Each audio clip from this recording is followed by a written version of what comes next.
The Tilting House by Tom Llewellyn. Chapter 1. 3 degrees at 1418. The wooden sign on the porch read Tilton House. Why is it called that? I asked. No one knew. Not even the real estate agent, Mrs. Fleming, though the way her hands were shaking made me wonder if she was hiding something. We were all standing in the house's front yard next to an overgrown holly tree that reached higher than the rooftop.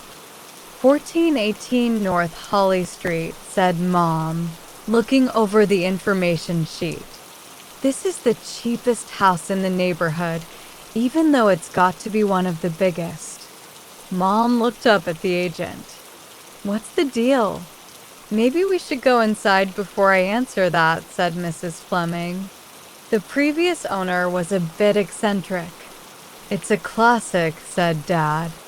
Looks like a custom design. It's got a nice big front porch, and it's in a decent neighborhood. My little brother, Aaron, and I glanced at the house next door when Dad said this. Boards covered most of its windows. The house in front of us wasn't in much better shape. The 2 windows on the second floor and the sloping roof over the porch made me think of a gray old man with a drooping mustache. Half an hour earlier, I would have said that any house was better than the cramped apartments we'd called home my whole life. Now I wasn't so sure. It needs paint, Mom pointed out. So we can paint it, said Dad. What's your favorite color? Josh and Aaron'll help, won't you, boys? Can we paint it today? Asked Aaron. See, said Dad. The boys are excited. I'm not, I said. This place looks like a dump. Quiet, Josh, Dad said quickly. You'd only be the second owner, Mrs. Fleming chimed in. The original owner lived here more than 75 years. Oh, is he? Mrs. Fleming nodded. Yes. He passed away just recently. A dead guy lived here? Aaron asked me in a whisper. Before he was dead, I replied. Not after. Oh, good. Who's that man across the street? Asked Mom. He's staring at us. On the front steps of the well-kept old home opposite sat an elderly man. He was looking right at us and his lips were moving, but from where we stood we couldn't hear what he was saying. I'm sure he's harmless, honey, said Dad. Anyway, you're the one who's always saying you're sick of living in apartments. This is our chance. There is no way we could afford another house like this. Well, let's look inside, said Mom. But there's got to be a reason it's so cheap. We followed Mrs. Fleming up the front steps. She unlocked the door and placed a shaky hand on the doorknob. Then she hesitated and turned to face us. Now, it may be a bit unnerving when you go inside, but remember what a good price this is. And remember what wonders a coat of paint can do. She smiled weakly and opened the door. We walked inside and the world tipped. Aaron fell against me. Watch it, I said. I can't help it, Mrs. Fleming sighed.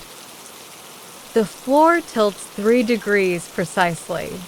If you're thinking the house is settling, it's not. It's as solid as a rock. The house was built this way, and I can show you the original blueprints to prove it. You mean the whole house is like this? Asked Mom. I'm afraid it is. Every room.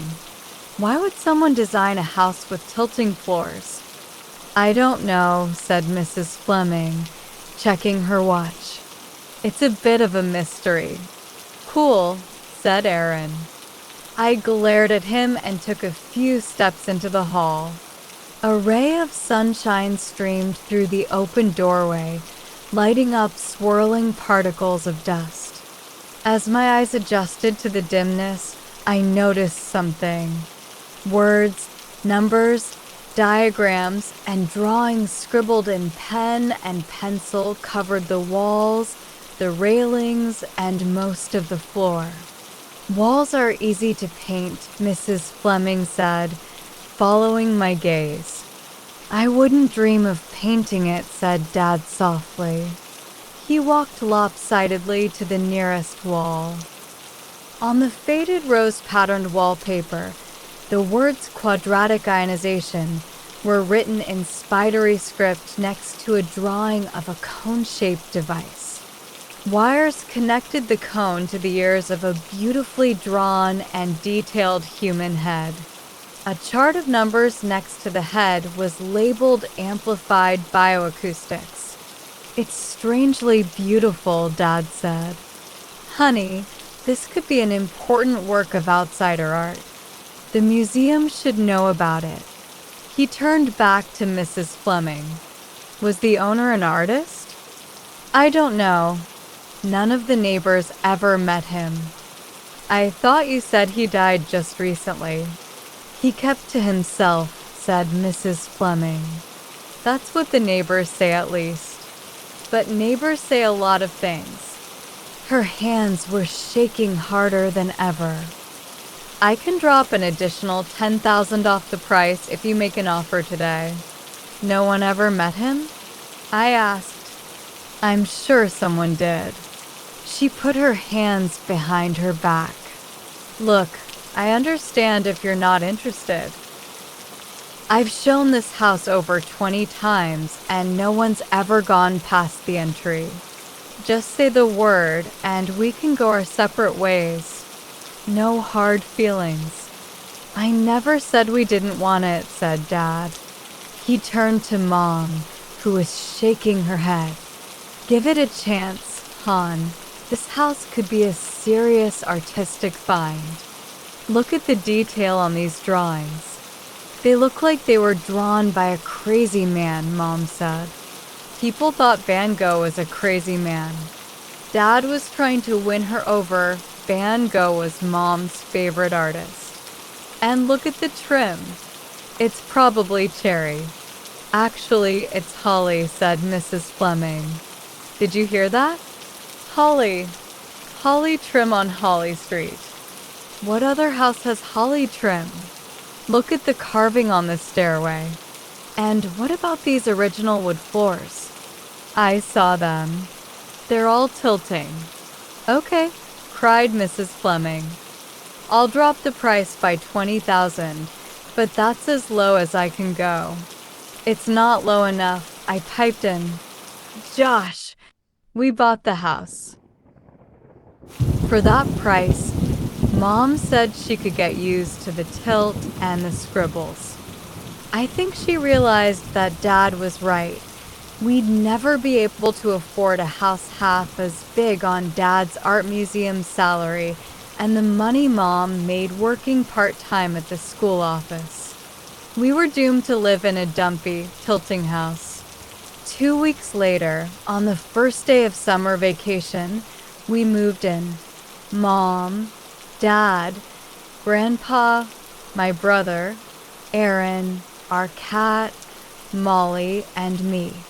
We left behind a 2-bedroom apartment across town where my parents had 1 bedroom, Aaron and Grandpa the other, and where I had slept on the living room couch.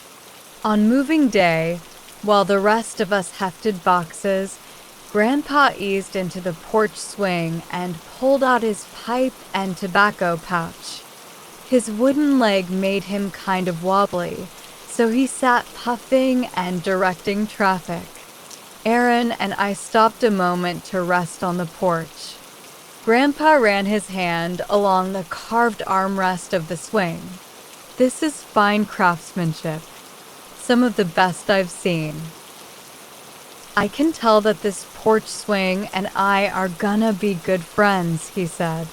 "Now I can smoke even when it's raining." He leaned back and then pointed his pipe stem at the man across the street, the same old man we'd seen before. "Interesting gentleman over there," said Grandpa. "He's been sitting jabbering to himself for the last half hour." Later that afternoon, after we'd unloaded most of the boxes, Mom dragged Aaron and me over to say hello to our new neighbor. He looked even older than Grandpa. His white hair was combed straight back. His face was deeply wrinkled, and thick eyebrows nearly hid his eyes. Weirdly enough, though, his clothes looked freshly ironed. The man didn't look up when we got to his porch. He just kept muttering to himself. "Maybe he's hard of hearing," said Aaron. "Hello. We're your new neighbors." The talker, that's what we later named him, continued to stare straight ahead at our house. She may have been the rawest and most unlettered of the talking picture stars, he mumbled. The entire contents of the box had escaped. Only one thing remained. Then he said something about a place called St. Hubert and a dead Belgian with staring eyes. Mom pushed us along as we walked quickly back across the street. Immediately to the south of our new house sat a duplex. There were 2 mailboxes and 2 front doors, one leading to the upstairs apartment and the other to the downstairs one. Nobody lived in either. The grass needed mowing. To the north sat the house with the boarded windows. Faded sky blue paint was peeling off its remaining shingles. A purple front door was buried behind wagon wheels, stuffed animals, old mailboxes, and a huge set of deer antlers. The grass needed mowing there too. The man who lived in the house with the purple door had a mop of greasy gray hair and wore flip-flops, shorts, and an unbuttoned Hawaiian shirt. He glared at Aaron and me on moving day when we said hi to him. "Keep it down. Keep it down," I asked. The noise. All the other houses on our block had fresh paint and neat yards, and the neighborhood overall seemed pretty normal. But the only other kid our age who lived on Holly Street told me it wasn't. Her name was Lola. She lived in the green house on the corner with her mom and stepdad. She was a year younger than me, but taller by at least 3 inches. "It's definitely not normal around here," she said, twirling a strand of curly dark hair. "And you're living in the weirdest house of all." "Everyone says so. The tilting floors are just the beginning." "What do you mean?" I may have agreed that our new house was weird, but I didn't like her saying so. She shook her head. All she would say was, "No one's seen the guy who lived there for 60 years. And my stepdad says you have rats." Lola was right. We found the rats the very next day. The day somebody died in our new house with the tilting floors. Somebody named Jimmy. Chapter 2. The All the Way Up Room. Mom had hoped that Dad would change his mind and paint over the walls before we moved in. I'd hoped so too. There was no way I was going to invite friends over to this place with the walls looking like that. But they remained covered in cryptic writing as we unpacked boxes in the kitchen. "I'm not going to be happy if I have to live with all these scribbles," said Mom. "Don't think of them as scribbles, honey. Think of them as art," said Dad. The man was probably a crazy genius. "You need to take down that wallpaper, Hal. First, I have to schedule a professional photo shoot. It's my responsibility as an art curator. When is that going to happen?" "I'll put it on my to-do list." That afternoon, Dad took a break from arranging and unloading and found Aaron and me in the living room where we were shelving books. Dad plunked down on the couch, and his body leaned to the right. He wiped the sweat off his forehead and let out a sigh. "Guess I'm gonna have to prop up all the furniture." I stared at the words on the wall behind his head. Invisibility, electricity, and the refractive index of air. It didn't look like art to me. It looked like something I was supposed to have learned in school. "Why do you say you boys and me take 5 and poke around a bit?" "Poke around where?" I asked. "Around our new house. I'll bet if we look in every nook and cranny, we'll uncover a secret or two." "A secret?" asked Aaron. "What kind of secret?" "I don't know." Dad grinned as he struggled to get up from the tilting couch. "A house built with tilting floors has got to have secrets." "It's got to have a screw loose," I said. Smart Alec. We started in the garage and found a dusty clock tucked away on a corner shelf. We wiped it off and brought it inside to see if it worked. "Too bad we don't have a fireplace," said Dad. "We could set this on the mantel." "I'm glad we don't have one," said Aaron. "Why?" "Because the floors tilt. I might fall into the fire." Dad said we needed to find a level surface to test the clock. "It's not going to be easy in this house," he said, clearing a moving box off the dining room table and setting the clock down. He started the pendulum swinging, and the clock ticked happily away. "Hal," said Grandpa from the other end of the table, where he'd been working on a crossword, "it appears you set that clock down on the one thing in this house that's not tilting." The dining room set had come with the house. Dad figured it had belonged to the previous owner. "Why doesn't the table tilt?" asked Dad, leaning down and looking at the legs. "Don't you see? The table and chairs were custom made for this house. Look, the legs at that end are longer than the legs at this end. Whoever made them did some excellent work." Grandpa patted the smooth surface of the table. "It's a long shot, but I'll bet." Grandpa slipped out of his seat and examined the underside of the table. "I knew it. Look at this, boys." We all crouched under the table. "See this name carved here?" "Who's Lennis?" Dad asked. Grandpa gave Dad a sour look and pulled himself back into his chair. He rolled up the pant leg to reveal his wooden leg. "This," he said, "is Lennis. Or I should say, Lennis is the name of the old codger who carved this stump. Best carpenter I ever met. Must have made this dining room set, too.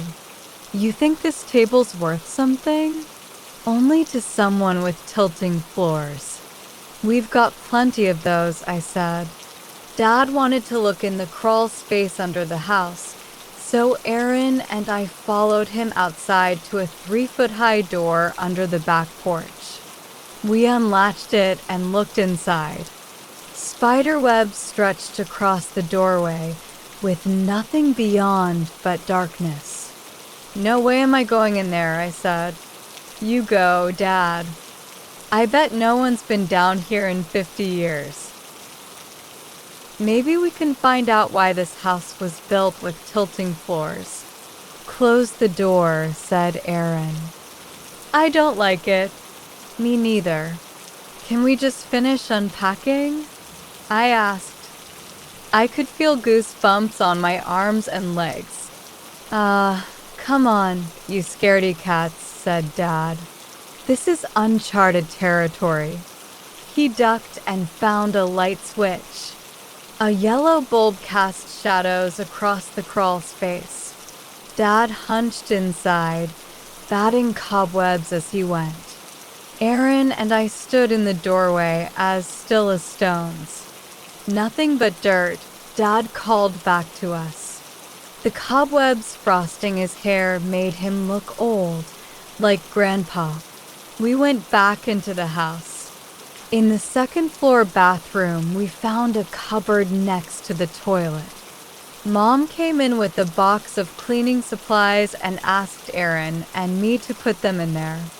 While Dad continued searching the house, we hurried to fill the cupboard with scrub brushes, spray bottles, and rolls of paper towels. We slammed the door and heard a scream from the floor below. Aaron and I ran downstairs to find Mom standing in the laundry room, rubbing her head gingerly.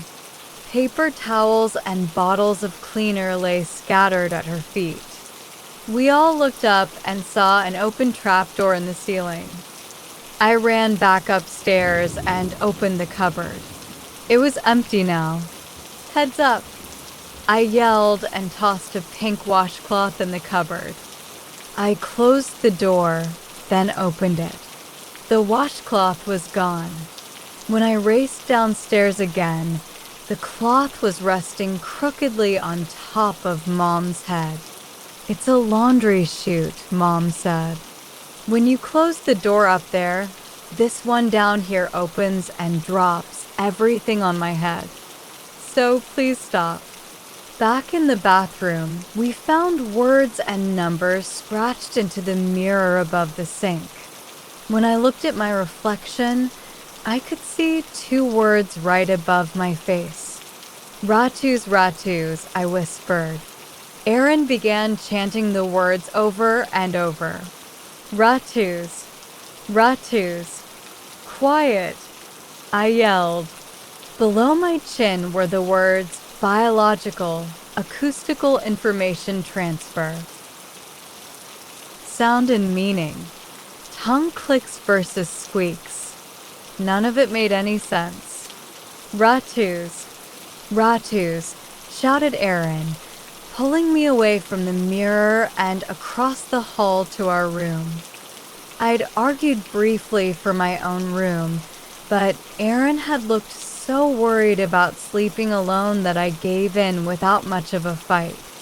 At least I wasn't on the living room couch, and now I had a door that closed, a real bed, and walls for hanging posters. Drawings of prickly leaves, little round berries, and squatty trees covered the walls of our bedroom. They were holly trees, just like the ones growing outside. The words Ilex aquifolium were scrawled everywhere, along with sketches of seeds and cutaway diagrams of tree trunks. We were going to need a lot of posters. A coworker of Dad's had given us an old set of bunk beds, and Mom had leveled them on the tilting floor by stacking books under one end. Now they were level but wobbly. Aaron climbed up to his top bunk and began rocking the beds back and forth. "Ratus, ratus. I got the top bunk and you got the bottom. Ratus, ratus," shouted Aaron. "Would you knock it off and come on up here?" called Dad from somewhere above us. "I think I found something." We followed his voice to the master bedroom where a door opened to a steep stairway that led to the 3rd floor, or the all-the-way-up room, as Aaron had already named it.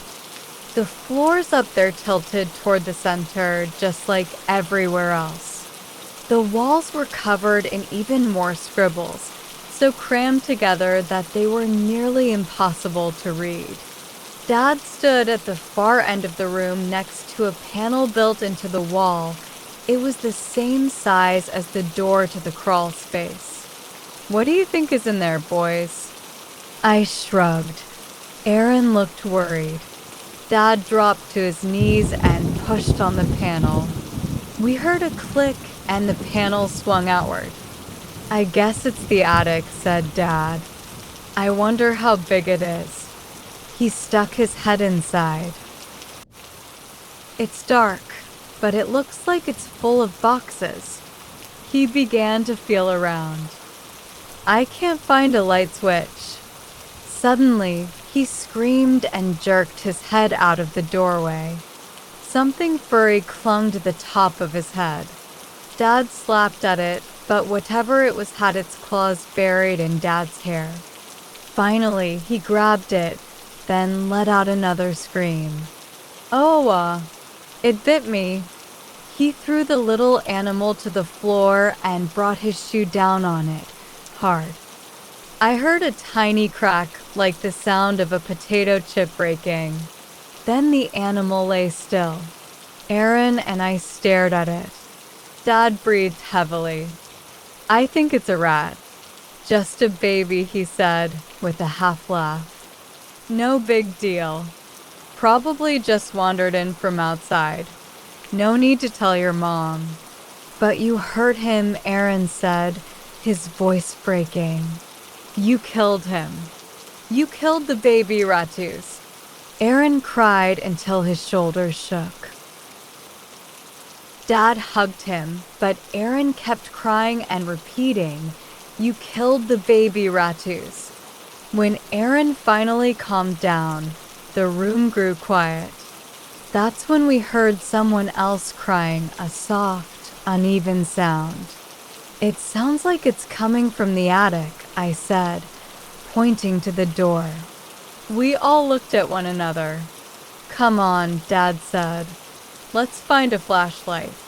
After a few minutes of unsuccessfully searching for a working flashlight, we returned with a lamp and an extension cord. The body of the baby rat had disappeared.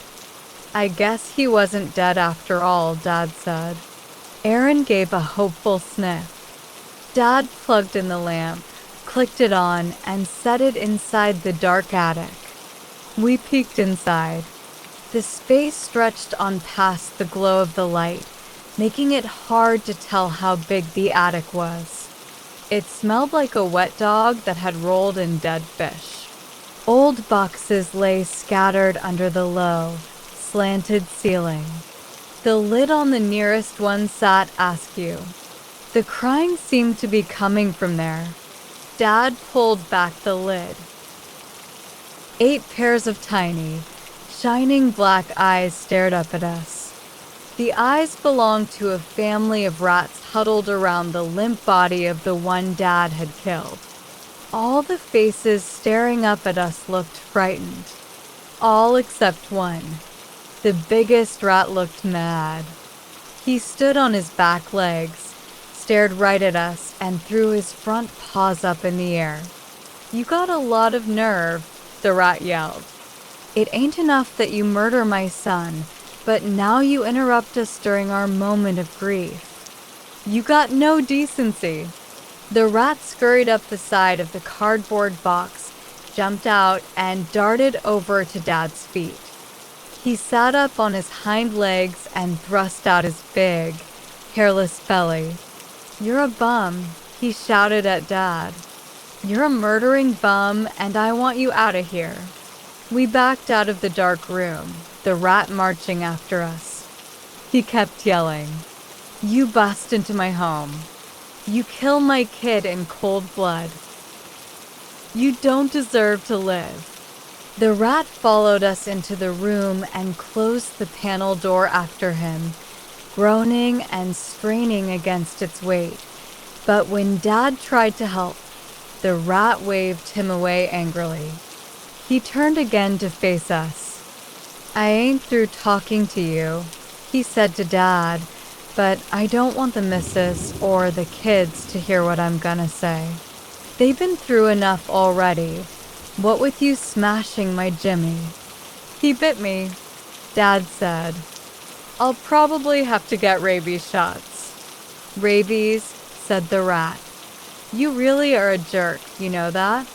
You saying my kids are vermin? When your kids bite some other snot-nosed human kids, do they spread rabies? Would you kill them too? No, stumbled Dad, but they're not rats. No, they ain't rats. They sure ain't rats. Neither are you. A rat would never do the rotten thing you did.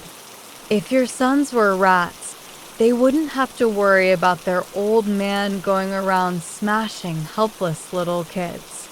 'Cause that's what you did. You smashed a helpless kid. You killed my son. My Jimmy. My Jim. You're gonna pay for what you done. You're gonna make it right. Then he burst into tears. That's the part of the whole thing I remember most.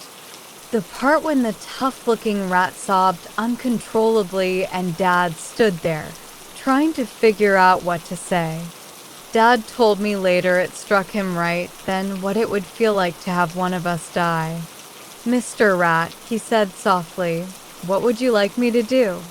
The rat straightened out his whiskers, sniffed a few times, and said, "Well, now, the first thing you gotta do is get out of this house." "What?" Dad cried. "That's crazy. I just borrowed 3 years' worth of wages for this place. I'm not about to leave. I may be willing to try to make things right, Mr. Rat, but let's be reasonable." "Reasonable," the rat yelled. "Be reasonable with a murdering fink like you? This is my home and I want you out." "Your home? What's your home?" "The cardboard box." "Box? No, I ain't talking about that stinkin' box." "Well, what then? This attic? Do you want this entire attic? Because what, are you nuts? An attic ain't a home. An attic is a room in a home." "Then what do you mean? What's your home?" This whole place." The rat waved his paws around. "This whole house. The upstairs and down and the attic, too. The kitchen, the living room, the dining room. All the bedrooms and all the stinking bathrooms. The front yard, the backyard, the driveway, and the pile of junk behind the garage. That's my junk." His voice grew calm, and he stared into Dad's eyes. "This whole rotten house is our home. It was my great-great-great-grandfather who first moved in here when Tilton was alive. It's what we're accustomed to. You just got here. Thanks for stopping by and killing my son. Now it's time for you and your rotten kids to go." I thought the rat was right, but I kept my mouth shut. Dad was silent a moment. Then he rubbed his eyes with the palms of his hands and said carefully, "We're not going to leave, Mr. Rat, Mr. Dogga." "Would you stop calling me Mr. Rat? My name is John Dogga, but you're gonna call me Mr. Dogga." "And who are you?" "You can call me Hal, Mr. Dogga. Hal Peshik. These are my sons, Josh and Aaron." "Josh and Aaron, eh?" "A little advice, young Peshiks. Don't turn out like your dad, because he's a murderin' fink." "No, I'm not." "Look, I'll give you the attic for a couple of weeks," said Dad, "until you can find a new home for your family. But that's it." "That ain't gonna cut it, Peshik," said Mr. Dogga. "No bum is gonna force us to live in an attic." "You're rats," Dad said firmly. "If you haven't noticed, you're forcible." He turned and guided my brother and me down the stairs. Before we shut the door to the all-the-way-up room, we heard Mr. Dogga shout after us, "You're gonna pay for what you've done, Peshik." I'm gonna see to that. Chapter 3. Mr. Dogga. Looking back, I guess we should have expected what happened that night. About an hour after dinner, we were watching TV in the living room when the power went out. No more lights and no more TV. I followed Dad out the back door to the breaker box.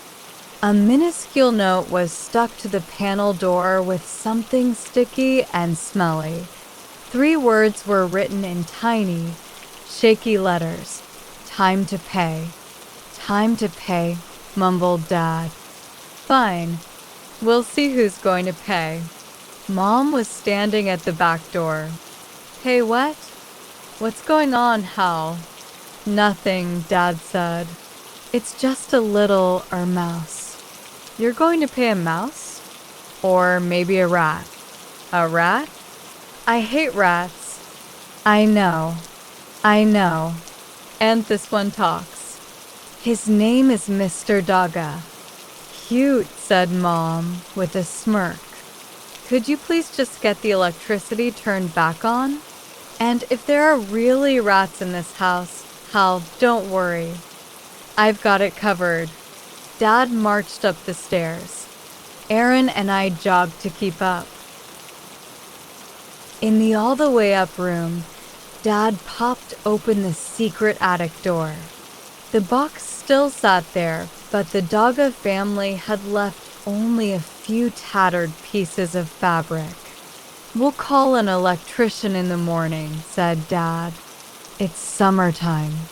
We can live without lights for a little while." "What about TV?" said Aaron. "We can live without TV, too," yelled Dad. He marched out to the garage, where the electricity still worked, and ran an orange extension cord all the way into the kitchen so we could plug in the fridge. The refrigerator started humming again, but if you asked me, it sounded kind of nervous. That night, I dreamed that talking rats were crawling around under my blankets. Aaron woke me up when he yelled at me to stop rocking the bed. The next morning, as I sat drinking some orange juice in the kitchen, Mom opened the cereal cupboard and let out a scream. "Rat droppings! There are rat droppings in my kitchen." I looked over her shoulder. Little black crumbs lay scattered all around the cereal boxes. We skipped breakfast that morning. After an expensive visit from the electrician, the lights finally came back on. The electrician said it looked like something had chewed through our wires and recommended we call an exterminator. Dad nodded, but he never made the call. I was glad he didn't. Even if Mr. Dogga was making life tough for us, I didn't want him dead. Aaron switched on the television set in the living room and settled on the couch. Mom went into the laundry room to do a load of laundry. I followed Dad upstairs to see if the rats had returned to the attic. When we walked by the upstairs bathroom, a horrible smell came from it. The cupboard next to the toilet was open and a pile of rat droppings lay inside. "Oh, goodness," said Dad. "Don't let your mom see that." "See what?" came Mom's voice from the laundry room downstairs. Startled, Dad slammed the cupboard door shut. As the scream came from below, we realized he had just emptied a laundry chute full of rat droppings onto Mom's head. The power went off again halfway through Mom's shower. She had to finish in the dark. "Maybe we can watch TV at that girl Lola's place," said Aaron. "No way," I said, recalling Lola's comments about our house. "She's mean." The next day, tiny holes started appearing in Dad's favorite shirts. Mom refused to open any of the cupboards for fear she might find more rat droppings. She would have. The black crumbs were in every corner of the house, and she banned Aaron and me from the attic. "I don't ever want you boys going up there," she yelled. "A rat might bite you. You might get rabies." "Mr. Dogga said he doesn't have rabies," said Aaron. "Who is Mr. Dogga?" "The talking rat. Very funny. A comedian, just like your father." Molly, our cat, wasn't much help. Molly was so old that she was more like a striped orange beanbag than a cat. She was definitely too old to catch anything. Dad and I were brushing our teeth in the bathroom one morning when we heard a voice as if from nowhere. "You ready to pay for what you've done, Peshik?" "Where are you?" Dad said, looking around. "I'm up in the bathroom fan." "Oh, yes. I can smell you now," said Dad, crinkling his nose. "Watch it, wise guy," said Mr. Dogga. He burped. "Ooh, sorry. Had an old hot dog for breakfast. Anyway, I figure it's safe up here, since you ain't had no electricity for the last week and a half." He laughed. "Thanks to you," said Dad. "And now my wife won't go near the kitchen because of all the rat droppings." "Quit your whining, Peshik," said Mr. Dogga. "You humans sure have a problem with poop. Rats don't mind a bit of poop. Heck, we poop in our own nests. As for your lights, they'll come back on as soon as you settle." "What do you want from us?" Dad asked. "We want a home of our own. We want security from all you stinking humans. We'd prefer to stay in this house since we've been here so long, but we willing to relocate if necessary." "Dear Lord," mumbled Dad.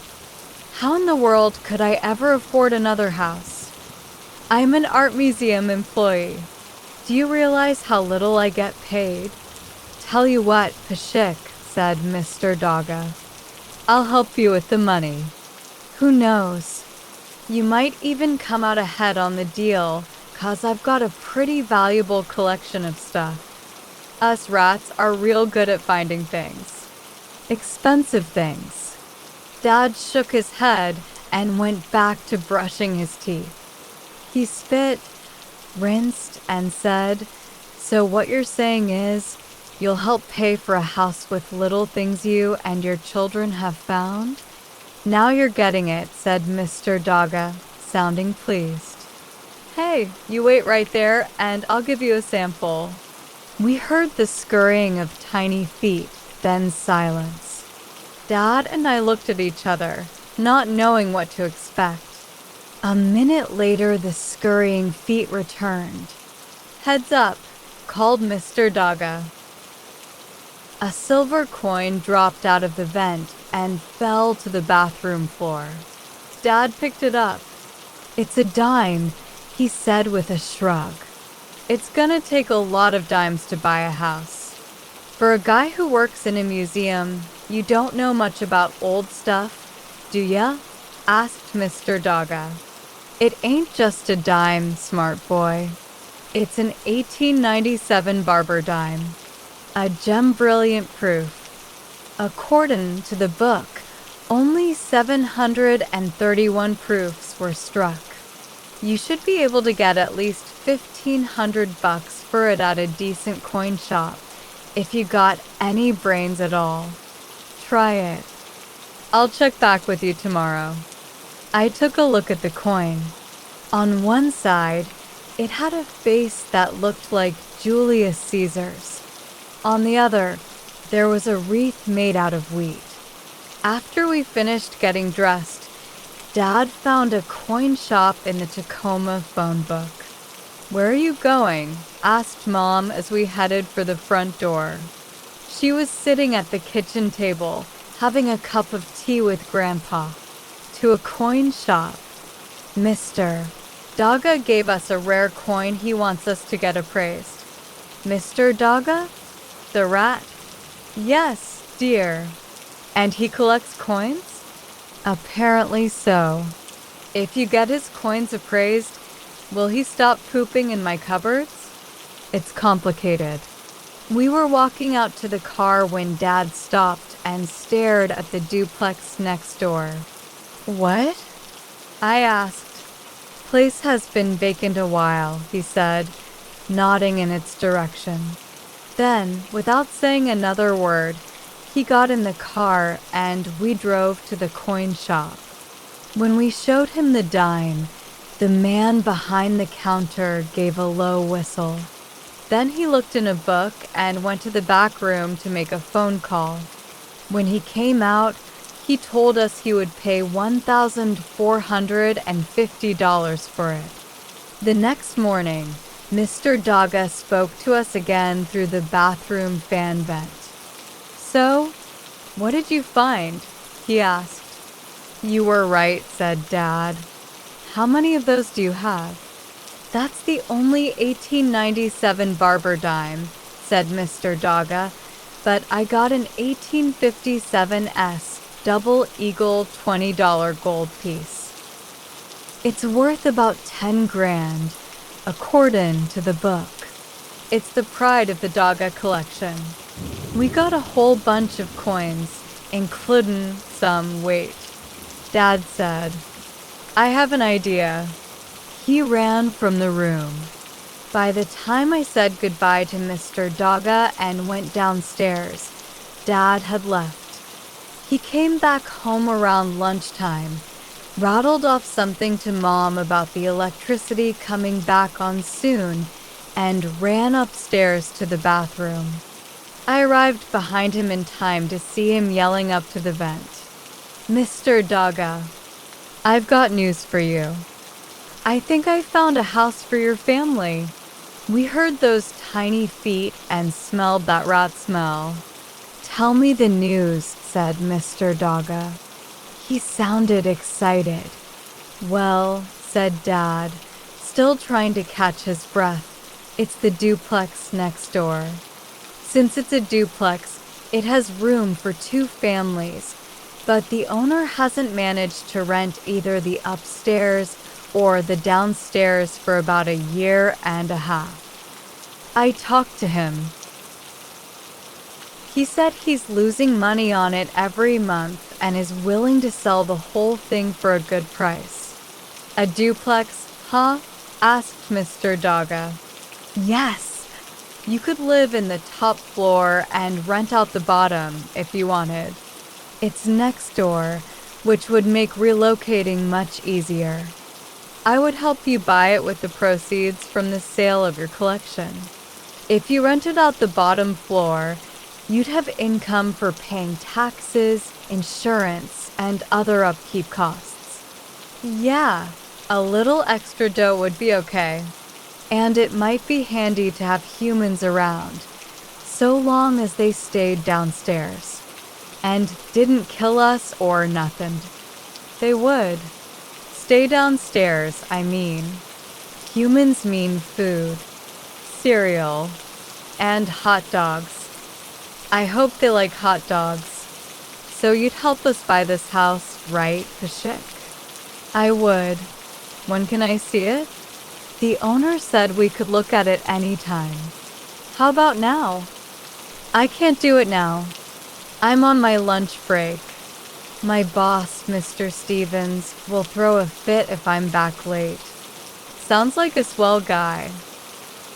"You have no idea. How about tomorrow? Say 8 a.m.? 8 a.m. it is. Now how about fixing our electricity?" But all we heard were his tiny, scratching footsteps. The next morning at 8, Mr. Daga stood waiting for us on the bathroom counter, leaning against the cold water knob with his tail curled around his feet. I had forgotten how bright his eyes shone and how bad he smelled up close. On the mirror I saw the words "Ratus, Ratus" again above his reflection. They read like a caption. "Since you're so stinking big," Mr. Daga said to Dad, "I'll let you carry me in your shirt pocket." Dad nodded and held out his hand. Mr. Daga climbed uneasily. He jumped into Dad's pocket, rearranged himself, and poked his nose and eyes out. His whiskers twitched left, then right. "This'll work," he said. "Move it." At the end of the tour, Mr. Daga said he thought the duplex would be an okay joint with a little work. Over the next few days, he and Dad made numerous trips to the coin collector in town, as well as to one in Seattle, with Mr. Dogga hiding in Dad's shirt pocket. By the end of the week, they'd managed to collect just enough money to buy the house. That night, right as I climbed into bed, all the lights came on. "Hallelujah," Mom shouted from downstairs. Dad, Aaron, and I helped the Dogga family move the next day. Grandpa said he wanted no part in dealing with rats, so he stayed home. I had no idea rats kept so many things. Most of their belongings looked like garbage to me. Bunches of seeds and wads of toilet paper and stashes of rotten food. Some things made no sense, like a sandwich bag stuffed with bird bones and feathers.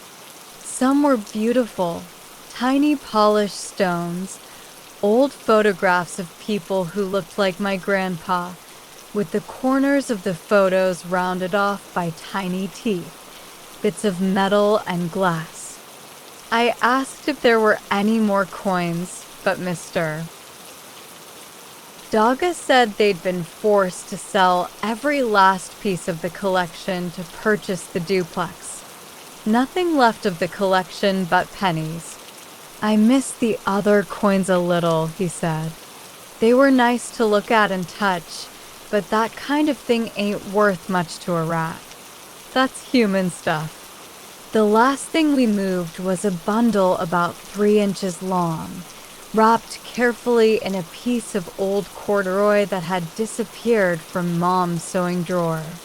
Mr. Dogga told Dad it would be good for his soul if he'd carry it to their new home, explaining that it was the body of Jimmy, the young rat Dad had killed with his shoe. I stood back, watching the quiet faces of the rat family, thinking how I would feel if that were my little brother's body. Dad set the bundle in a corner of the new living room, as instructed. Mr. Dogga quietly explained that rat custom was to leave the body of a loved one wrapped in cloth until the flesh had completely decomposed and the bones lay clean and white.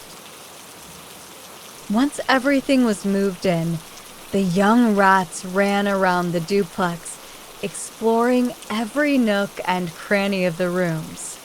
Mr. Dogga looked like a proud homeowner, sharpening his whiskers with his tiny claws, slapping his belly, and breathing in the air of his new home as if it smelled better than the air in our house. It did. It wasn't covered in rat droppings. At least not yet. The upstairs unit of the duplex still looked empty by human standards. No chairs, no couches, just a few cardboard boxes here and there, and mounds of paper shavings in the corners. The counters stood empty. The mantel over the fireplace was dusty but uncluttered. That mantel caught Dad's attention. "Do me a favor, Josh," he said to me, and then whispered instructions in my ear. I nodded and ran home. When I came back, Dad met me at the door and carried the mantel clock into the Dogga's new living room. "I think this would look good in your home," he said, setting the gift on the mantel. "Tilton's old clock, Mr. Dogga said. "Nice touch, Peshik. You sure you want to give that away?" "We have no fireplace and no mantel," Dad explained. "And you do. Besides, you should have a housewarming gift." "Thanks," said Mr. Dogga. "I like it real good. Someday maybe I'll show you how it works." I wondered what he meant by that. It would be more than a year before I found out. "Do you think you'll be happy here?" asked Dad. "I think so," Mr. Dogga said. "I'm almost sure of it. Heck, you might even end up thinking I'm an okay neighbor. After all, I know even more about your house than you do." "I believe it." Dad smiled. Mr. Daga smiled back. You should. Remember, no one knows a house like a rat knows a house. Oh, and if you ever have trouble with your electricity, just let me know. Chapter 4. The Vultures. Thanks to Grandpa, it wasn't long before the Dagas had rented the bottom floor of their duplex. A broken hip had recently forced Grandpa's old fishing buddy, Mr. Natalie, into a wheelchair, so he and his wife had been looking for a house with all the rooms on one floor.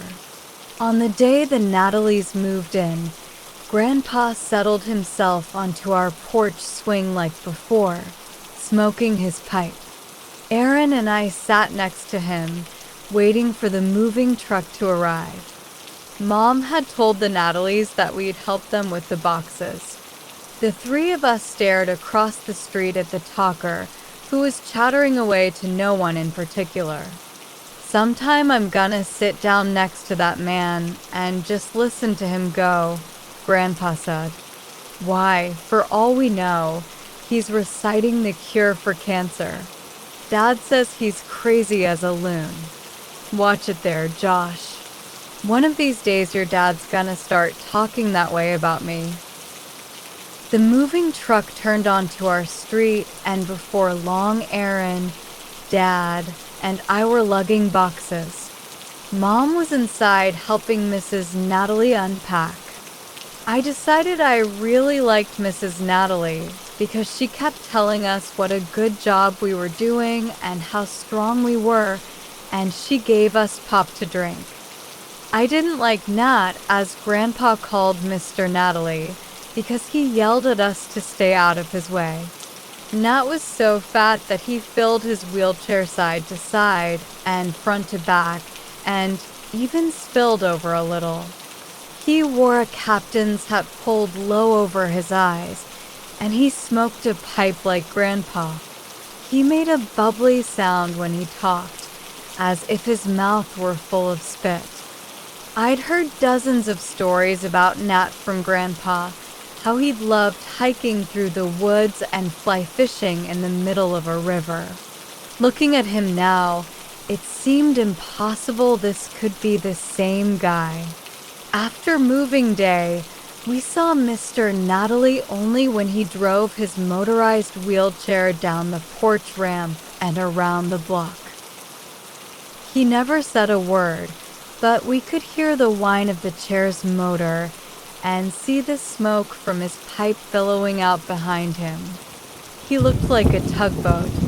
Dad said he always wanted to tell Mr. Natalie that his engine was burning a little oil. Grandpa assured him Nat would not appreciate the joke. The front yard of the duplex gave Mrs. Natalie space to grow her beloved azaleas. I am a gardener, she told Aaron and me one morning, and I'm going to spend my remaining days transforming this little piece of brown earth into a green paradise. If you boys would like to earn some extra money, I could use your help. I pay $3 an hour for good work and $4 an hour for great work. We weeded and planted for her 2 mornings a week for the rest of the summer. I never did get more than $3 an hour from her. It was on the 3rd of those mornings that I first saw the black Cadillac. We saw fancy cars in our neighborhood sometimes, so I didn't pay much attention until the Cadillac stopped in front of the Natalie's house. Even then, Mrs. Natalie stayed on her knees, weeding away.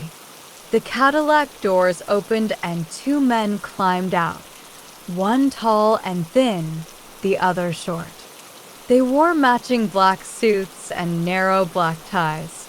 The tall one hunched his shoulders and jutted his chin out, which made him look like a perching crow. The short one shuffled along after him, twitching his ridiculously bushy mustache. They stepped up to Mrs. Natalie's fence. "Good day, young gentleman, madam." The tall, thin one nodded in turn at Aaron and me, then at Mrs. Natalie. Is this the home of... He turned to his companion. Give me the list, Ludwig. I don't have it. I gave it to you on our last call, and you never gave it back. The other man began to panic. I certainly did give it back. Check your other pockets, you fool. We've only got the one copy. He pulled out a hanky and mopped his forehead.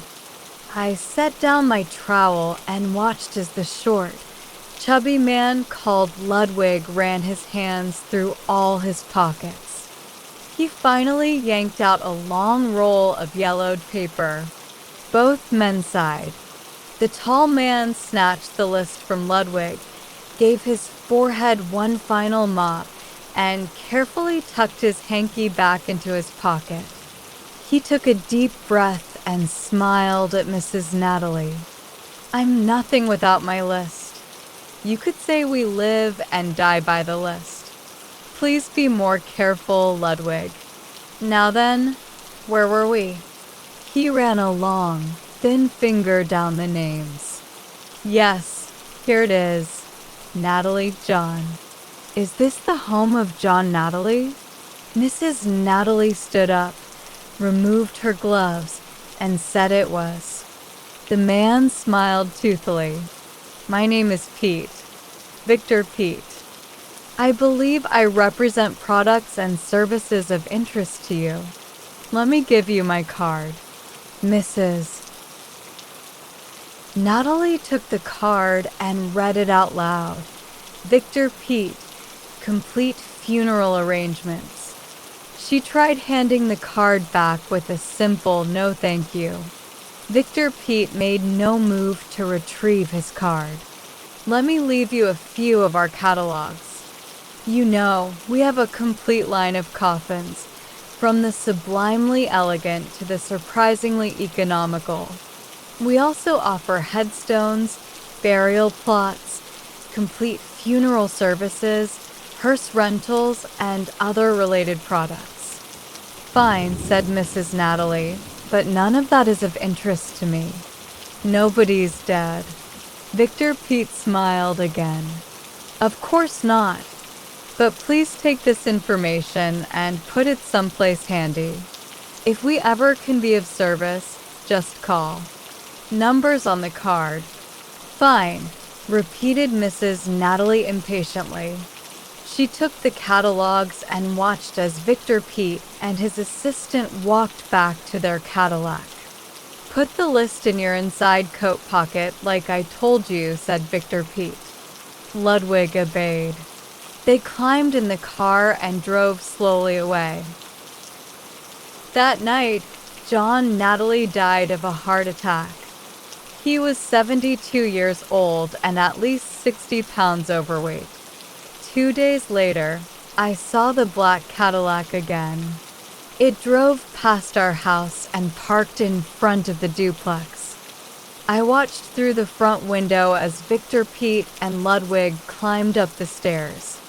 Mrs. Natalie met them at the gate and invited them inside. Our family went to the funeral. A lot of people Grandpa's age attended. They all seemed to know Grandpa from way back and kept calling him Red. Mom said that Grandpa's hair was red before it went gray.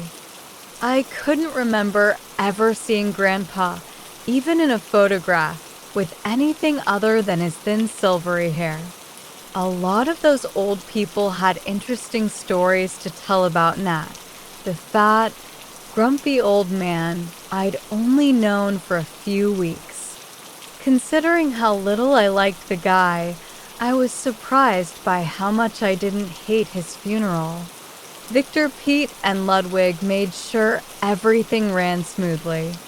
The punch tasted especially good. It had orange sherbet in it.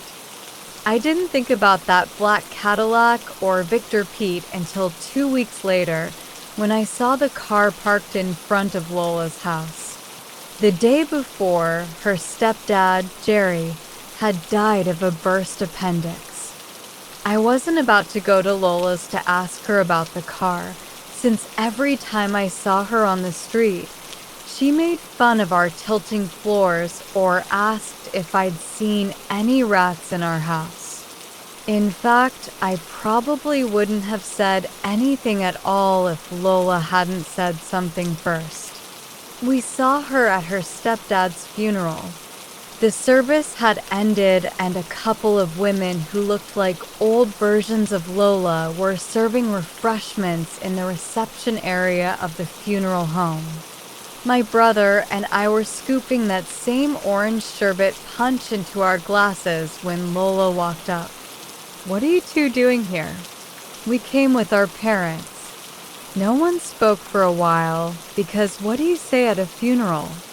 "That guy gives me the creeps," said Lola, finally. "What guy?"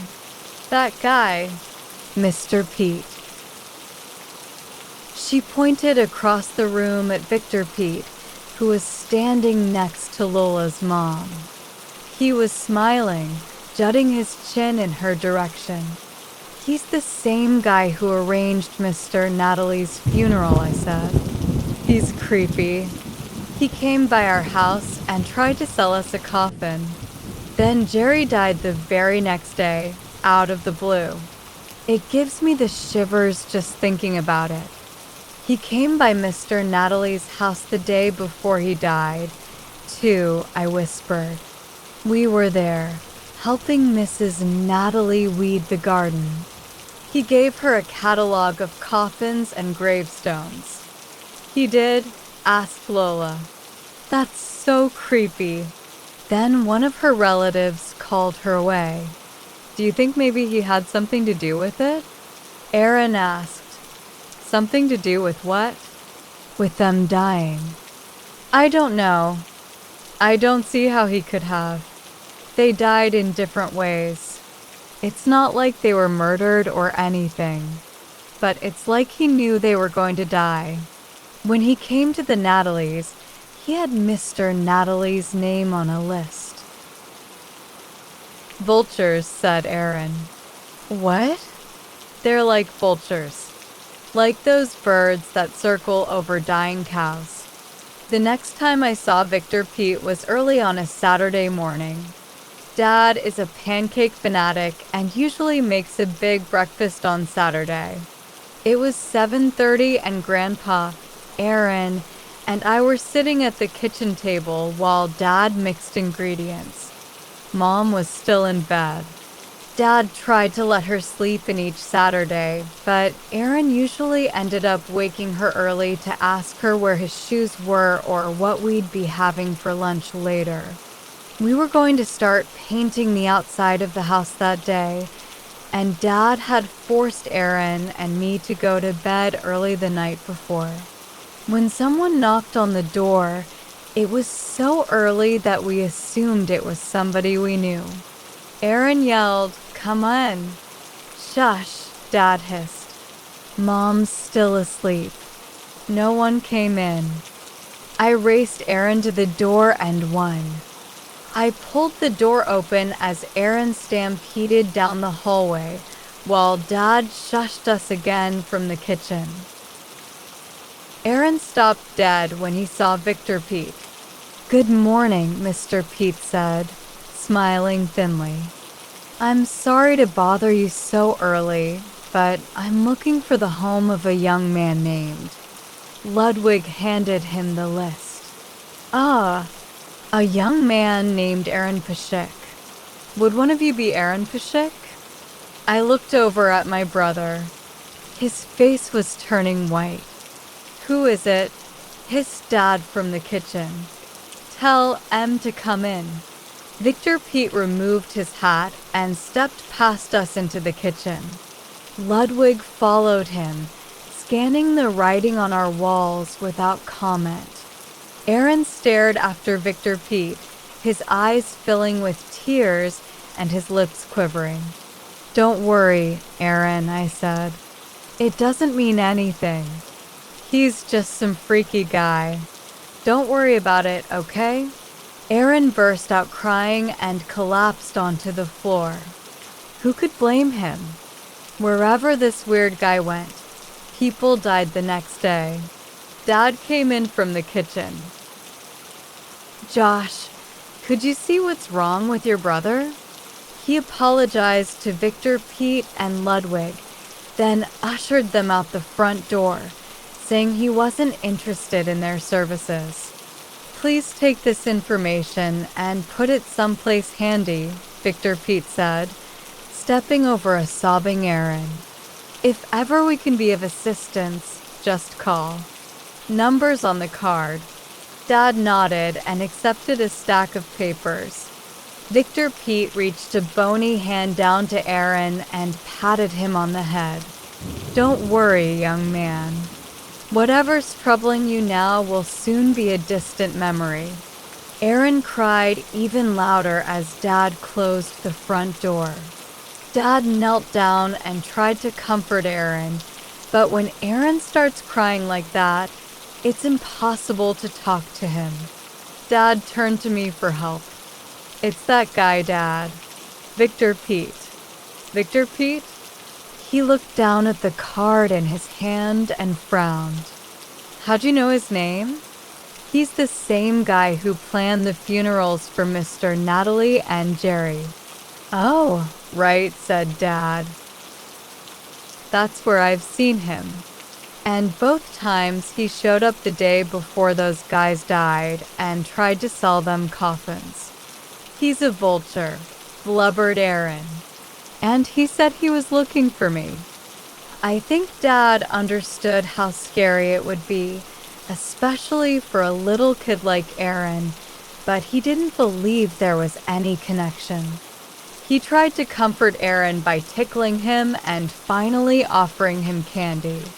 None of it worked, so he picked Aaron up, set him on the couch with the Saturday comics, and went to clean the breakfast dishes.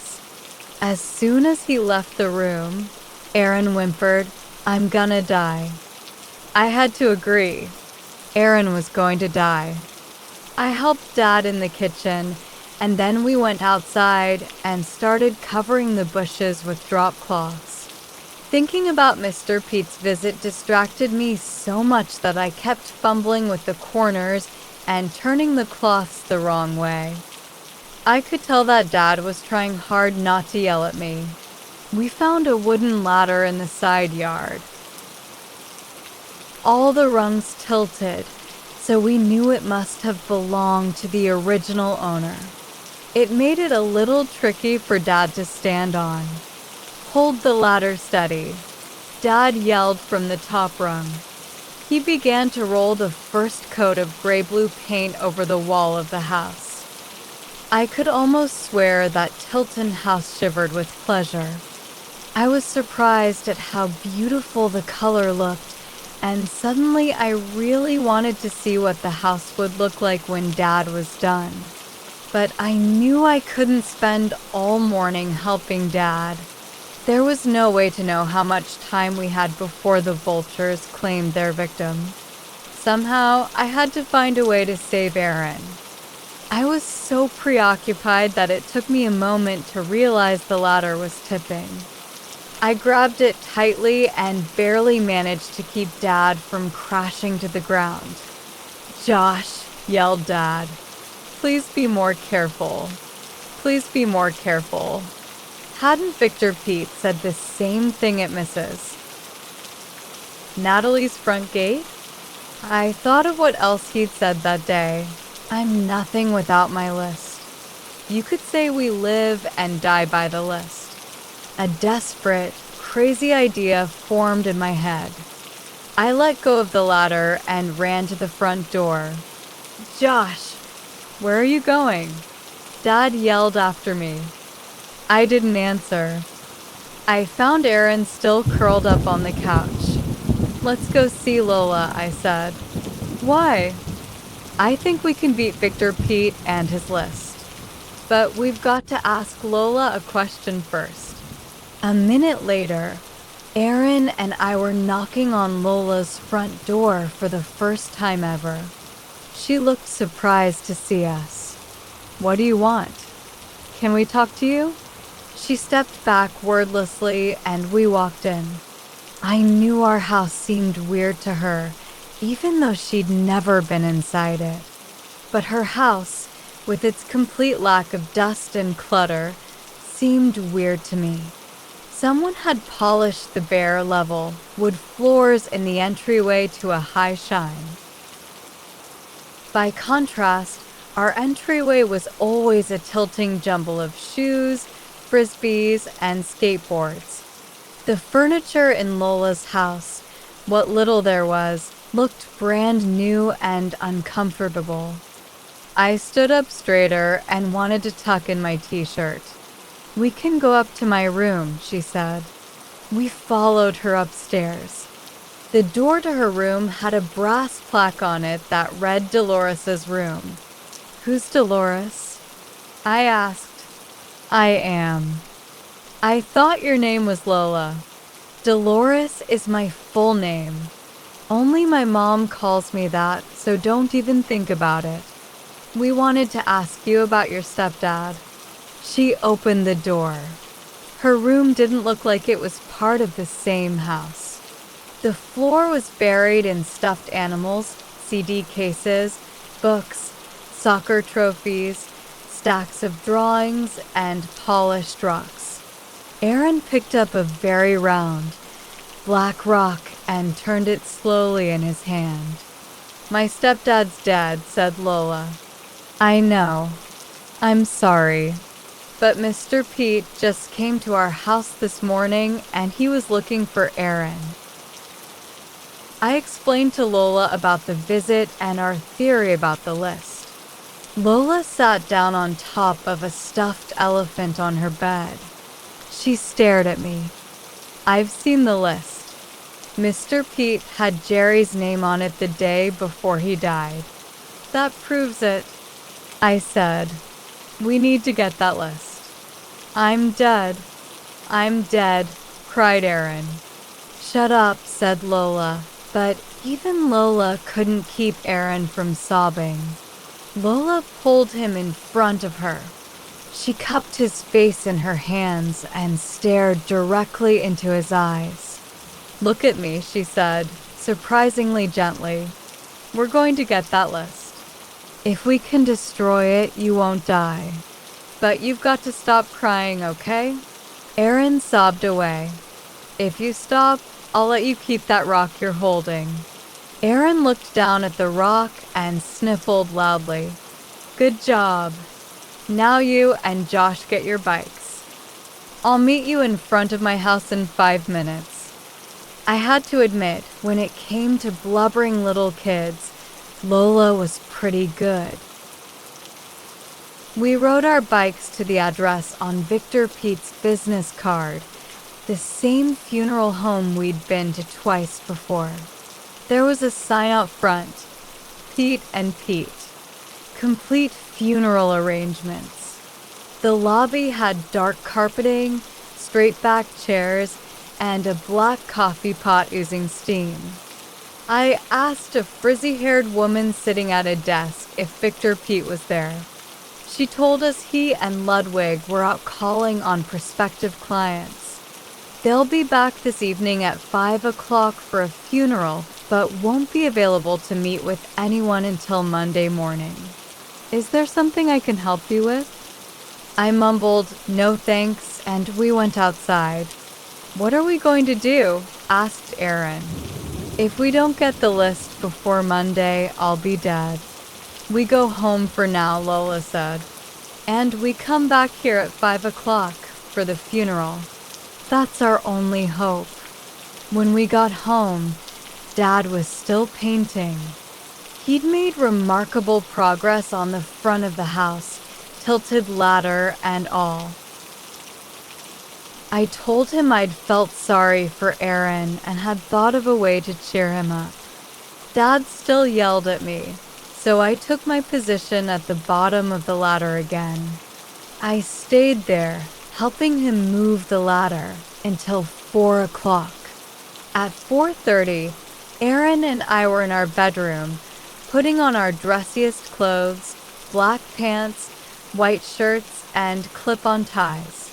Aaron looked horrible. He'd been crying all day and his whole face was puffy and red.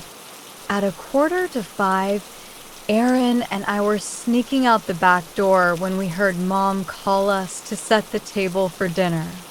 We made a run for it. Aaron's life was on the line. We had no choice. Lola met us in front of her house. She was wearing a dress and looked years older than me. We pedaled hard until we reached the chapel, where we hid our bikes in the bushes out front and went inside. The chapel was crowded, so we sat in the back row. A minister told us all about a man named Joe Lampkin. According to the minister, Joe had worked as a garbage collector, always remembered his nephew's birthdays, and was a friend to everyone on his route. Between frightened sniffs, Aaron said the dead man sounded like a nice guy. Everyone sounds nice at their funeral, said Lola. That's the rule. In a few minutes, Victor and Ludwig Pete entered the chapel through a side door. They watched the rest of the service quietly, and then Victor Pete went to the front of the chapel and invited all the guests to the reception area, where they could enjoy some refreshments and reminisce with friends and loved ones. Ludwig keeps the list in his inside coat pocket, I whispered to Aaron and Lola. If we can get him to take off his coat, we can snatch it and get rid of it when we're safe at home. How do we get him to take his coat off? Aaron asked. I don't know. Let's go to the fellowship room and see what we can figure out. When we entered the reception area, Aaron grabbed my arm and pointed to the punch bowl. We could get punch and spill it on Ludwig's jacket. He'd take it off if it was wet. Lola and I followed him over and watched him fill a glass. It's too small, Lola said. Spilled it on him and he'll just wipe his jacket with a napkin. We need a bigger glass. No, we don't, said Aaron. We just need more of them. He filled 3 more glasses and barely managed to pick all 4 up at once. With 4 full glasses balanced in his stubby hands, Aaron was ready, but when we looked around for Victor, Pete, and Ludwig, they were nowhere to be seen. You've got to find them, hissed Aaron. I can't carry these cups around all night. I'm about to drop them as it is. Follow me, Lola whispered back. We left the reception area and went into the chapel. All the chairs were empty now. Even Joe Lampkin had been wheeled out. We went upstairs to the office, but it was empty too. Back downstairs, I looked out the front door and saw the tall, thin man and the short, chubby man walking casually down the sidewalk toward their black Cadillac. Mr. Pete. I yelled out the door. Wait. Both men turned around. We walked quickly to them. How can I help you? Said Mr. Pete politely. Aaron answered by running up to Ludwig and throwing all 4 glasses of punch at his chest. What are you doing? Ludwig yelled. You little brat. You've ruined my suit. He began to remove the drenched jacket, but Victor Pete stopped him. Don't you see what's going on here? Said Mr. Pete, his voice low and menacing. We buried this girl's stepfather not long ago, and we saw these 2 boys on our first visit this morning. This young one is Aaron Peshik. His name is on the list. The list? Said Ludwig. Oh, I see. It's the list you're after. Trying to steal it, are you? Destroy the list and save yourselves? It's been tried before, you know. Give it to me, said Victor Pete. Ludwig reached inside his sopping wet jacket and pulled the roll of yellow paper from his pocket. Victor Pete snatched it from him and shrieked, "It's ruined!" Punch and ink dripped from the list. From where I was standing, the names looked completely illegible. Victor Pete frantically unrolled the paper, spreading it out on the hood of the car. It was nothing but a smeared, soggy sheet. He turned and faced us. "Well, young man," he said to Aaron, "it appears you've succeeded. Your name is no longer on the list. I do not know what will happen to you now. You might live forever. Now scat." We scat. We grabbed our bikes and pedaled home as fast as we could. We were riding so fast, we didn't slow down for the busy intersection at 11th Street. We didn't see the brown pickup truck barreling toward us. The driver laid on his horn, slammed on his brakes, spun sideways, and slid right at us. We slammed on our brakes, too. I braced myself for the crash. The truck stopped 2 inches from Aaron. The driver yanked open the door. "You kids okay?" "Yeah. You need to be more careful. You could have been killed." "We know," Aaron said. "Sorry." We pedaled slowly the rest of the way. Aaron thanked Lola for her help. "You're welcome," she said, before riding off toward her house. When we opened the back door, Mom and Dad were waiting for us. They were already mad that we'd run off without saying anything, so we didn't tell them about Aaron's near miss with the pickup truck. By the time they'd finished yelling at us and hugging us, they'd also forbidden us from riding our bikes for 2 weeks. Chapter 5. Grandpa's Wooden Leg. "I don't feel so good," I said the morning after the incident with Mr. Pete. "You don't look so good either," said Mom. She placed her hand on my cheek and frowned.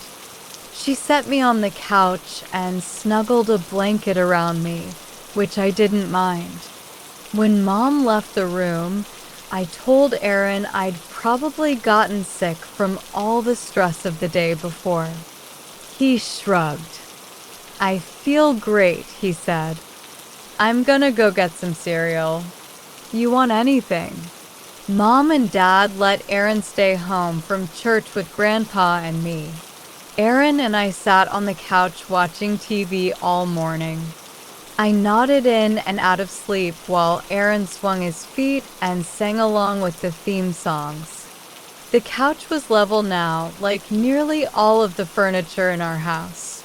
We'd stuck books under the legs at one end, and as long as you sat still, the books stayed in place. After lunch, Grandpa limped in and stood in front of the set, blocking our view. "Still not feeling well, kid?" I shook my head. "Seems to me you need a good story to cheer you up.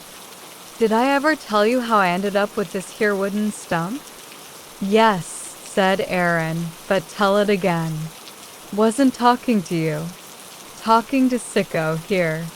It was Sunday afternoon, which, according to Grandpa, was the part of the week set aside by God himself for smoking, swapping stories, and taking naps.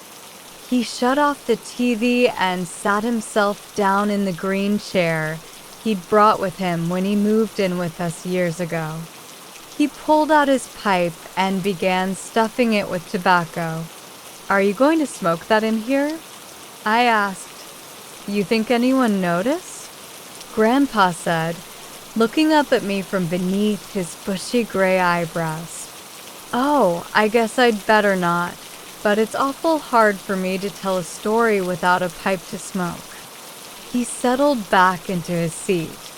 "Well now, I've been thinking about this old story for a few weeks now, what with Nat's passing and all."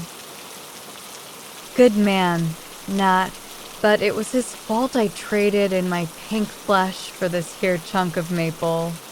Grandpa rapped on his wooden leg with his pipe. Was his fishing hook that caused all the trouble. It was back when your dad was just born, when I was sharing that little one-bedroom house over in Milton with a baby and your grandma. Needless to say, I was always on the lookout for an excuse to go fishing. Anyways, it was round about June, and we were having a real warm year, so I called Nat and asked if maybe him and me could head out to the Dosualips and try our luck with the brook trout that had escaped us thus far. Were you both serious fishermen? I asked. Oh, Nat was. I've never been all that interested in catching fish. All a fish on your line means is that you have to wake up from a perfectly good nap. So we went to our favorite spot near Brennan, just as the sun was coming up. I set up under this old cedar tree that had roots growing into the water. Right off the bat, Nat sees a fish jump, so he drops his tackle box, pulls on his waders, and he's off. Me, I kinda lean back, stick a few salmon eggs on my hook, and cast it out into the water. Next thing I know, I'm snoring away.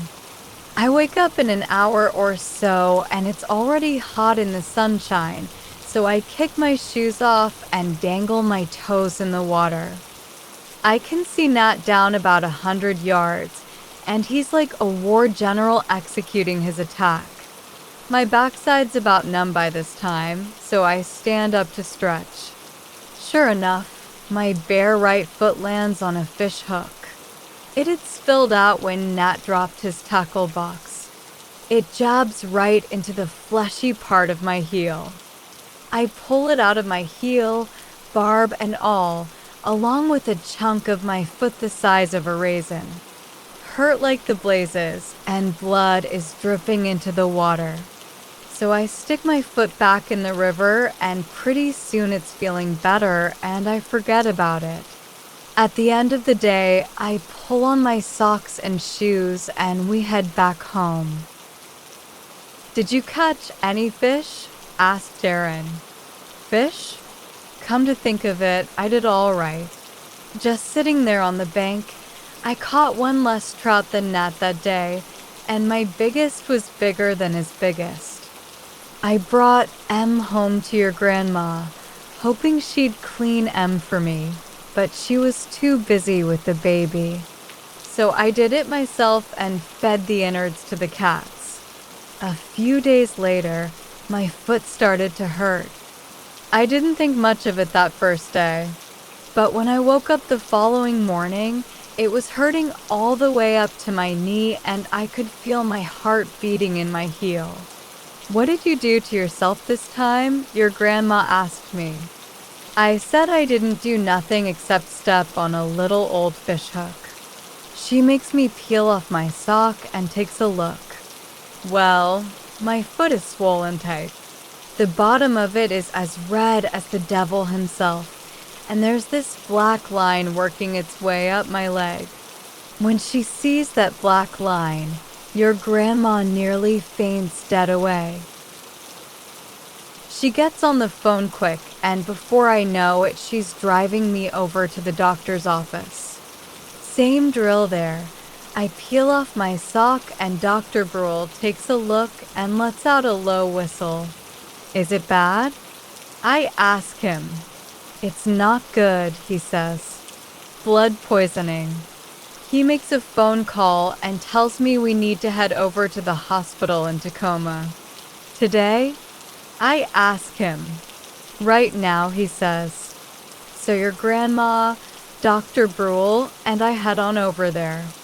A couple of other doctors take a look.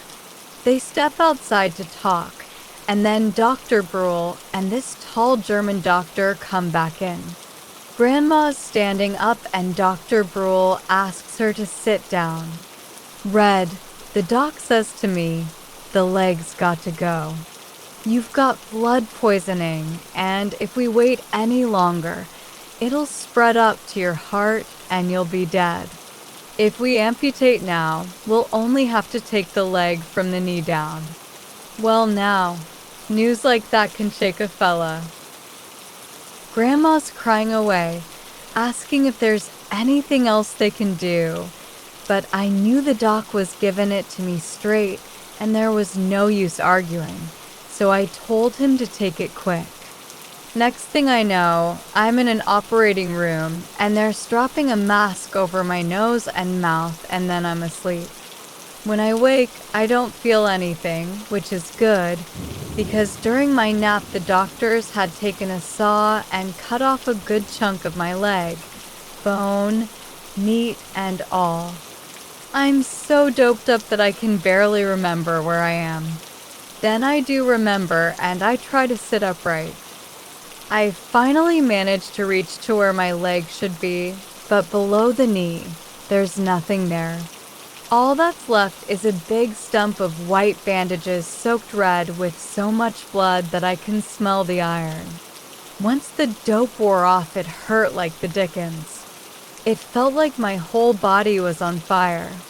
Let me tell you, boys, I was ready to go down to hell to cool off. That's how hot it burned. They couldn't give me enough dope to make it stop hurting. I was in the hospital for about 2 more weeks, and then I finally got to go back home. I'd sit in a chair and stare at the wall and yell for your grandma to bring me things. I about drove her to the nut house. I finally got so I could hobble around on crutches, and I made it back to the shop, where I could get along all right if I was sitting down. After work, I'd sit in my chair in the living room and growl at your grandma and at your dad, who was just a little baby who hadn't done a thing wrong, leastways not that I knew about. Finally, your grandma couldn't take any more of it, so she calls Dr. Brule, and he shows up one day for a surprise visit. He asks how I'm doing, and I ask him how he thinks I'm doing, what with my leg cut off and all. He says he'd like us to go for a little drive, because there's a guy he wants me to meet. I cuss back that if I want to go for a drive, I'm still capable of driving myself just fine. Our Olds was an automatic, see, and it only takes 1 foot to operate an automatic, since there ain't no clutch pedal to push. So Dr. Brule, he says fine, I can do the driving and he'll give me the directions. So we climb into the Olds and we drive all the way up Meridian Street to the town of Graham, where this friend of his lives. We pull up and I see it's a furniture shop, Lennis and Company. Lennis? That's who made our dining room set, said Aaron. Right. The porch swing, too, I bet. Anyway, we walk into the barn and there's Lennis all covered in sawdust, working at a wood lathe, sawdust sticking to the sweat all over his bald head. He brushes off enough of the dust to shake hands with the doc and asks how the doc's new kitchen cabinets are working out.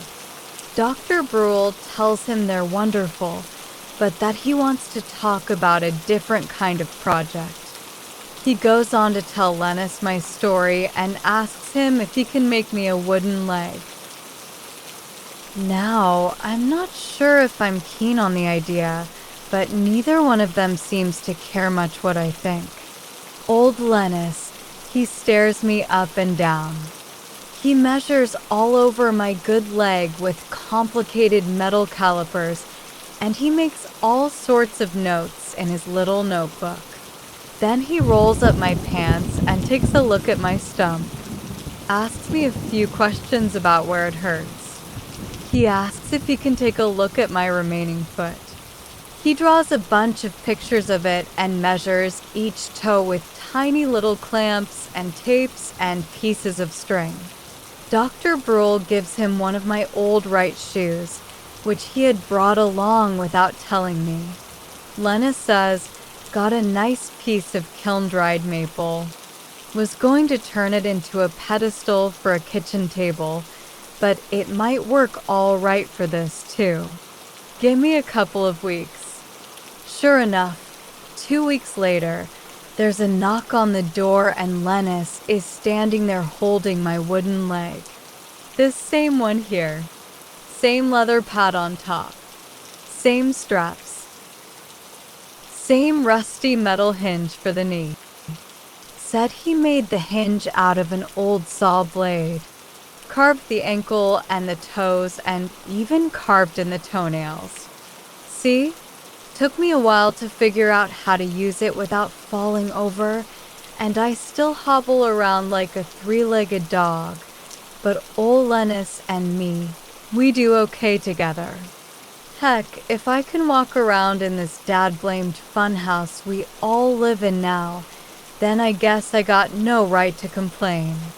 Grandpa looked down forlornly at his unlit pipe. He stood up and headed for the front porch.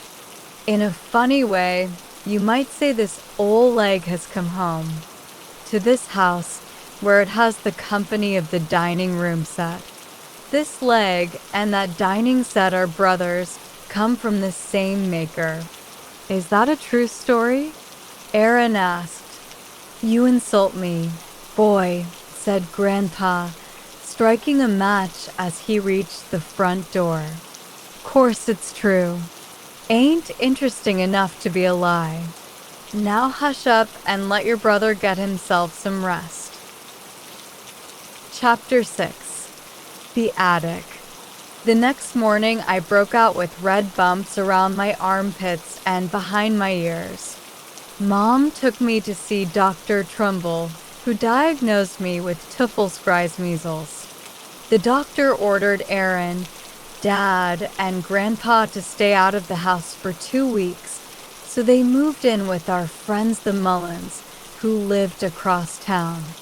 Mom could stay because she'd had Teufelsgreis measles when she was a little girl. Dad came by Tilton House after work to keep painting the exteriors, but he wasn't allowed to come inside. I hated living away from Aaron that long. Aaron drove me crazy sometimes, but I missed him. While Aaron got to live at the Mullins house, with level floors and a hot tub in the backyard, I had to stay among the mad drawings and the tilting floors. The Teufelsgreis measles made me miserable for the first 3 days. My eyes glazed over, my lips puffed up, and my joints swelled until I could no longer bend at the waist. It took a while, but the swelling and the red bumps slowly went away. After a week I felt fine and was more than ready to play outside. Not a chance, said Mom. You're contagious. And you could relapse, so you're stuck in here with me for another whole week. Besides Molly the cat, the only living thing I saw in 14 days was Mom. I played all the board games, read all the books, watched all the TV shows, and dug through all the cupboards. I made a new collar for Molly out of braided shoelaces. Boredom forced me to study the scribbles on the walls. They were scrawled everywhere, even on the handrails going upstairs. But as I studied them, I noticed a surprising neatness. The diagrams were carefully drawn. The circles were perfectly round. The equations were tidily stacked. The scribbles didn't look as crazy as I'd originally thought. Maybe they made sense after all. I decided to find out if I was right. I scoured the house for a diagram simple enough for me to understand. I found an equation that read like this: E sub k equals 1/2 times I times w squared. I had no idea what that meant, but next to the equation was this: W equals angular velocity. I equals the moment of inertia of the mass at the center of rotation. That made no sense to me either. Below that, though, was an unexpectedly simple diagram. It featured a wooden spool, 3 heavy washers, a very sharp pencil, and a couple of rubber bands. I tried to create the device with stuff I found in our kitchen junk drawer. After 3 tries and 45 minutes, I ended up with something that looked like a spinning top, so I twisted some string around the wooden spool and gave it a tug. The top spun on the kitchen floor, tilt and all, for about 10 minutes before it clattered onto its side and fell apart. That simple little top made me smile. Something in this house, insignificant as it was, had actually worked the way I'd hoped it would. I looked around the house for another diagram I could decipher, but all of them baffled me. "I'm bored again," I said. "Why don't you go read something?" Mom was sorting through a box of photographs in the living room. "I'm not in the mood." "Enough already, Josh. Go play a game." Played them all. "Then make yourself lunch. I've got some sliced provolone in the fridge.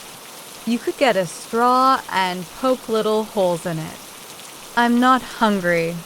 "And Aaron's the one who pokes holes in cheese. Not me." "You're driving me crazy, Josh. There's got to be something in this house you can do." I thought for a moment. "Can I go to the attic?" "Absolutely not. You'll get bitten by a rat." "All the rats moved next door," I said. "Besides, I don't think Mr. Doggo would ever bite me." "Well, you'll get bitten by something." "No, I won't." "And Dad said there's still all sorts of weird old junk up there." "Why can't I look through it?" "Because I said so. You'd probably fall through the ceiling." "Go do something else." I shuffled up to my room and sat on the floor. I stared at the scribbles I hadn't managed to cover over with posters. I was studying a diagram of a holly berry next to the words Ilex aquifolium when I heard the back door slam. That meant Mom had gone outside to work in the garden. An impulse I couldn't resist grabbed hold of me. I ran up the stairs to the all-the-way-up room. I opened the hidden door, clicked the switch, and watched a lone bulb blush to life somewhere back in the gloom. The ceiling slanted low, forcing me to crouch. Stacks of boxes tilted everywhere, and shadowy shapes filled the corners. The attic space faded to blackness, far beyond the dim glow of the light bulb. I rushed back to my room and dug through my drawers until I found a headlamp I used for camping. I stood motionless and listened for a minute, but the house was quiet. Mom was still outside. Using the headlamp to light the way, I crawled through the little door into the attic. In the boxes just inside the door I found an old cloth flour bag full of pennies dated 1929. They all looked brand new, and there must have been 1,000 of them. An envelope with old first, second, and third place ribbons for shot putting at a New York high school track invitational. Boxes and boxes of books. Only 2 looked interesting. An old red book with an ornate cover decorated with gold holly leaves, and one called Handbook of United States Coins. Both were well chewed by rats. Coin albums completely devoid of coins. The rats had chewed these as well. A rusty 3-inch pocket knife. I put this in my pocket. 7 wigs. They all fit me. A carpenter's level with a wedge of wood glued to the bottom on one end. A ship in a bottle. Only a jumble of wooden sticks and tangled string remained. Tiny rat droppings lay in the bottle, and I figured some of Mr. Daga's kids had played on the ship and wrecked it. Matches from a restaurant called the Alt Heidelberg. All of these boxes sat within 10 feet of the 3-foot-high door. The attic went much farther back from that. I set the pennies and the wigs outside the door to play with later, took a deep breath, and began crawling into the darkness. The attic was tucked into the eaves, framing the walls of the all-the-way-up room. I crawled for 20 feet and then reached a corner. I leaned as far forward as I could and peeked slowly around. Cobwebs glowed white in the beam of my headlamp. I crawled to where the roof met the slanted attic floor and found an abandoned bird's nest surrounded by feathers and droppings. The floor creaked somewhere ahead. I glanced up and the light caught something white on a beam about 20 feet away. It looked like words. The attic smelled like rat droppings, but I took a deep breath and crawled toward the words. Every few feet, I had to crawl through an old web. I imagined spiders scurrying down my back, and it made me shiver. Finally, I crawled close enough to make out the words 3 o'clock. I'd always liked 3 o'clock. That was when school let out. I took it as a good sign and crawled closer. The letters looked like they were written in white chalk. I searched the beams nearby, but there were no other words. I looked along the bottom of the crawl space, where the beam touched the floor. Still nothing. I looked at the wall directly to the right of the words. There, in the same spidery letters and the same white chalk, was written 9 o'clock. All 9 o'clock meant to me was bedtime on a school night. I wondered what the time meant to the person who'd written it here. I searched the area around wall and found nothing but more cobwebs. I continued to crawl further into the darkness until I reached another corner. At that corner, the floorboards stopped. The floor beams were spaced 2 feet apart with nothing between them but the plaster ceiling of the rooms below. I would have to crawl from beam to beam. If I missed a beam, I would fall through the ceiling. And if that happened, Mom and Dad would kill me. Every time a board creaked, my stomach flipped. Hundreds of cobwebs waited for me. I had just decided to turn back when I saw more letters. Halfway up the wall to my left was written 6 o'clock. Directly below that, on one of the floor joists, was scribbled 9 o'clock. Suddenly, the system made sense. The words were directions. On the face of a clock, 3 was on the right, 9 was on the left, and 6 was straight down. All I had to do was imagine where the hour hand on a clock would point. But who had written the directions? And what did they lead to? I had to keep going. I crawled carefully from tilting floor beam to tilting floor beam, balancing on my hands and knees to keep from falling through the plaster ceiling into the room below. Halfway along, I reached the word midnight. Did midnight mean I should look straight ahead or straight up? I aimed my headlamp up but saw nothing. I shone it straight ahead and could barely make out another set of letters written on a beam far ahead. I prayed I wouldn't slip as I stretched to reach each beam. My knees hurt. I finally made it to the words 6 o'clock. I looked down. Next to the beam was a little shelf. Resting on the shelf and hidden in the shadows sat a dust-covered metal box. It was about the size of Aaron's lunchbox. I tried to pick it up with one hand, but the box was surprisingly heavy. So, unsteadily balancing on my sore knees, I reached with both hands and grabbed the box. I lost my balance. With a crash, I hit the plaster and my legs broke through the ceiling of the room below.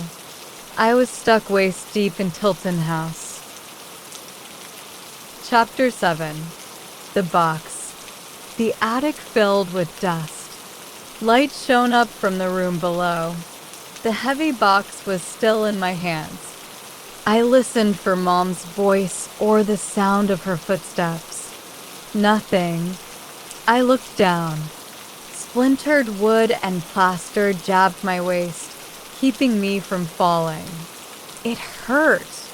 Very carefully, I set the box down on the nearest beam and tried to pull myself up and out. The plaster and would cut deeper into me. I tried to twist around, but I was lodged tightly. If I called Mom for help, she'd yell at me. And she'd call Dad for sure. But even if I could manage to get out on my own, there was no way I could hide that hole. Mom? I called softly into the cobwebs and dust of the attic. No response. Mom? I shouted. Still nothing. I yelled at the top of my lungs. I yelled for minutes on end. Mom? Help! No one came. Maybe no one would ever come. Maybe I'd be stuck here until the batteries ran out on my headlamp. Maybe spiders were crawling over my head right now, getting ready to sink their fangs into me. I ran my hands through my hair in a panic. The house held me tight, and not in a comforting way. You may not always like me, the house seemed to be saying, but you're not going anywhere and neither am I. Finally, after what felt like half an hour, I heard a noise below that sounded like the back door slamming. Josh, came the distant sound of Mom's voice. I'm up here, I yelled. The voice came closer. I was in the backyard. Did you call me? Yes. Is everything all right? No. I heard the sound of hurrying footsteps on the stairs, then Mom's voice directly below me. Oh my Lord. Are you hurt? I'm stuck. Mom called Dad, who came home in spite of the measles quarantine. After an hour of careful cutting with a saw, I fell into Dad's arms. Red scrapes circled my waist. I tried to play them off as no big deal, but they really hurt. Mom yelled at me for disobeying her order to stay out of the attic, and Dad yelled at me for making the hole in the ceiling and forcing him to come home from work in the middle of the day. Then Mom hugged me for a while and sprayed a bunch of Bactine on my scrapes, which isn't supposed to hurt, but always stings like crazy anyway. Dad said we would talk later about consequences, but he had to return to work before he got in trouble with Mr. Stevens. I had grabbed the box before Dad pulled me out. Dad barely looked at it, probably because he was in such a hurry to get back to work. Dad, Grandpa, and Aaron returned home the next day. When they pulled up in front of Tilton House, I went outside for the first time since the measles began. After Dad helped him out of the car, Grandpa stared at the house and whistled. You done good, son. I turned. Dad had nearly finished painting during my quarantine. Now the house had bright white trim and shutters against rich gray-blue walls. It looked all dressed up and ready to meet the mayor. Dad smiled proudly. I smiled too.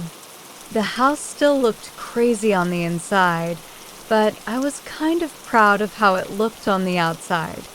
Dad and Grandpa set about patching the hole in the ceiling with boards, sheetrock, and plaster. I had to help and also had to pay for part of the supplies out of my allowance. I didn't mind. I figured I owed the house that much. Promise me you won't go into the attic anymore, Mom said. I don't want you making any more holes, said Dad. I got enough work around here as it is. Which reminds me, said Mom. When are you going to paint the inside of this place? I haven't photographed the walls yet, replied Dad as he walked away, but don't worry. It's on my to-do list. Aaron and I examined the metal box on my first break from helping patch the ceiling. The box was olive green and heavy and, unlike most boxes, didn't open at the top. Instead, there were 2 drawers under a keyhole. The metalwork around the keyhole was shaped like a capital T. I pulled the bottom drawer, but it wouldn't open. Then I pulled the top one, and it slid out smoothly. Inside lay a paper envelope and a tiny key. The handle of the key was shaped like the T around the keyhole, but the key was far too small to fit in the lock. I tried anyway. It didn't work. Maybe you have to turn the key sideways, said Aaron. I tried that. Then I tried putting the key in backward. Nothing worked. I picked up the envelope from the drawer and read the spidery writing on it out loud. Warning. Grow powder. Deadly consequences. Contains quadratically ionized ilex aquifolium. Extremely dangerous. Used far away from all animals and humans. What's grow powder? Asked Aaron. As soon as Aaron said that, I understood. It's to make the key grow. I said, you put grow powder on the key and it will grow until it fits the lock. How do you know? Why else would the key and the envelope be together? That is so cool, said Aaron. We could sprinkle some on a Hot Wheels car. Then we could have our own cars. We both stared at the envelope in silence for a moment and thought about the possibilities of the grow powder. Why does it say it has deadly consequences? Well, what if it makes the key grow to 5 times its normal size? I said, or 10 times. Or what if you accidentally spilled some on a dog and it grew to the size of a horse? Aaron's face went white. He hated dogs. That's why we can't open it now, I said, slipping the tiny envelope back into the metal drawer. We need to wait until we way out in the middle of nowhere, where nothing bad like that could happen. Someplace safe. Chapter 8. Moss. We needed to get far away from civilization. Far away from dogs and cats and rats and other things that could grow big and dangerous. I talked to Dad at breakfast the next day. Don't you think your poor, recovering son should get out of the house? Dad grunted and kept eating his cereal and reading the paper. I'll take that as a yes, I said. Think about all that time Mom spent alone with me. She probably needs a break, because I think I was driving her crazy. What do you want, Josh? Dad said, without raising his eyes from his paper. I was thinking it would be fun to go on a boys' hiking trip this weekend. Dad looked up at me and said, you're right. That would be fun. After dinner that night, he packed our pickup with gear. It didn't turn out fun at all. We were pulling the packs from our truck at the trailhead when a forest ranger walked up. His beard looked like the moss that hangs from old trees. How you doing, folks? He said cheerily. Fine, muttered Dad. He hated seeing other people when we went hiking. The whole reason you go hiking is to get away from other humans, Dad always said. The sight of a single soda can or cigarette but could ruin his whole weekend. If Dad spotted another hiker, he would walk straight ahead without a word, trying to pretend the person wasn't there. The ranger took Dad's rudeness in stride. "Well, be sure you stay on the trail," he said. "This is an awfully remote area. There's no one to help if you get in trouble. Hardly ever come out here myself." "Good," said Dad. He pulled the pack onto his back and walked up the trail. Aaron and I had to scramble to catch up. It had taken us about 6 hours to drive to the trailhead from Tilton House in Tacoma. Now we were hiking toward a campsite in the Olympic National Forest, near the Dos Sualips River and one of Grandpa's favorite fishing spots. 100-foot-high cedar and fir trees cast the Olympic National Forest in shadow. Soggy, seaweed-colored moss hangs from the branches and droopy ferns cover the ground. At least, that's how I remember it. I've never been back since that trip. I'll never go back. An hour later, we still hadn't seen another sign of human life, and Dad's mood had improved. The trail was poorly marked and barely maintained, so every half hour we'd stop and Dad would check our progress on his trail map. Each time we took a break, I would take my pack off for a few minutes. I had the metal box hidden under my sleeping bag and it was heavy. We walked for 2 hours until lunchtime. While Dad was fixing cheese sandwiches, I sat next to Aaron to firm up our plans.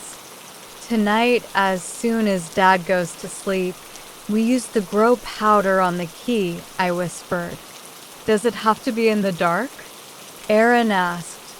"Don't be a baby." After lunch, we put in another 4 hours of steady hiking before Dad said we should set up camp. With trees this tall and thick, it'll get dark early.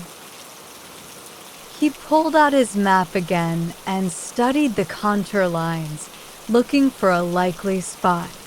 "That's funny," he said. "This next part of the map is blank." "What do you mean?" I asked. "Look," Dad said, pointing at the map. "We're here. This red line marks the trail, and all these curvy brown lines show the contour of the land. The closer they are together, the steeper the land is. But up around this little bend, the lines disappear." "Maybe it's real flat there," said Aaron. "That might be a good place to pitch our tent." "Maybe. Or it could be that they didn't print that part of the map because no one has ever mapped it." "Well, the trail doesn't go through it," I said, "so if we stay on the trail, we should be fine."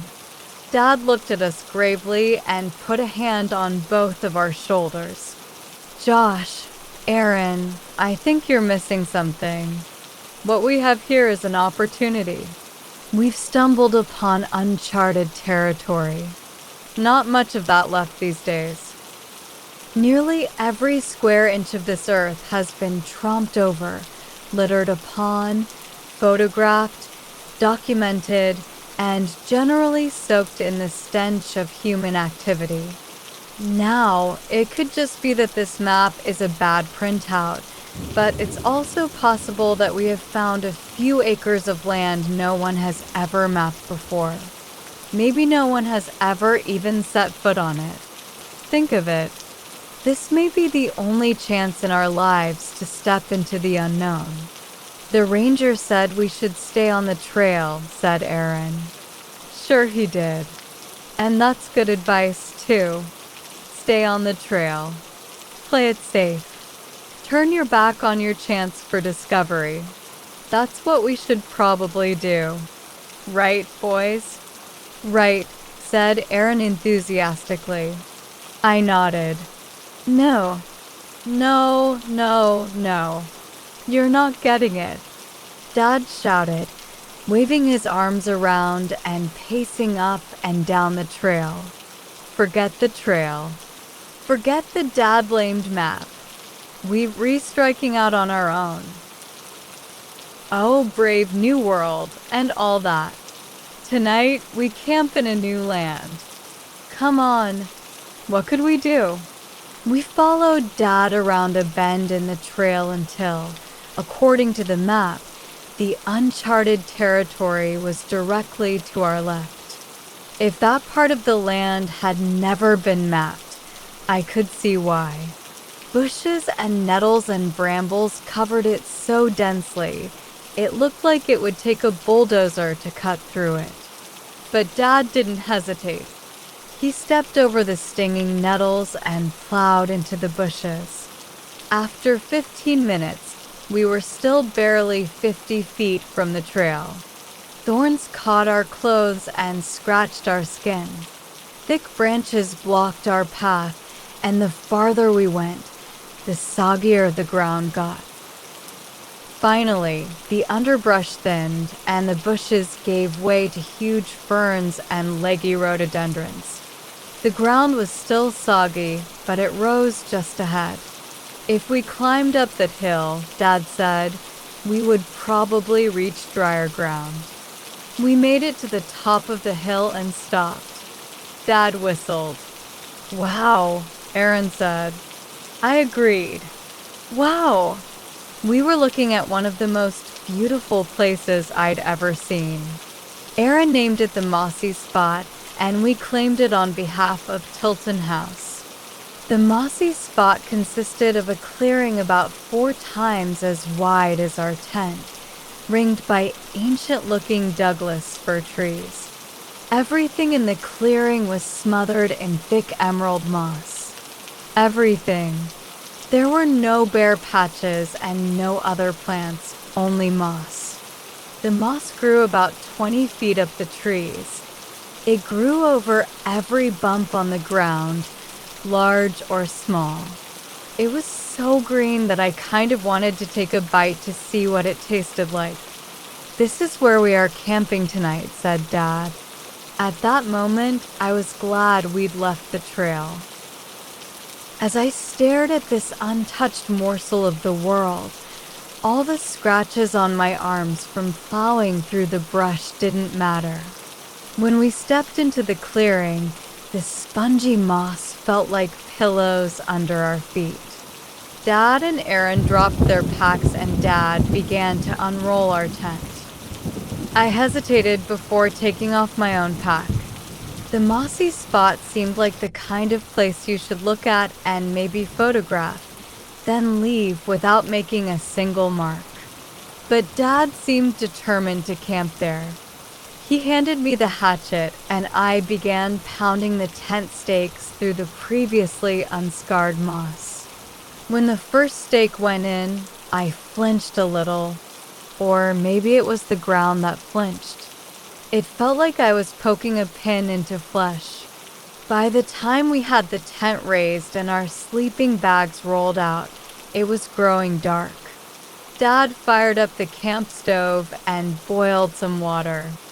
I noticed that we were all trying not to make a sound. Our voices felt too much like an intrusion. So we sat inside the tent and ate warm noodles in silence.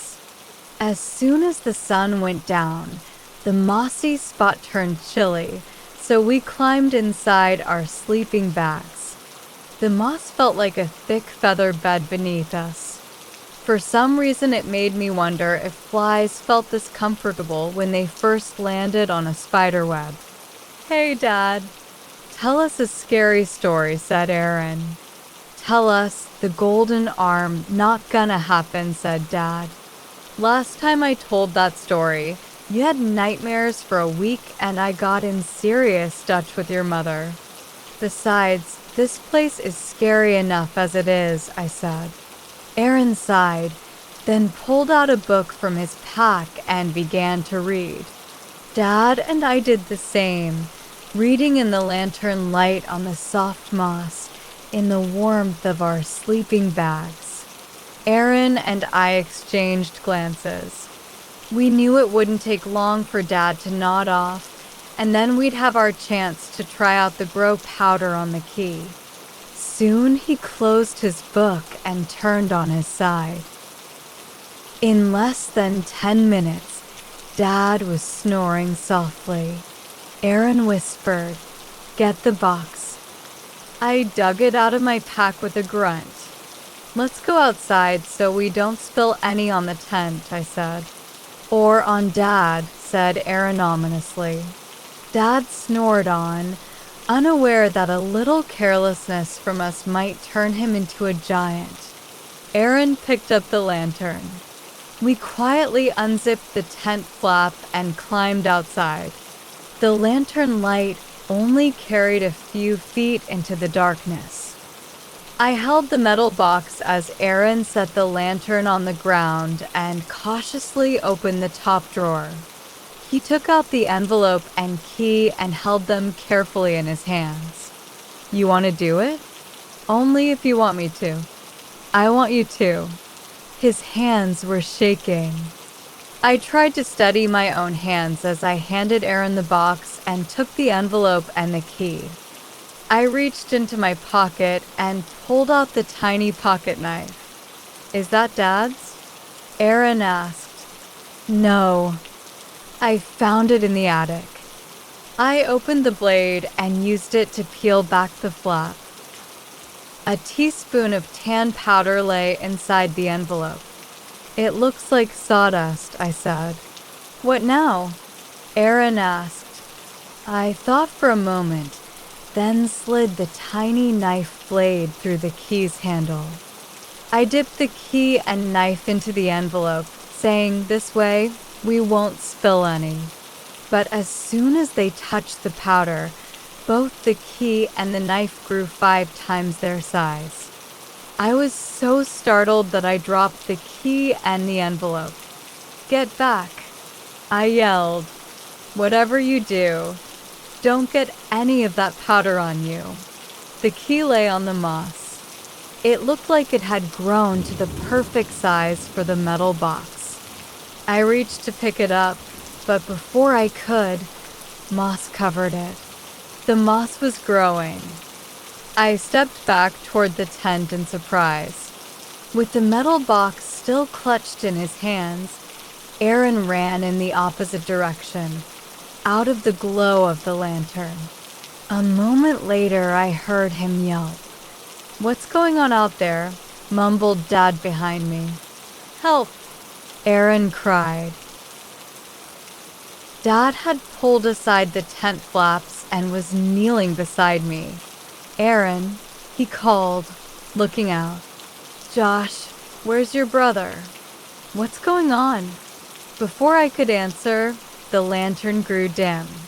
In seconds, the light changed to an emerald glow and then went out.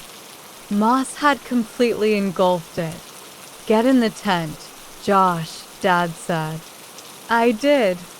He quickly pulled on his boots and climbed outside. I heard him call, "Aaron, Aaron." His voice became muffled. Then silence. My little brother and Dad had disappeared in the darkness outside. What was I supposed to do? I realized I was still holding on to what had once been a tiny pocket knife. It was now the size of a machete. I dug through my pack and found my flashlight. I shone it at the door of the tent.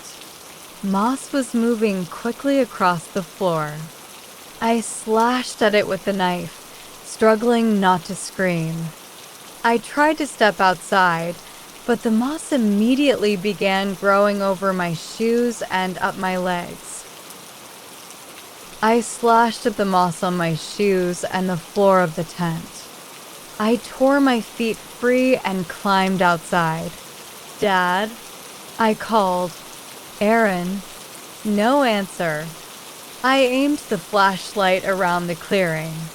My hand was shaking so hard that the beam was jumping all over. I saw 2 shapes, one tall and one short. Both were completely covered in moss. I tried to take a step toward them, but my feet wouldn't move.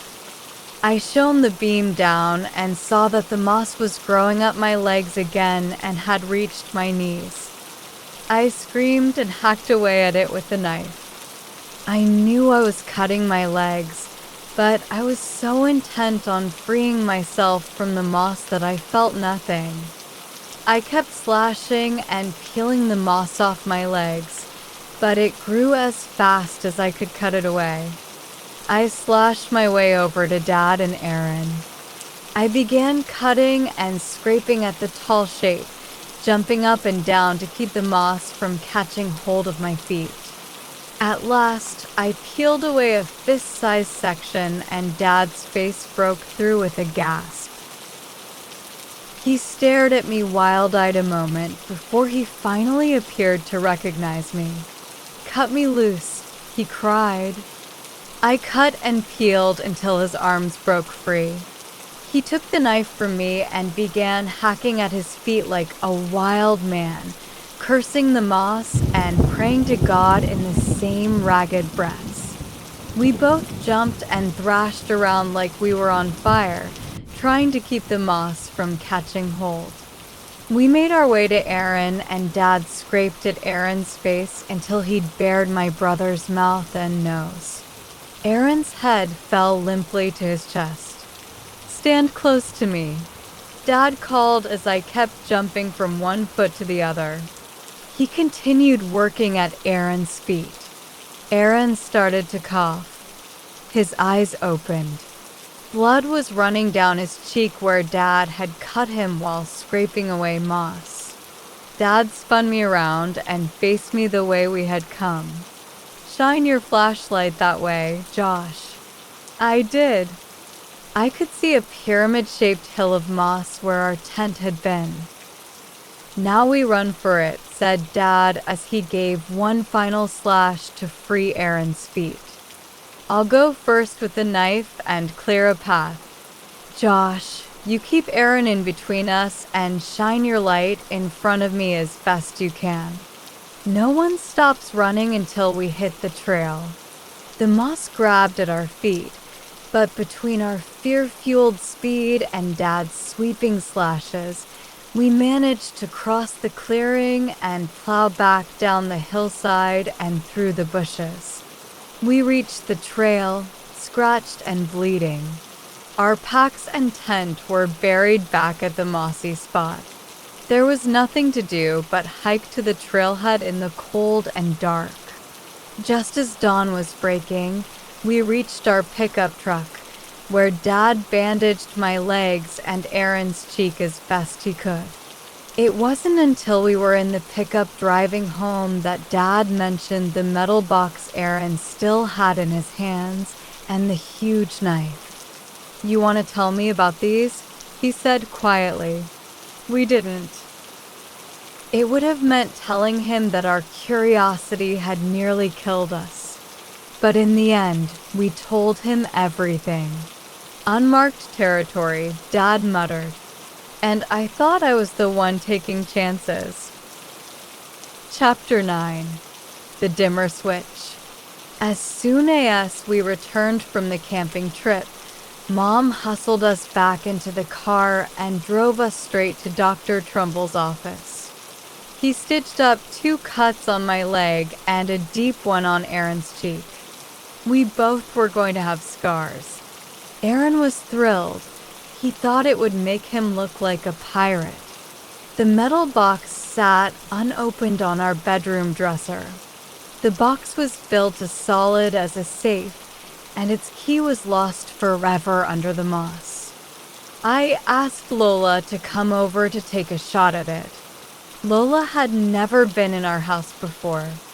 I watched her nervously as she walked through the front door. She stumbled a bit on the tilting floor and then stood as still as a marble statue as her eyes scanned the words, numbers, and diagrams on the walls. A smile flitted across her face, but she hid it quickly. "It's even weirder than I thought," she said. We went up to my room and tried prying the box open, but we succeeded only in breaking one of Dad's best screwdrivers and one of Mom's butter knives. Lola ran home and came back with one of her mom's oyster forks. We broke that too. Her mom noticed. Apparently, she polishes the silverware once a week. We took a break from the box and went outside to ride bikes until dinner time.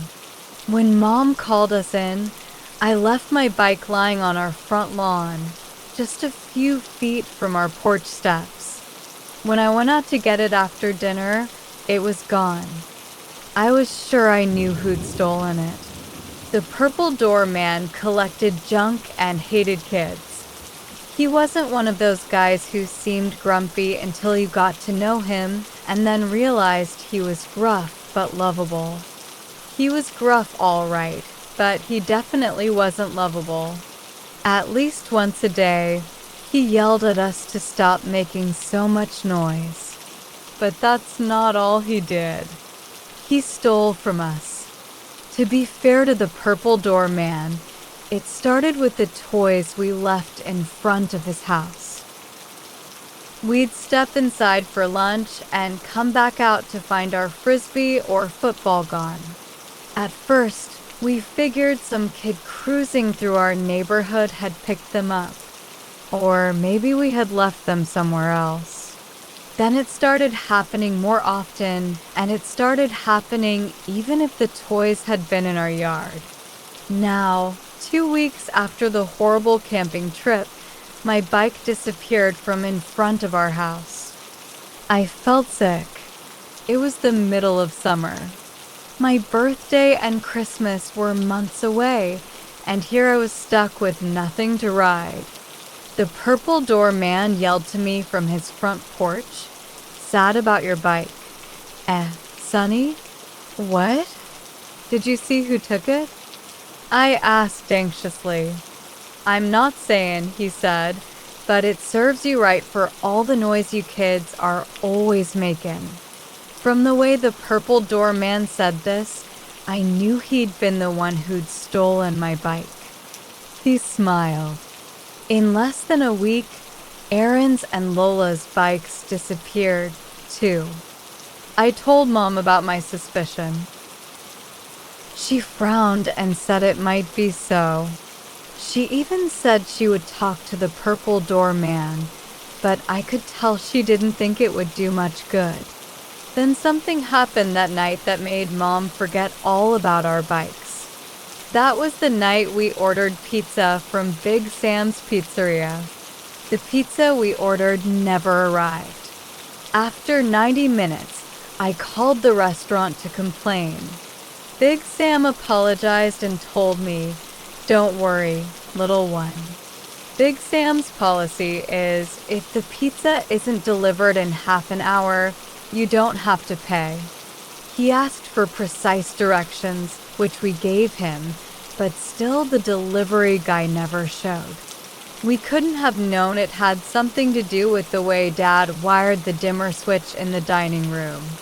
A dimmer switch is a kind of light switch with a dial that you can turn down to dim the light or up to brighten it. At least, that's how they usually work. When Dad had started installing the switch in our dining room that Saturday afternoon, Mom had told him he should ask Mr. Daga for help. Be honest, dear. Do you have any idea what you're doing? We live right next door to someone who not only knows about electricity, but has proved he knows about the wiring of this house, and he's offered to help you anytime you need it. I don't understand why you won't him ask for help. Dad muttered a few things I couldn't hear and insisted on wiring the switch on his own. But the lights in the chandelier above the dining table refused to turn on. The switch wouldn't work. At least not the way dimmer switches usually work. Dad put his tools away and turned the switch all the way off. Since the pizza never arrived, we ate cheese sandwiches for dinner instead. The next morning, Dad, Aaron, Grandpa, and I woke up to Mom screaming.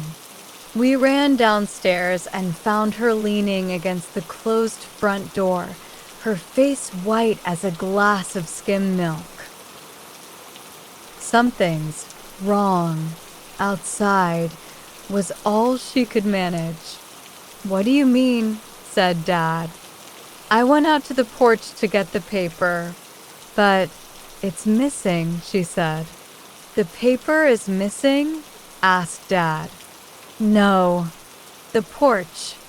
Look." She opened the door. Mom was right. The porch was gone.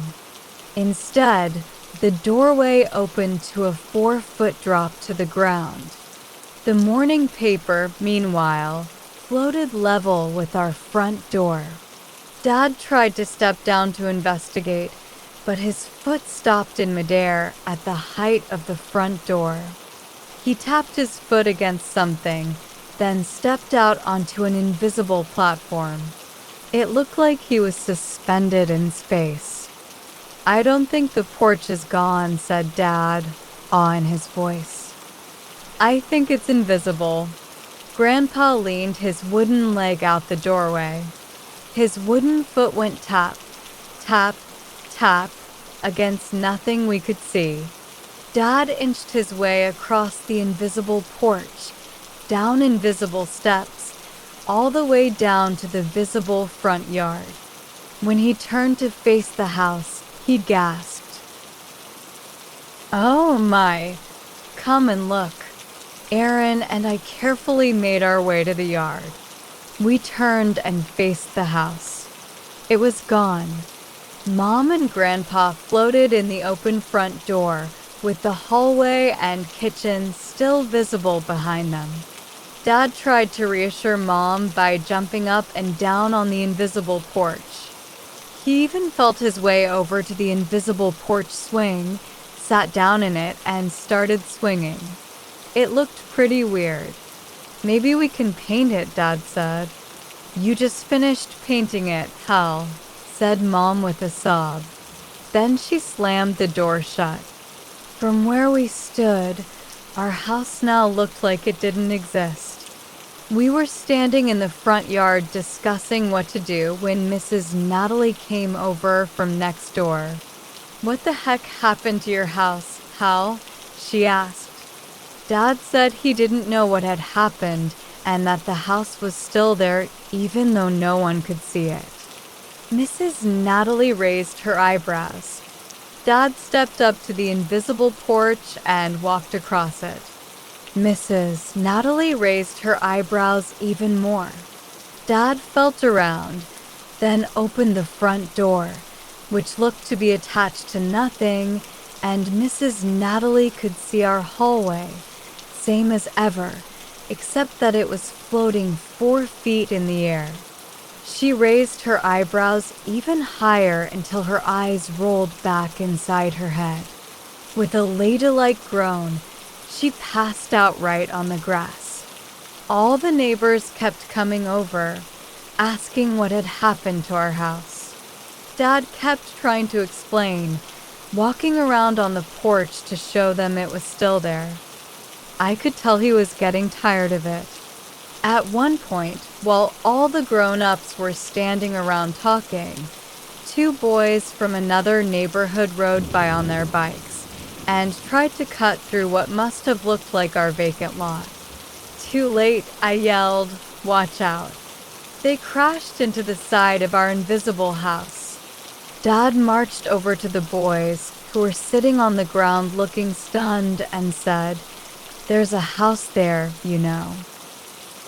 Dad's mood grew even worse after his boss, Mr. Stevens, finally came by to take a look at all the scribbles on our walls.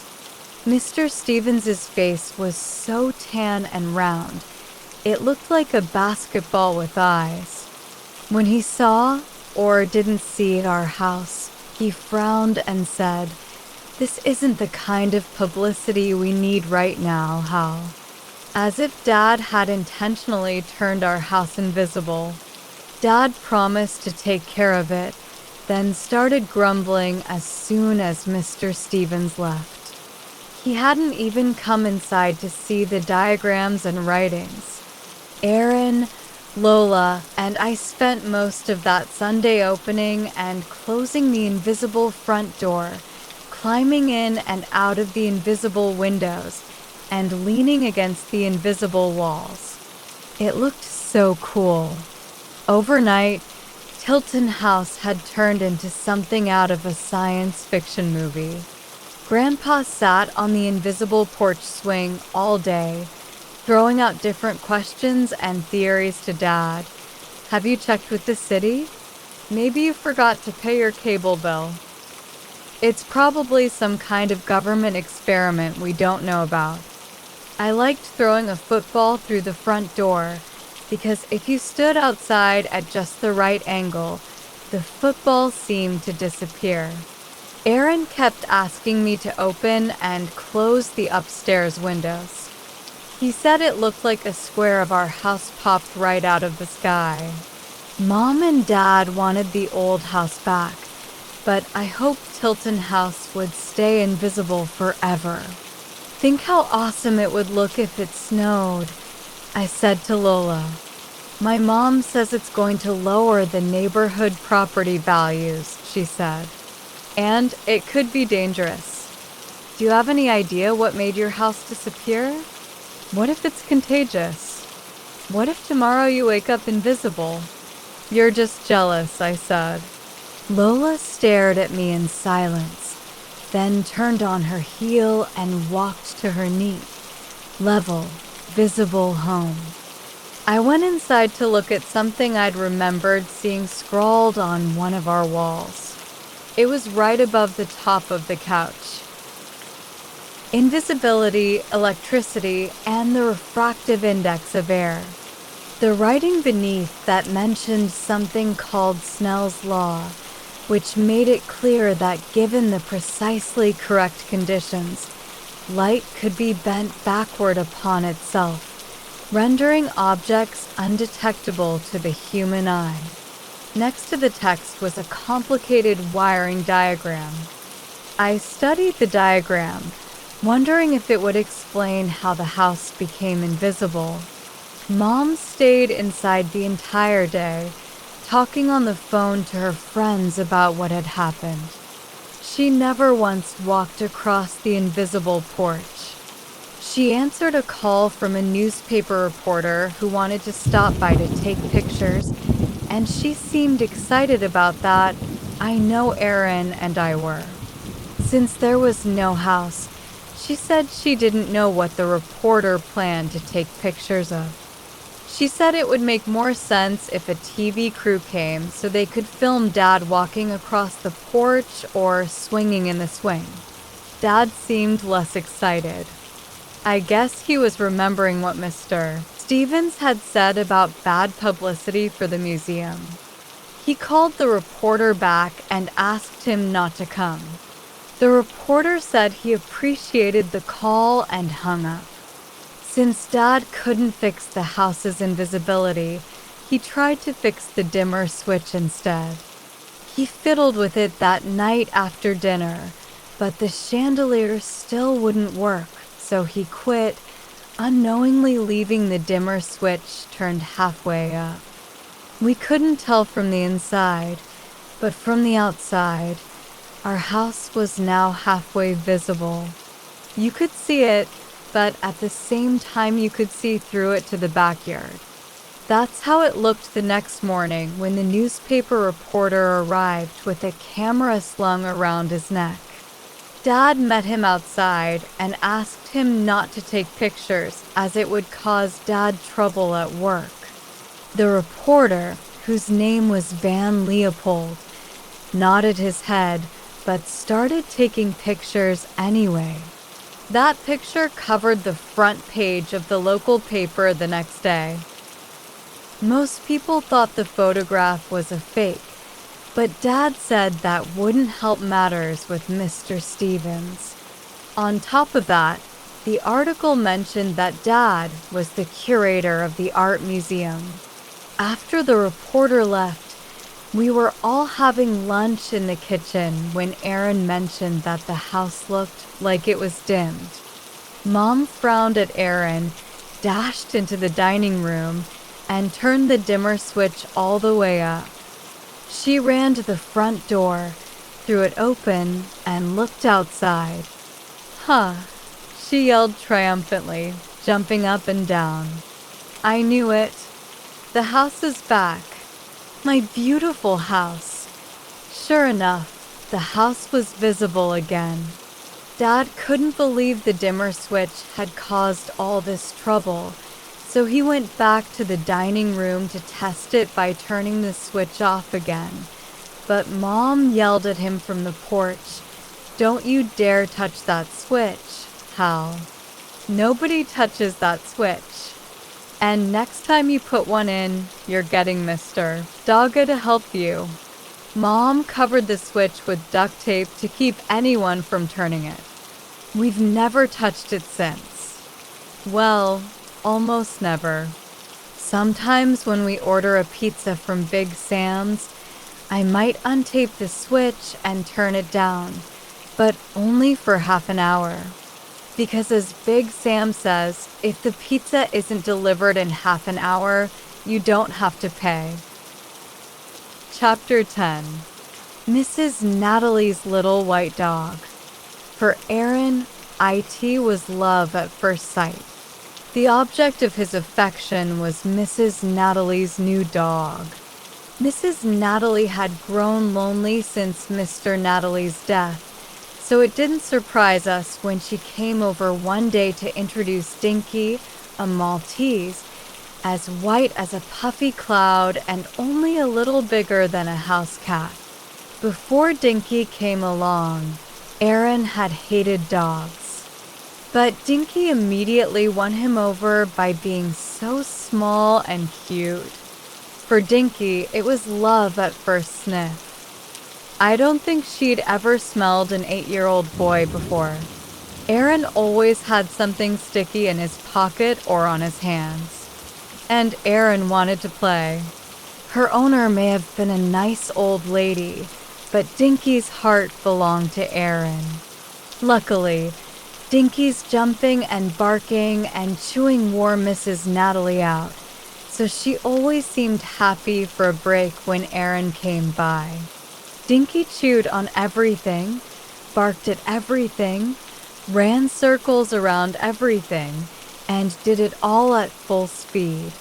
Mrs. Natalie put up with her because Dinky always seemed happy, and Mrs. Natalie needed happiness around her. But it was my brother who made Dinky happiest of all. If he took a single step outside Tilton House, Dinky would explode out of the little doggy door that Mrs. Natalie had asked Grandpa to install. She would run at Aaron, jump all over him, bark with joy, and wiggle uncontrollably for 5 minutes. Aaron would dash around the block with Dinky giving chase, or the pair would wrestle on the grass or sprawl on the living room floor as Dinky and her sharp teeth destroyed another pair of shoes. When I appeared, she would run at me and jump on me for 10 seconds or so. Same with Lola or Mom or Dad. But she'd always return to Aaron. If she could, she'd be touching him at all times, pressed against his leg or wiggling all over his lap. Late one afternoon, Lola and I were sitting on the floor in my bedroom, trying to open the bottom drawer of the metal box that I had found in the attic. Aaron was on his side of the room speaking to Dinky as if she were a human. "Ilex aquifolium," said Aaron, slowly reading the words written on the bedroom ceiling. "Can you say that, Dinky?" Dinky responded with pants and growls. "Who do you think put the grow powder in this box?" asked Lola. "I figure it has to be the same guy who wrote all over the walls. But why would he go to all the trouble of hiding the box in the attic? And of using a tiny key to lock it? Lola looked up from fiddling with the box. Do you have a knife or something? Do I ever have a knife? I reached under my bed to pull out the machete-sized pocket knife. It wasn't there. I bent down to look and saw something about the size of Grandpa's lighter. I pulled it out. It was the knife, but it was tiny again. It shrank. I said. No, it's perfect, said Lola. She tried to insert the tip of the knife into the seams of the box, but the box was so well built that even the tiny knife couldn't penetrate. When Lola turned the box upside down to examine the underside, scraps from the envelope that had contained the growth powder fell to the floor.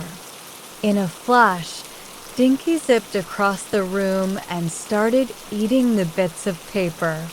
Smart dog you have there, said Lola. He is smart, said Aaron. And since you think you're so smart, he's not even a he. He's a she.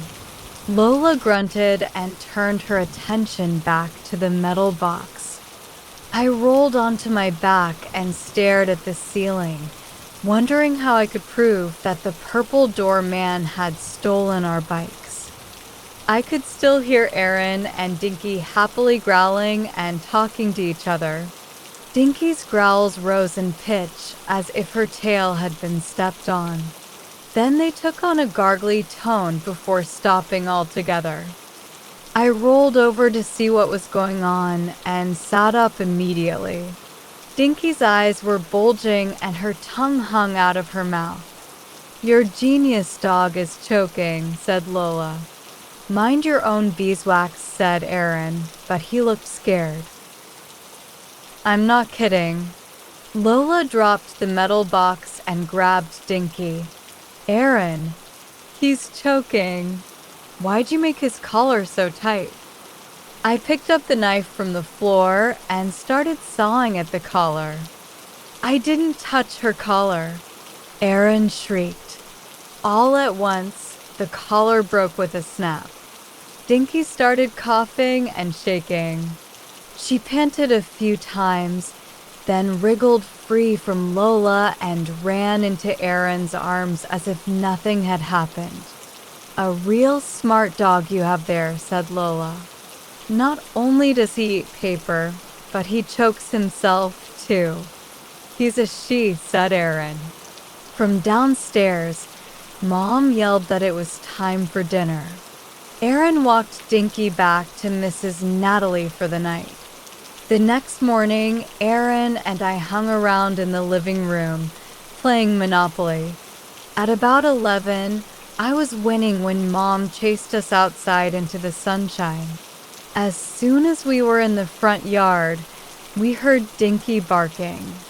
Her head popped out of her doggy door, then her front feet. Then she stopped. She barked again. Her furry body completely filled the door. She wiggled, barked, and strained against the door until the rest of her body followed. She bounced down the porch steps and ran over to Aaron. She grew, said Aaron. He was right. Yesterday, Dinky had been the size of a cat. Now she came up to Aaron's knees. That's weird, I said. She didn't seem nearly this big yesterday. I bet it's because she ate that paper envelope yesterday. The one that had the grow powder in it, said Aaron. I hope she doesn't get any bigger, I said. What I really hoped was that the grown-ups wouldn't notice. Aaron pulled a frisbee out of a bush and tossed it. Go get it, Dinky. Dinky ran after the frisbee, caught it as it bounced off the sidewalk, and instantly chewed it to pieces. Dang it, Aaron, that's mine, I said. Go get it back before she destroys it. Too late, Aaron said as Dinky tore a chunk out of the frisbee. You owe me a new frisbee, I said. I didn't do it. Your dog did. She's not my dog. She's Mrs. Natalie's. I left Aaron with his furry friend and walked down to Lola's house. While I quietly told Lola about the growing dog, Lola's mom made us lunch, cucumber sandwiches on whole wheat bread, cut in perfect fourths and served with carrot sticks and apple slices. It wasn't too bad, but Lola's mom stood by the sink and watched us eat. She kept reminding Lola to eat over her plate so that she didn't get crumbs on the floor. As far as I could tell, Lola was eating over her plate the whole time. I finally figured out that I was the one dropping crumbs, but Lola's mom was too polite to say anything to me. We played with Lola's rock collection for a while. For rocks, they were pretty interesting. When we got back to my house, Aaron was still outside with Dinky. "She's growing," he yelled at us as we approached. "Look, her back comes almost up to my waist."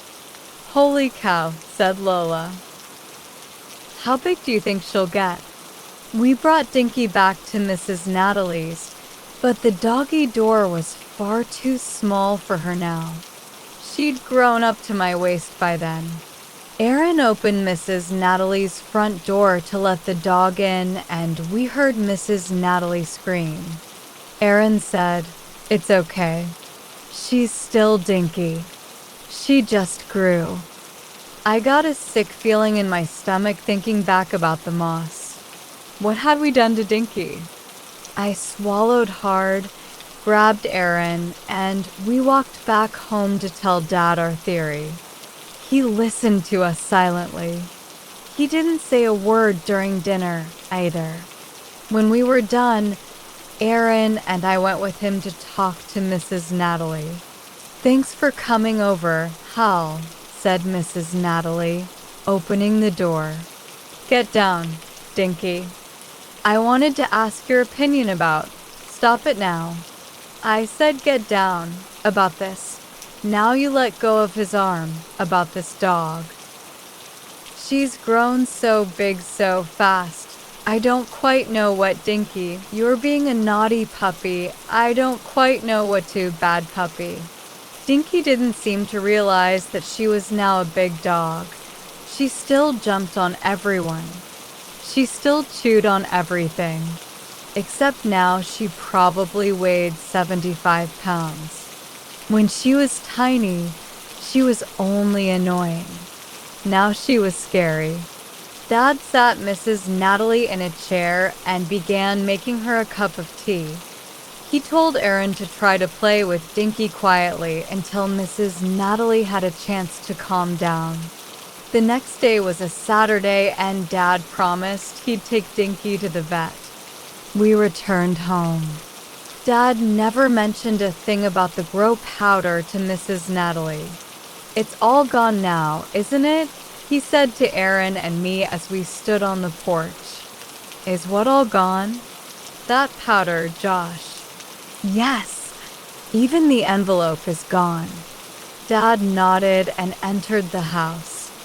We were only partway through breakfast the next morning when the phone rang. I could hear Mrs. Natalie's frantic voice on the other end of the line. "Hal, I don't know what to do with this dog." Then the phone went dead. We all ran next door, even Grandpa, but when we got to the front steps, we saw a huge wet nose and mouth poking through the doggy door. The mouth held the remains of Mrs. Natalie's phone. Mrs. Natalie's front door shook and strained against its hinges. We could hear Mrs. Natalie's hysterical voice from inside as she tried to get Dinky under control. Then the door burst open and the biggest, fluffiest dog I'd ever seen jumped off the porch and onto Aaron, knocking him to the ground. Dinky stood on top of him, her huge front paws on his chest, chewing happily on Mrs. Natalie's phone. Aaron burst into tears. Who could blame him? Dinky was huge. The top of her head came up to my chin. She must have weighed 300 pounds, maybe not as big as a pony, but bigger than any St. Bernard I'd ever seen. Dad and Mom pulled Dinky off of Aaron. At Dad's request, I ran to the garage for some rope. Dad and Grandpa did their best to hold on to the giant dog until I came back, and then Dad tied one end of the rope around her neck and the other end around the holly tree in Mrs. Natalie's front yard. Dinky strained against it, and for a minute I thought she would rip the tree out of the ground, but it held. "What am I supposed to do with this thing?" asked Mrs. Natalie to no one in particular. Dinky dropped the phone from her mouth and barked a huge, deep sound that rattled my rib cage. Her dark, shiny eyes looked longingly at Aaron. "She's not a thing," said Aaron, wiping the tears from his face. "She's still Dinky. She's just big." "Mrs. Natalie didn't mean anything by it, Aaron," said Grandpa. "It's just that Dinky is a mighty large dog for one little lady." "I suppose I should call the shelter," said Mrs. Natalie. "No," shouted Aaron. "You can't do that to Dinky." "I'm sorry," Aaron said Mrs. Natalie, but honestly, I don't know what else to do. I can't keep a dog this big, especially when she's so naughty. Come and see what she did to my house." We followed Mrs. Natalie inside. She led us into her kitchen, where she pointed to the spot where her phone used to hang from the wall. Now there was a ragged hole and dangling wires. All the knobs had been chewed off the kitchen cabinets, even the ones above the counters. In the living room, the back of the sofa was torn open and the heavy wooden frame was scarred with teeth marks. Grandpa took Mrs. Natalie by the arm and led her over to our house. We all sat around the kitchen table, discussing what could be done with Dinky and trying to comfort Mrs. Natalie. Aaron stayed outside with Dinky. "Someone had to comfort her too," he said. The adult conversation grew boring pretty fast, so I went outside to check on Aaron. Dinky and Aaron had disappeared. It looked like the rope had been untied from the tree.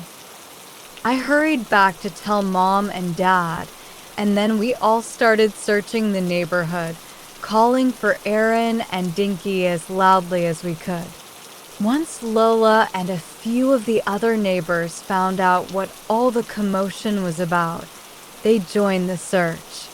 The talker had been sitting outside the whole time, of course, and Mom actually ran over to ask him if he'd seen anything. He didn't even glance up at her. He just kept talking about dead bodies and Belgian winters. Mom called the police, and then she and Mrs. Natalie went next door and searched every room in Mrs. Natalie's apartment. 2 officers came by, and after they took down all the information, they said it shouldn't be hard to spot a dog that big.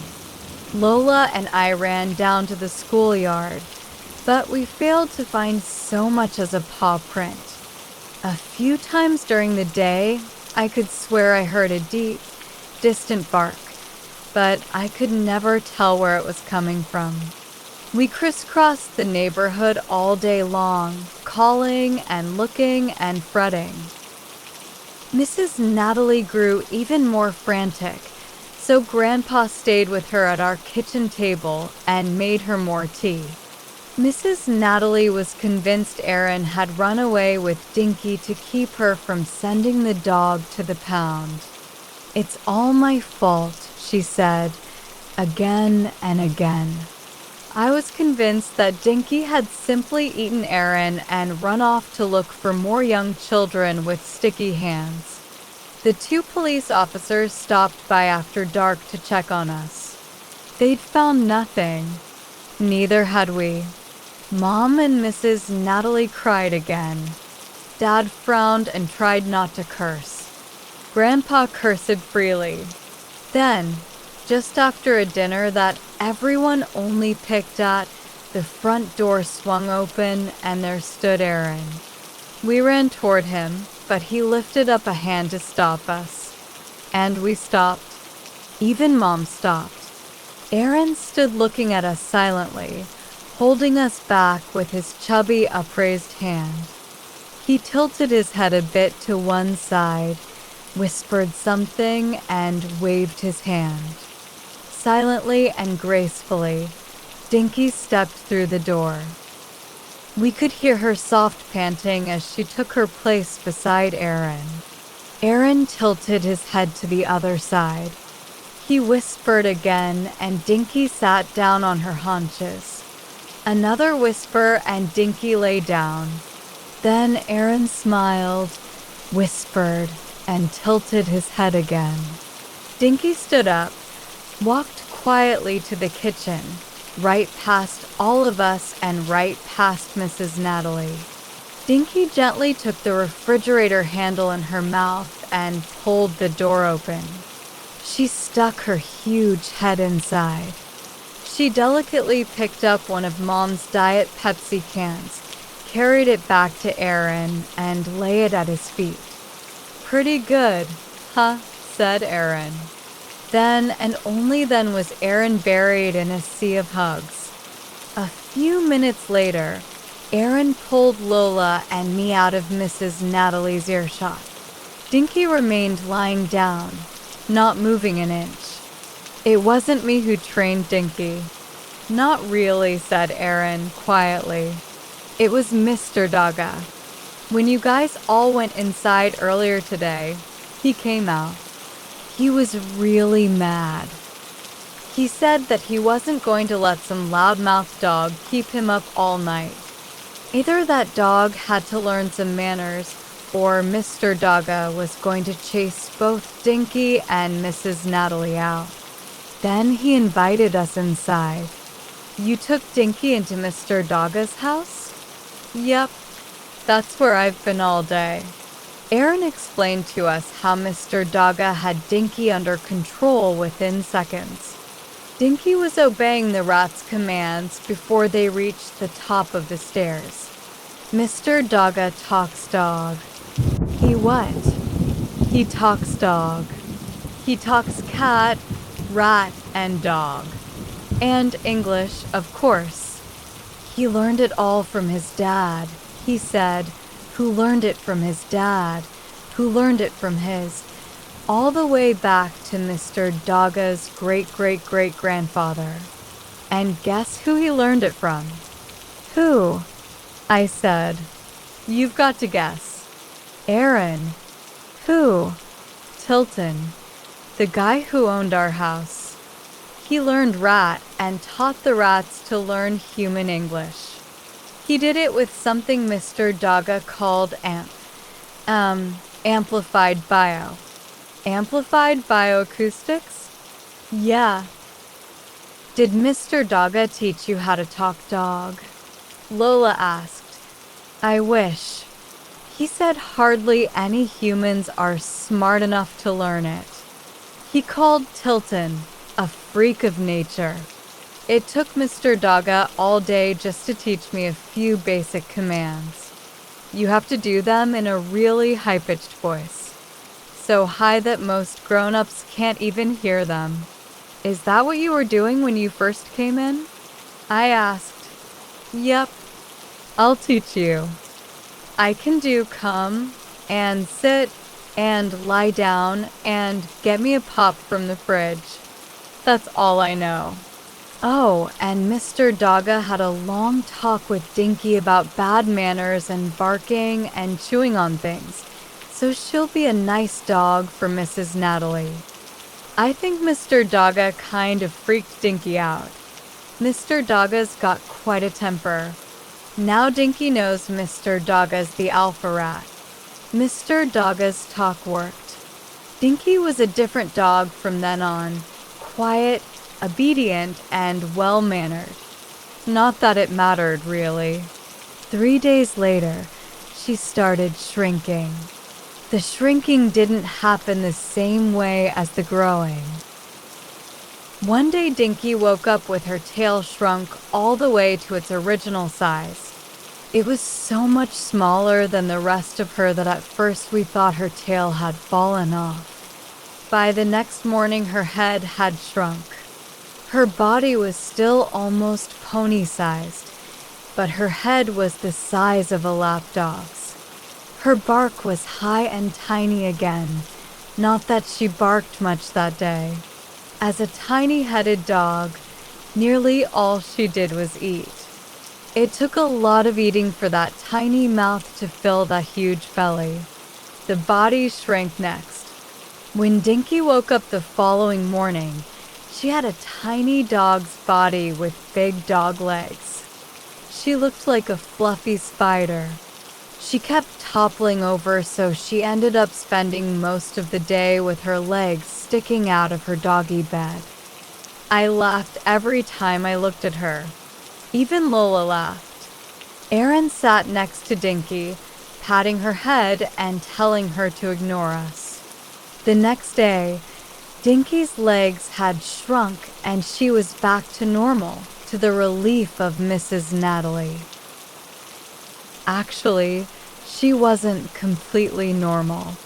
Her right legs had shrunk all the way down, but her left leg stayed just a little bit longer. Most people probably wouldn't have noticed, but for the fact that Dinky tended to run in circles. The one advantage?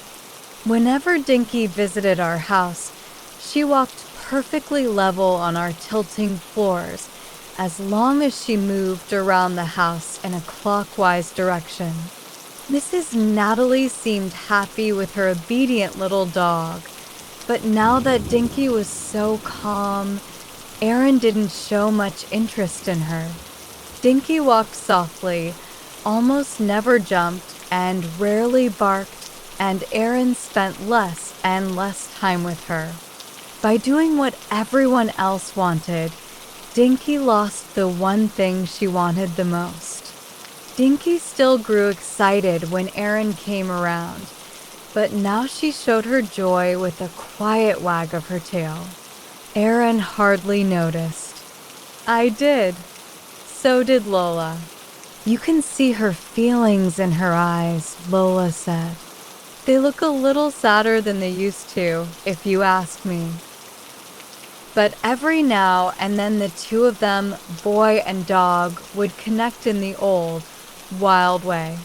It usually happened outside, down by the end of the block, far away from Mr. Dogga. Erin would shout.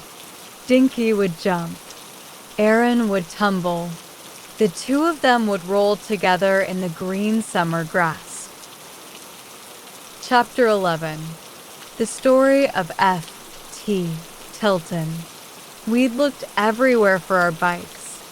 The longer we looked for them, the more convinced we became that the purple door man had stashed them in his house. The sky was clear and blue, but Erin and I sat in the living room flipping from TV channel to TV channel. Finally, after watching one lousy show after another for about 2 hours, we grew desperate enough to shut off the TV. We were arguing on the porch about what to do when Lola walked over and stood at the bottom of our front steps. Who the heck is Tilton anyway? Huh, I said. Tilton, said Lola, gesturing at the sign next to our front door. Your sign says Tilton House. And Erin said Tilton taught the Doggas how to speak all those languages. Who is Tilton? I don't know. I guess he's the guy who built this house. Lola sat next to me. He must be the one that stayed inside all those years. I wonder if there's some way we could find out more about him, she said. We'd never found anything that mentioned Tilton other than the sign on the porch. Maybe we could look in the attic, Erin said. No way, I said. I'm not going back up there. I know where we need to look, said Lola, and so do you. We need to open up that metal box. But we've tried 1,000,000 times, Aaron said. What we need is an expert, said Lola. Someone sneaky. We need Mr. Dogga, I said suddenly. I couldn't believe I hadn't thought of it before. The rat asked Lola, Can I meet him? You want to? Yes, Josh Peshik, I want to meet him. We took Lola with us over to the Dogga's house. We had a routine we went through when we visited them. We'd usually bring a gift of food with us, like a hot dog or a cup of Cheerios. We would knock on the door and then announce ourselves. If they wanted to see us, they would open the door. This time the door opened and Mr. Dogga waved up at us with one paw, absently rubbing his hairless belly with the other. His house smelled so bad, it was hard to breathe. What's up, little Peshik? He said. Is that a hot dog I smell? I set the hot dog on the floor. Who's your lady friend? Asked Mr. Dogga. This is Lola, I said. She's our neighbor. She's okay. Why is she plugging her nose like that? I slapped Lola's hand down and frowned at her. She forced a close-lipped smile and cautiously followed Aaron and me inside. Since the Doggas had moved in, they'd done a lot of decorating rat style. That meant piles. Piles of chewed-up toilet paper, piles of chewed-up newspaper, piles of rat poop, and squirming piles of baby rats, all tumbling over one another, looking for something to chew on. You sure have a lot of kids, Mr. Dogga, said Aaron. Tell me about it. Heck, these days I've even got a lot of grandkids. Maybe even some great-grandkids. Who knows? I can barely keep up with all of them. Sometimes I think your dad had the right idea, with just the two of you. But Mrs. Dogga, she always wanted a big family. We told Mr. Dogga about our problem with the metal box. Sounds like something I could help you with, he said. His tiny eyes grew bright, and his whiskers twitched from side to side. Let's have a look-see. We set the box down on the floor. Mr. Dogga's little shoulders slumped when he saw it. That old thing?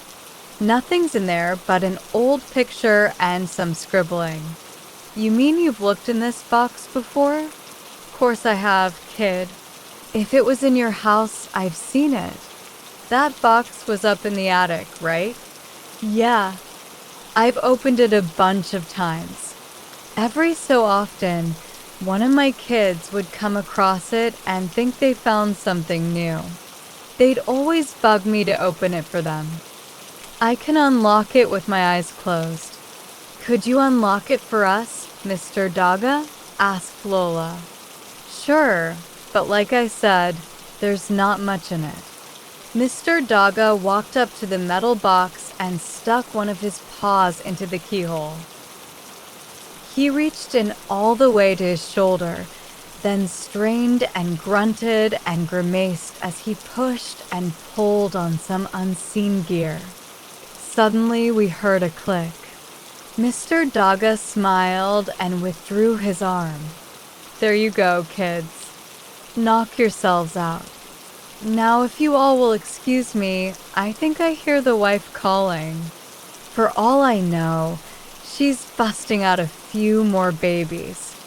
The thought of Mrs. Dogga busting out babies chased us out the door and down the stairs. We took the box up to our room and set it on the bottom bunk. The bottom drawer now slid open easily. Inside, we found an old black and white photograph of a woman's face. The corners of the photo were rounded off with tiny bite marks. Mr. Dogga and his kids had clearly looked at the photo more than once. The woman in the picture had round, dark eyes, long lashes, and pursed, shiny lips. Her black hair was tied back with a scarf. The photo was signed in a flowing, girlish hand. It said, "Take a piece of my heart," and was signed only with a single letter. "She's beautiful," said Lola, her hand going to her hair. "I wonder who she is." Under the photo lay a thin notebook. When we pulled it out of the drawer, tiny crumbs of paper fell out of it. Its old cover was brown cardboard, colored and textured to give it the look and feel of leather. The word journal was printed across the front. Like the photo, the corners of the book were rounded by tiny teeth marks, and the bottom third of the cover was missing completely. I opened the journal carefully and examined the contents. The first 10 pages were covered with a shakier version of the same slanting, spidery script on the walls of our house. The rest of the book was blank. "What does it say?" asked Aaron, trying to get a look. I held the journal away from him. "Why don't you read it aloud, Peshik?" said Lola. Okay. No need to get impatient." With that, I began to read the following aloud. "I am dying. If not today, then soon. I have no heirs. If you find this book, try to think upon my remains with mercy. I, Francis Theodore Tilton, was born in 1909 to Henry and Charlene Tilton in Brooklyn, New York. I was a healthy child, but for one thing, my left leg was 3 inches shorter than my right. My father was a kind and good-natured man and a watchmaker of some renown. I spent many hours at his side, playing with the tiny gears. I made my first working clock when I was 7. My father expressed his pride in my achievement and encouraged my natural abilities. When I was a boy, Father would create elaborate treasure hunts for me, using the hands of a clock as directional clues. The treasure was always something small, a tool, a carved bit of wood, but the game was a favorite of mine. If you found this letter, you may be familiar with the game, too. My mother, a beautiful dark-haired woman with a fiery temper, was my protector and defender. She refused to acknowledge that my uneven legs were a weakness. Thanks to her constant pushing, I excelled in school. I joined the track team and won first-place ribbons in the discus and shot put, sports where my shorter leg made it easier to spin my body quickly and powerfully. Mother taught me to think of my defect as a strength. If my unbalanced gait forced me to watch my step to keep from falling, it also led me to find things on the ground, coins, buttons, old keys. Mother helped me start an extensive coin collection and encouraged my collecting by purchasing rare coins for me. Do I deny that I was bright? Of course not. I was a genius. I was smarter than any of my classmates and all of my teachers. School was a silly pastime. My childhood friend? Science. I spent my days happily, or at least enthusiastically, in my home, performing electrical and chemical experiments and designing elaborate machinery. Our home was known around our corner of Brooklyn for the mysterious smells that often emanated from it, as well as the occasional explosion.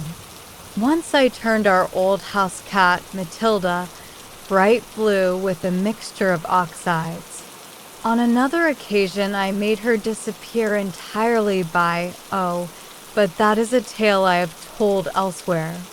All in all, I had a satisfactory childhood. The only trouble I experienced was my own doing, for I had little control over my wicked temper. All my life, it's been the cause of my grief.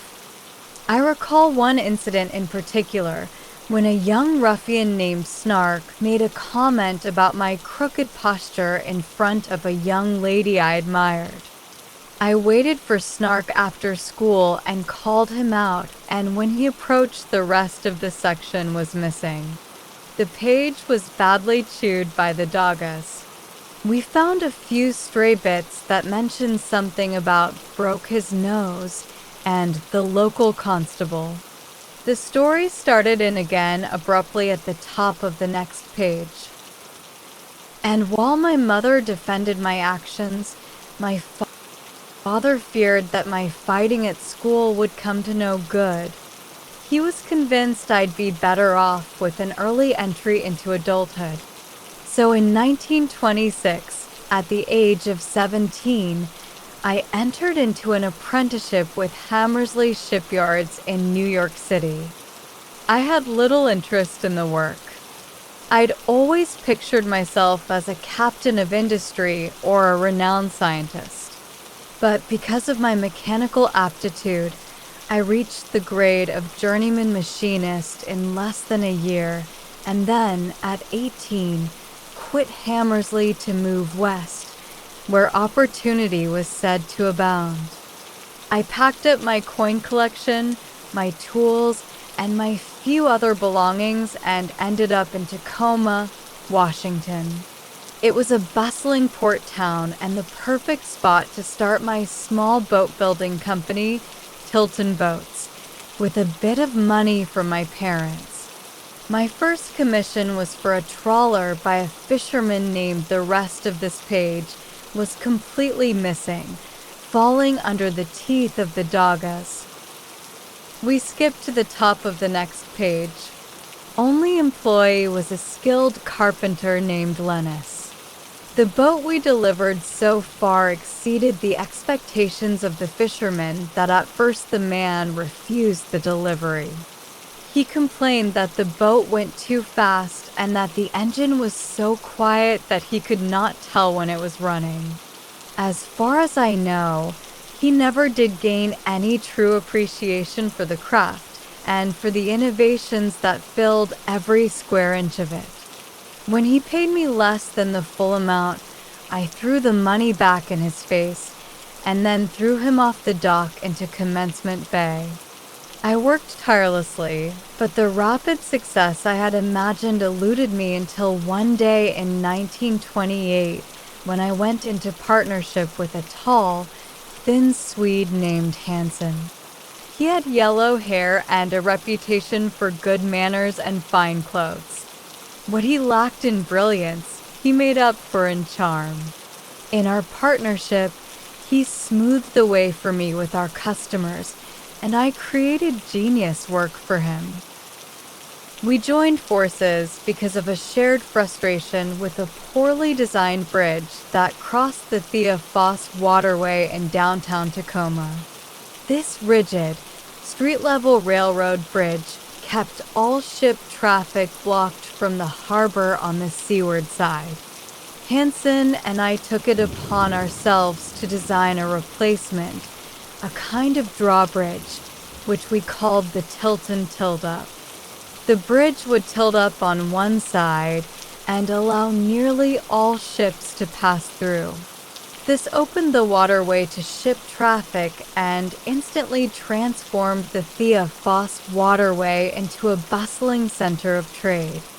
On the strength of our bridge design, commissions began to roll in.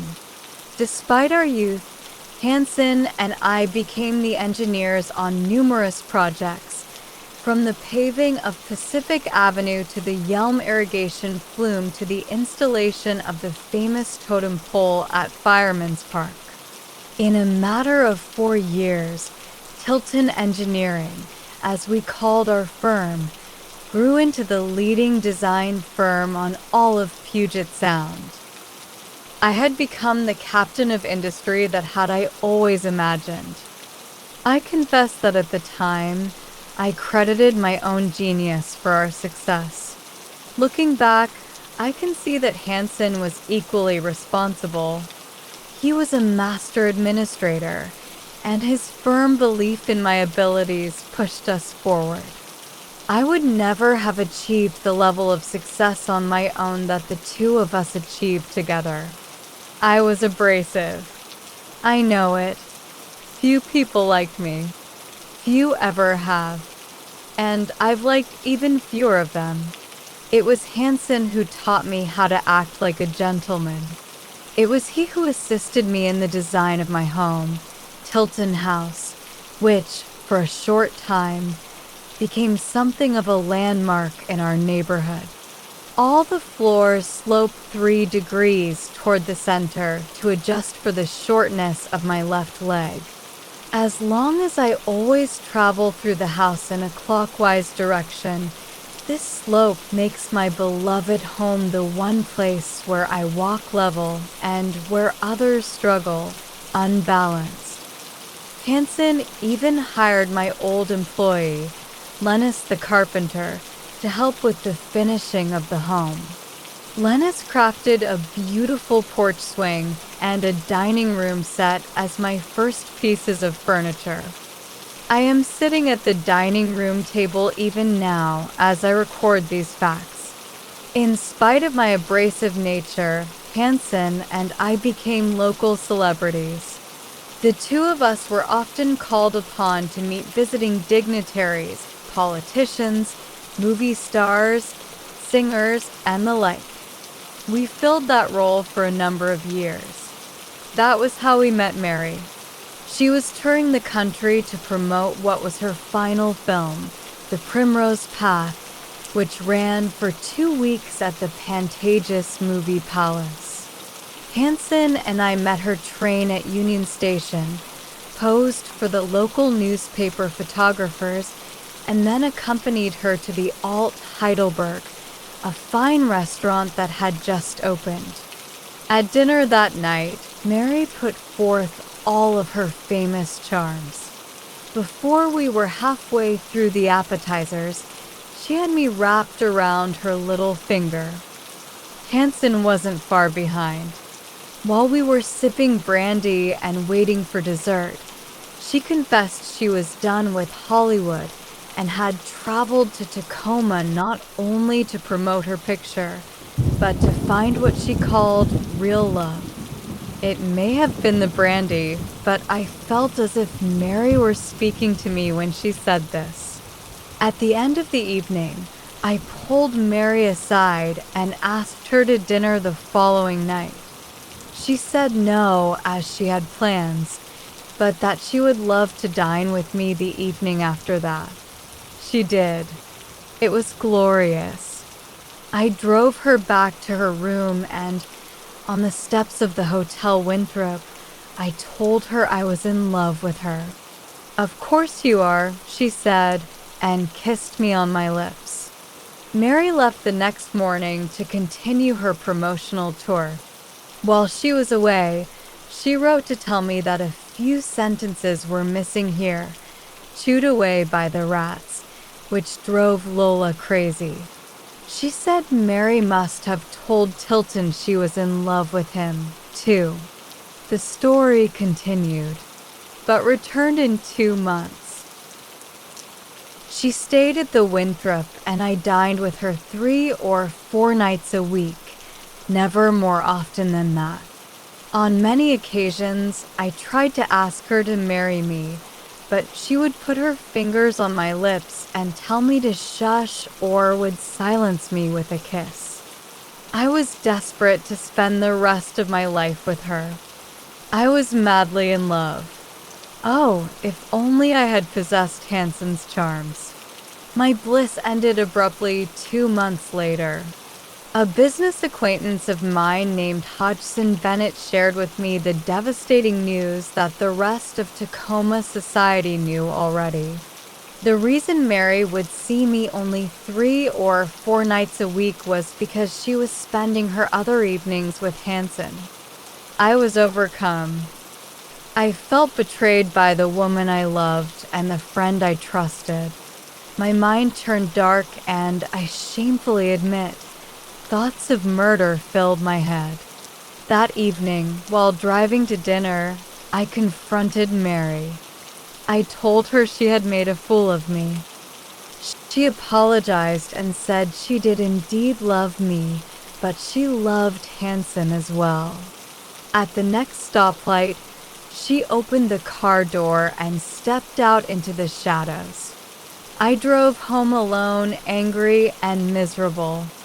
I lay awake all night. In the morning, Mary came to see me at Tilton House. I did not know it then, but it would be the last time I would ever lay eyes on her. She brought a package with her, which she said was something beautiful to remember her by. She had originally purchased it during a trip to More Missing Words here, and many people had remarked how similar they were. She was leaving, she said, because she could not come between Hanson and me. Her final request was that I not hold Hanson responsible for her departure. If I truly loved her, she said, then I would preserve my friendship with Hanson. I hardly heard a word she said. I begged her one last time to become my wife. She refused, kissed me, and left. I stood on my porch, lost in sorrow, when Hanson showed up, looking for Mary. I told him about her gift, but it failed to bring us together. Forgetting Mary's appeal for peace, the two of us argued heatedly. Hanson struck me in the face. My raging temper, which I had kept in check for so many years, exploded. With all of my might, I struck Hanson back, landing a great blow on the end of his jaw. Some sentences were mostly chewed away here. The only part we could read said, "Didn't know what to do with the body." That was the end of it. And that was the last I ever saw of him. In a single, cursed morning, I had lost my best friend and the woman I loved. I walked away from my business. Indeed, I walked away from all parts of my life. What use was the world, with its fickle women, deceitful friends, and level sidewalks? I decided to turn my face from society and spend the rest of my life with my old childhood friends, engineering, chemistry, electricity, mathematics. So I retreated to my house, this house. Indeed, since that very day, I have never left it. Not once. How long has it been? 6 decades? 7? Perhaps more? I have fully lost track of time. I am so old now and so tired. I fear that I will not even finish this page, and I still have so much to tell. Have I known happiness since that fateful night? No, but I have known great and secret successes. What have I learned? What have I accomplished? The language of beasts is now open to me. I have conversed with the vermin, with the ratus inside my home, and taught them to converse with me. I can turn off the visible with the flick of a switch. Passages through time and space lie within these walls, and I have learned to tap the power of Ilex aquifolium so that the large and the small are interchangeable, albeit not without great risk. Have I recorded all I know? Yes, but not in books, not on paper. My house is the document of my achievements. All secrets lie within. And my final revenge is that I hope it takes the world as long to uncover my secrets as it did for me to discover them. To learn them all, you will have to live long. I am growing wearier than ever. I am so old. My old heart beats weakly. It hurts to breathe.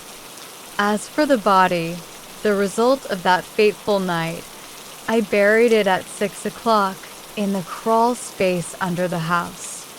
I have no desire to look upon it, as it only brings back bitter memories. F. T. Tilton. The journal ended there. Aaron, Lola, and I sat in silence. Do you know what this means? Lola finally whispered.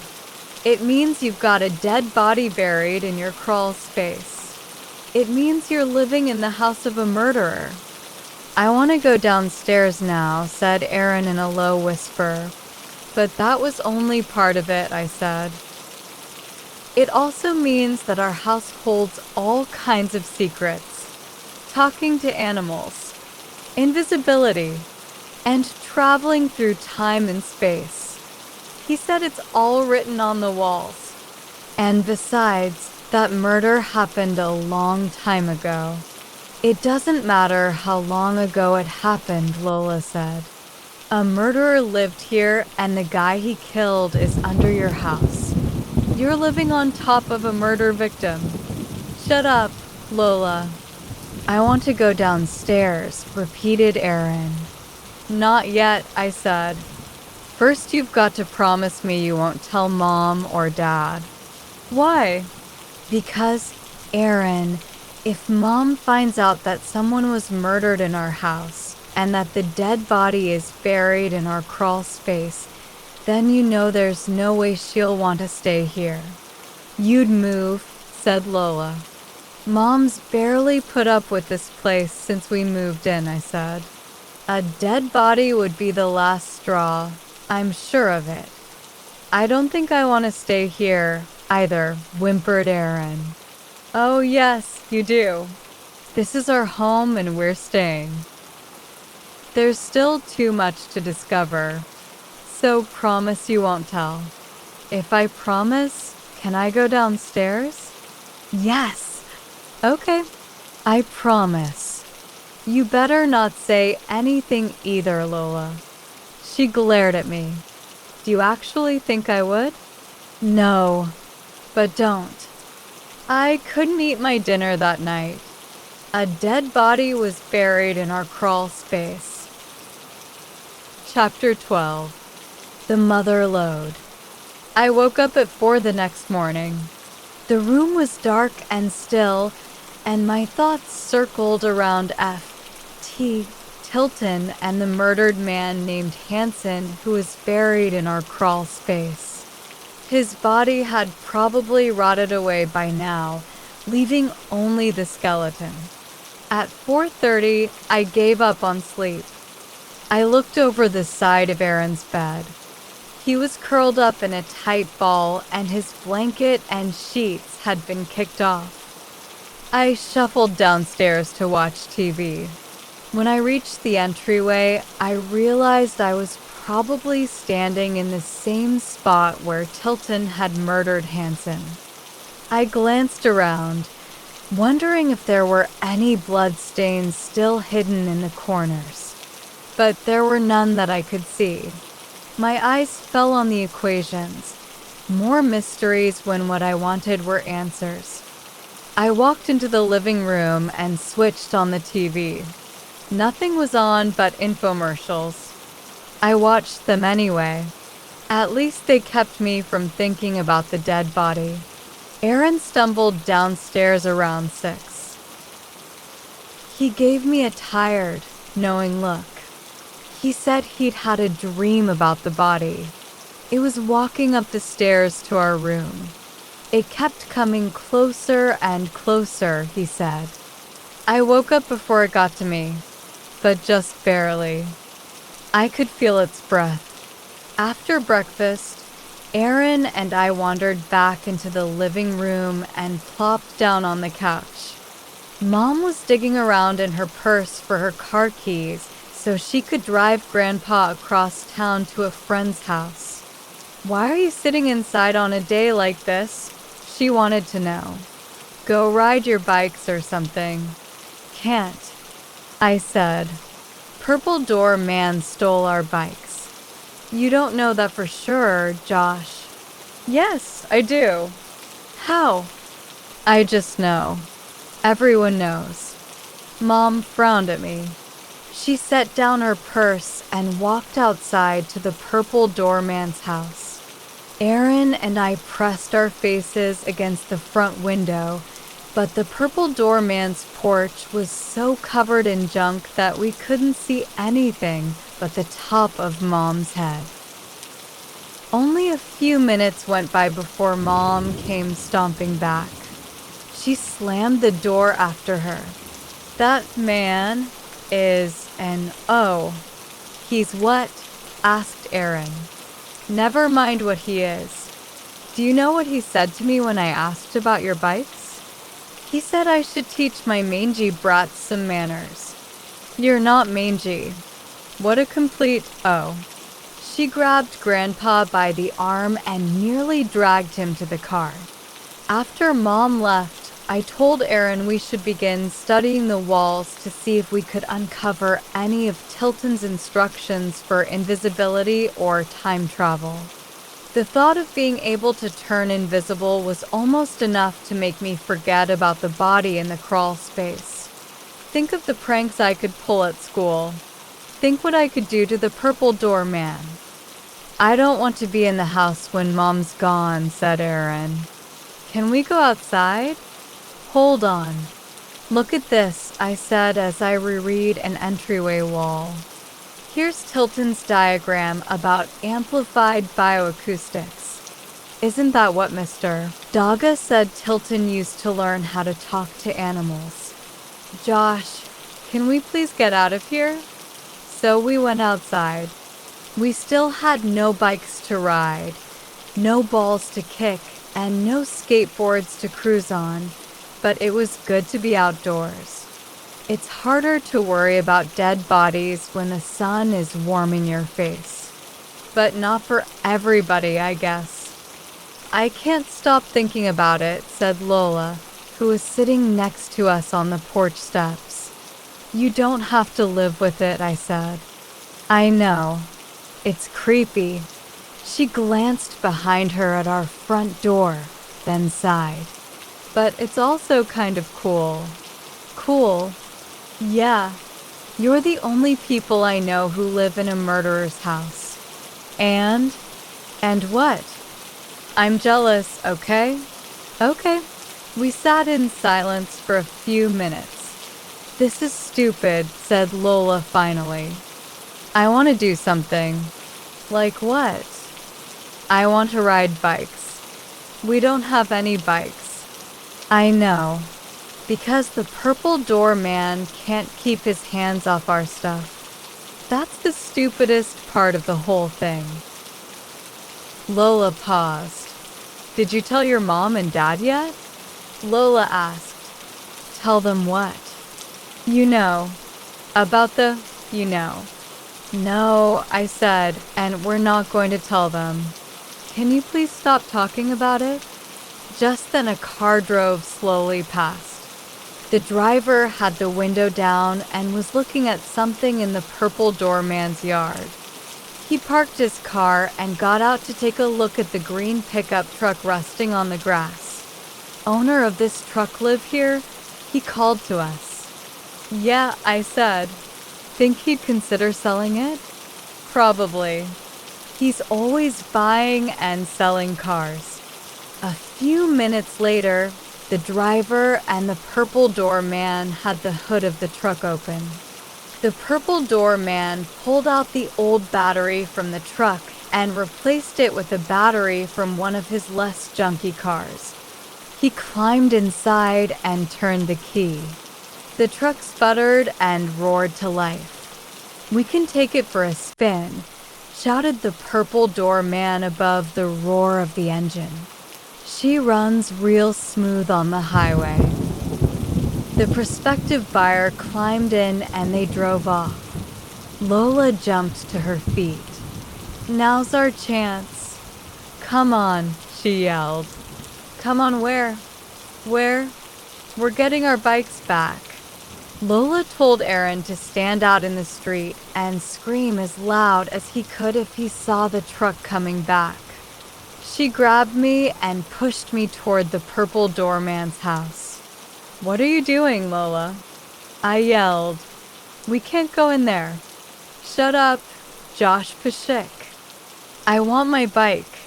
She pushed me up the front steps, and we stumbled into the house.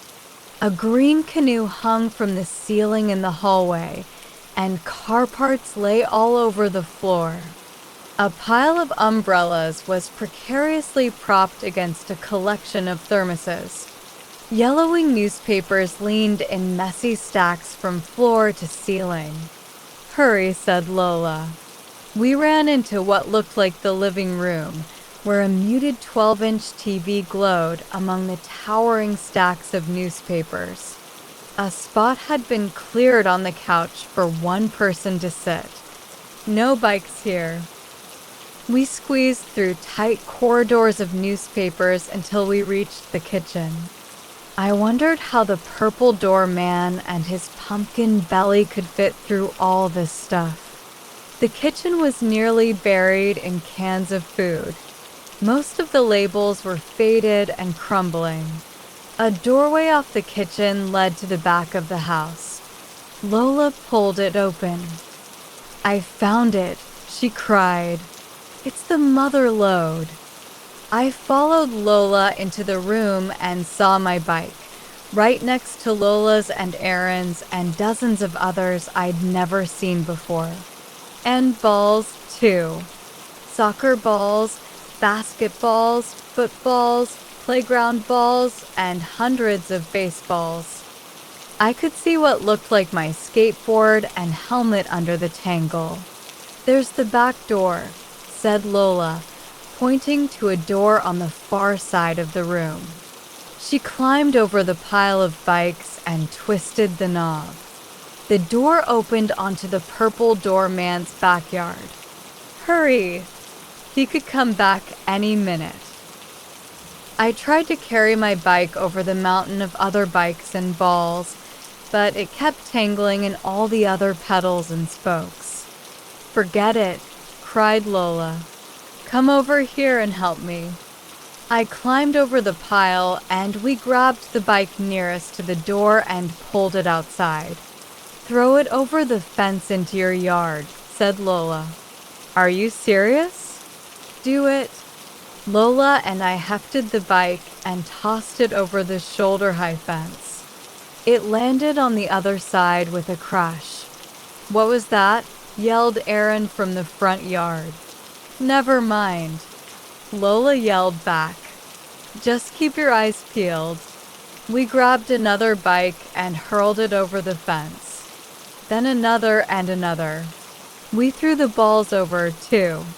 In a few minutes, dozens of bikes and balls lay in a pile in our yard. "It's the mother lode," Lola kept yelling. We finally reached our own bikes and tossed them over the fence. Then we weaved our way as fast as we could through the purple doorman's house and out the front door.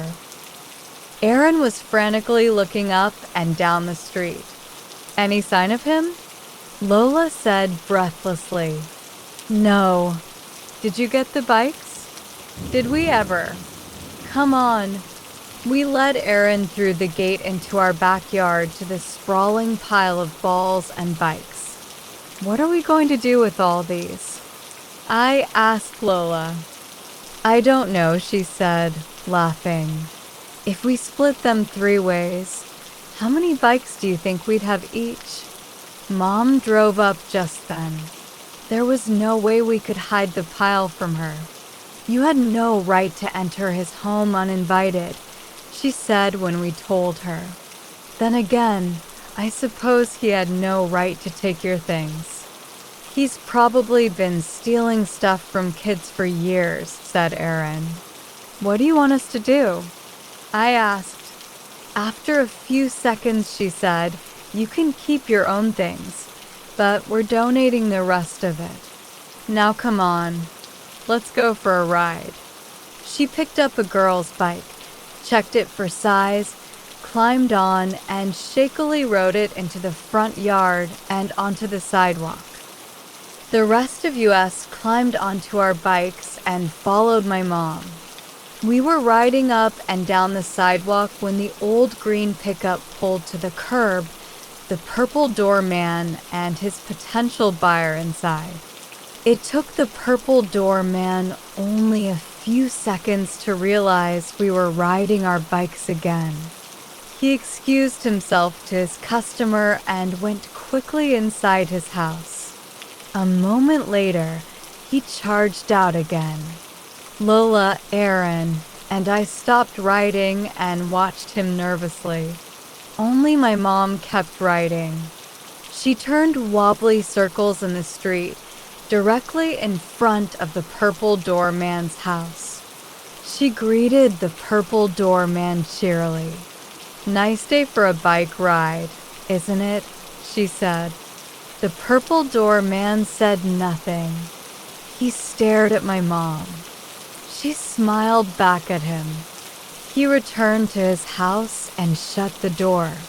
The prospective buyer of the pickup truck waited outside for a while, then walked up to the purple door and knocked, but the man never answered. Finally, the buyer gave up and drove away. Aaron, Lola, and I rode bikes the rest of the afternoon. 5 different bikes each. Chapter 13. The Black Sack. Summer was ending gently, in long, melancholy shadows. Noontime still felt hot, but by bedtime the house always cooled down. I would have slept well if the murder wasn't weighing so heavily on my mind. I spent hours each day scanning the walls of our home, and I did move closer to a handful of discoveries. I sat in my room, reading about Ilex aquifolium. I looked it up in our big, unabridged dictionary and learned it was the scientific name for holly, like the holly tree growing in our front yard. But none of the other scribbles in my room made sense to me, at least not yet. It would take a trained scientist years to decipher them all. And if we moved, I'd never learn any of Tilton's secrets. I'd never get to turn invisible. In the entryway, I studied the diagram labeled Amplified Bioacoustics. I looked up bioacoustics in our dictionary, which defined it as the science of animal sounds. If I could make sense out of it, I thought, I could control animals the way Mr. Dogga controlled Dinky. Maybe I could make our old cat, Molly, bring me snacks while I lay in bed. I wondered if I could control humans as well. Behind the couch, I reread invisibility, electricity, and the refractive index of air. It was obvious now that it had something to do with the dimmer switch. The wiring diagram next to it must be a wiring system Tilton had experimented with. Dad must have somehow tapped into it. There was so much here, so much to lose. I desperately wished I could talk about the murder to someone other than Lola and Aaron. It felt as if the secret would leap out into the open at any time. Whenever Mom or Dad would ask me a question, I would snap an answer back at them because I felt like they knew I was hiding something. A week passed and I began to think about the murder and the mysteries less and to focus instead on the few free days of summer we had left. Dad sat Aaron and me down at John's barber shop and told John to get rid of our shaggy summer hair. Mom took us shopping at the mall for back-to-school clothes. I didn't mind because I always liked trying on jeans and sneakers, but I knew that school shopping was the dreaded signal of the end of summer. Every few days, in the middle of a game or at the end of a long bike ride, my mind always came back to F.D. Tilton's journal and his confession of murder. My stomach would turn and the thought would cast a shadow on the sunniest afternoon. I wasn't sure which was worse, that we were living on top of the grave of a murdered man, or the possibility that the truth would come to light and we would have to move.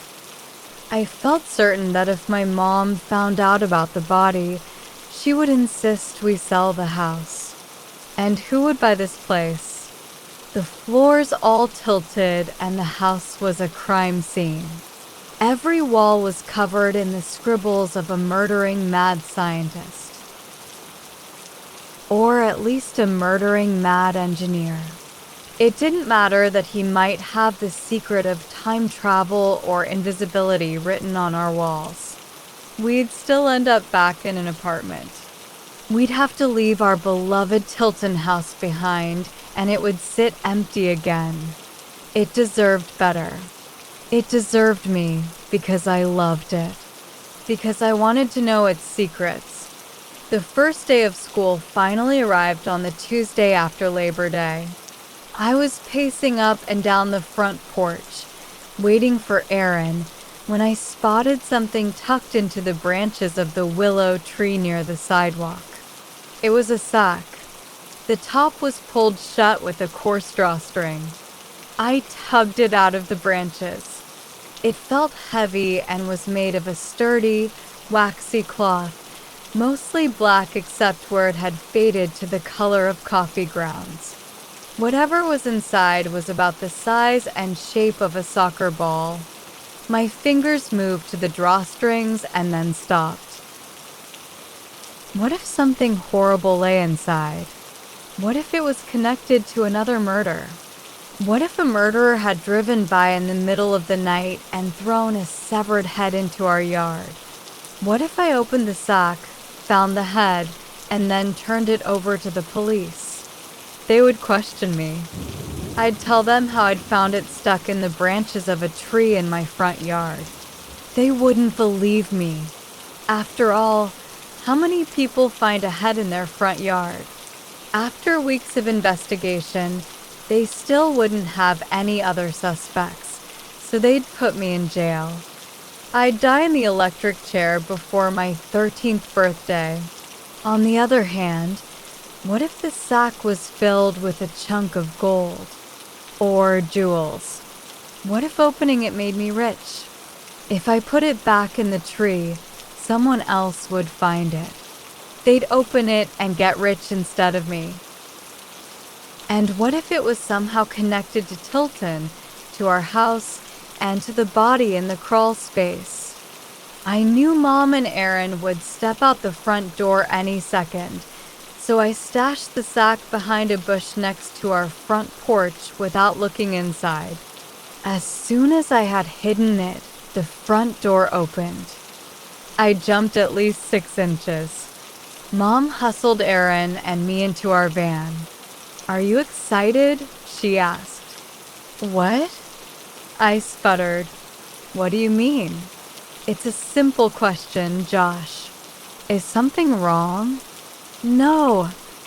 "I just asked if you were excited. About school. Obviously you are. Or maybe you're a tad bit nervous. It's okay to be nervous." I was nervous, all right, but not about school. Usually the first day of school was one of the big days of the year, but I barely remember anything about that day other than the black sack. At the end of the school day, I met Aaron and Lola outside of Tilton House and showed them the sack. Lola immediately grabbed it, pulled the string, and opened the top. She screamed. Then she looked again, made a face, and laughed with embarrassment. "I thought it was real," she said. I looked in. A head looked back at us. It was made of stone. I pulled it out. It was the head from the statue of a beautiful woman. Her eyes reminded me of the way Aaron's eyes look when Mom catches him stealing a cookie or watching TV when he's not supposed to. Guilty and innocent, both at the same time. He looks guilty because he did something wrong, but at 8 years old, innocence is still part of the package. When Dad came home from the museum, We showed the head to him and Mom. Dad's jaw dropped open. You found this in the front yard? In our yard? So it's ours? It's very old. It looks Greek, or maybe an Italian Renaissance reproduction of Greek. The museum will probably flip over this, Josh. Would you mind if I took it down and showed it to them? I didn't mind. I asked if I could come along, and Dad said yes. The next day, Dad picked me up from middle school in his pickup and drove us back to the museum. The black sack lay on the seat between us. When we reached the museum, Dad led me into a long room full of grown-ups. I recognized the red-faced man at the end of the table as Mr. Stevens, Dad's boss, the same guy who had gotten mad at Dad about the dimmer switch. So this is the boy, eh, Hal? Said Mr. Stevens. He turned to me. It's Josh, right? Yes. Hello. Why, hello to you too, Josh. My name is Mr. Stevens. He was talking to me in a slow, syrupy voice as if I were a little kid. I know. You do? You're a smart boy, Josh. Did you also know I'm your dad's boss? Yes. I'm the director of this whole museum. I understand you may have found something pretty special. I guess so, I said. Can we see what you found, Josh? My dad carefully set the sack in the middle of the table. He pulled out the head. Mr. Stevens's face grew redder than ever. The room immediately went into an uproar. A week went by before the story hit the newspaper. It took the people at the museum that long to figure out that the head belonged to an important Italian statue that had disappeared from the collection of a rich American woman before World War II. The statue was of a woman called Pandora and was made by an Italian guy named Benvenuto Cellini in the 1500s. The newspaper ran an old black and white photograph of the statue, which showed the head attached to a smooth white body. One of the statue's hands was outstretched, and the other grasped a partially opened box. A single, tiny, fairy-like creature was flying out of that box. Dad told me that Pandora was a character from an old Greek myth. She was a mortal who was given a box full of all the sins and sorrows of the world. When Pandora broke the rules and opened it, all the sins and sorrows flew out and poisoned the world with pain and death, fear and hate. The last thing that flew out of the box was hope, which had never existed until that moment. Now that I knew the story, I understood why Pandora's face looked guilty and innocent at the same time. Mr. Stevens was very excited, Dad said, and was constantly thanking Dad for bringing the head of Pandora to them. Stevens told me this was going to put the museum on the map, he said at dinner one night. And he said my contribution is sure to be rewarded. Rewarded? What does that mean, rewarded? Asked Mom. And don't you mean Josh's contribution? Sure. Yeah. What I meant was that we found it in our yard. Josh found it, you mean. Right. And we didn't try to sell it to a big East Coast museum. We kept it here in Tacoma, so I'll be rewarded. I'm thinking promotion, raise, bonus. And I'm thinking soon. Soon would be good, said Mom. We could sure use the money. I was doing some thinking of my own. I was thinking that maybe if Dad got a big promotion, Mom would be so happy that she'd let us stay in our house, dead body and all. I began to plan just what I would say to her.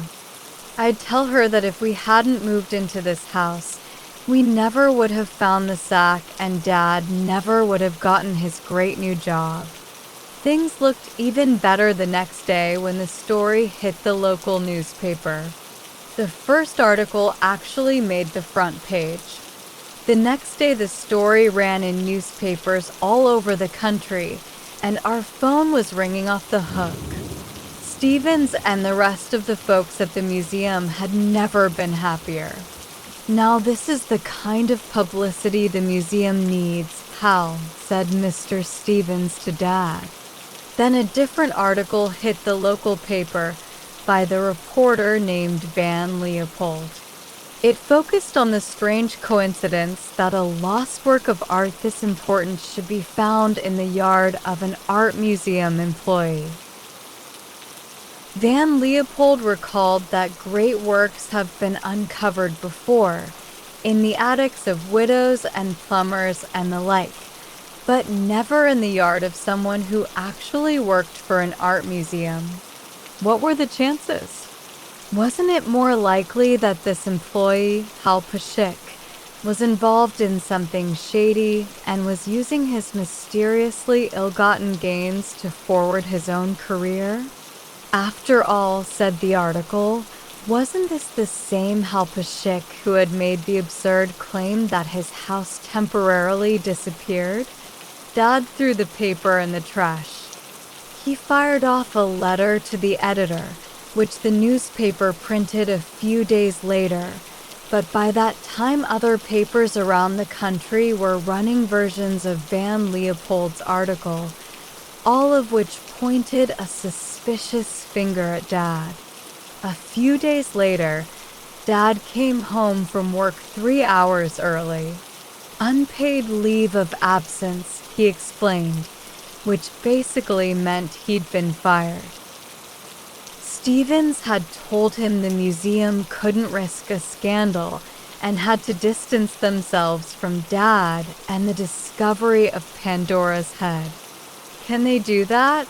asked Mom. "I don't know," said Dad. "I'm calling Cal Landgren." Dad had known Cal Landgren since college. He was a lawyer. Later that night, Cal sat with Dad and Mom around the kitchen table. Cal was tall, thin, and always wore tiny rectangular glasses and a suit so dark blue that it was almost black. "As far as your job, they can do pretty much whatever they want," said Cal. "You don't have a contract with them. You have what is called at-will employment, which means they can fire you for any reason at all." "What about the head?" said Mom. "They can't take it, can they? After all, Josh is the one who found it." "Well, technically, Josh found it on city property, since it was less than 10 feet from the street. That means the city and the museum can keep it unless its rightful owner shows up. If it had been in your house or at least farther away from the street, that would be a different matter." Dad said, "Stevens had the gall to tell me I might find it a consolation to know the head of Pandora will hold a place of honor in their permanent collection." "What a rat." "That's an insult to rats."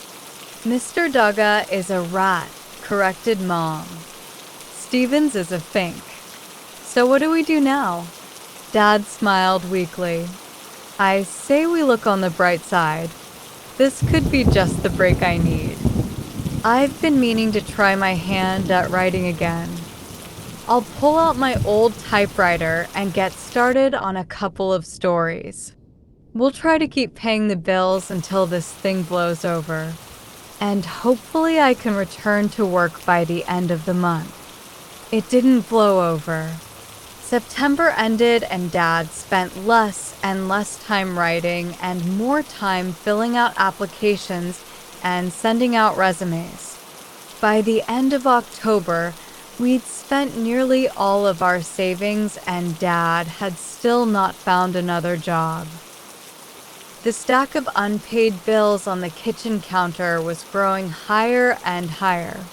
Mom expanded her part-time job in the school office to as many hours as she could get, but it didn't pay much. I knew times were hard when Grandpa started asking Mom to buy him the cheapest tobacco she could find when she went to the store. A week before Thanksgiving, Dad called a family meeting and all of us gathered in the living room. "Boys, Dad," he said quietly, "if you remember when we moved into this place, we could barely afford the payments. That was when I was working. Now I've been out of work for almost 3 months. The money coming in from Mom's job and my unemployment checks isn't enough to keep us living here. Maybe I could get a job, too," said Grandpa. "Dad, you're already giving us most of your Social Security. I don't even like taking that. The fact is that if I can't find a job by the beginning of December, then we will need to sell the house and move back into an apartment." "Sell Tilton House," I said. "You can't. It looks like we'll have to, Josh." "Maybe we could just dim it," Aaron said. "We could use the dimmer switch to make the house disappear, and then no one would know we were still here. We could stay forever." Dad smiled grimly. "I wish it were that easy, pal. But it won't work.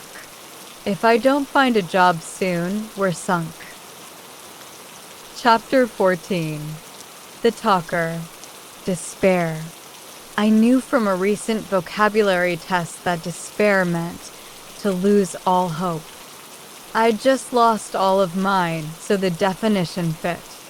My parents sat in our living room, talking about moving as if it were no big deal.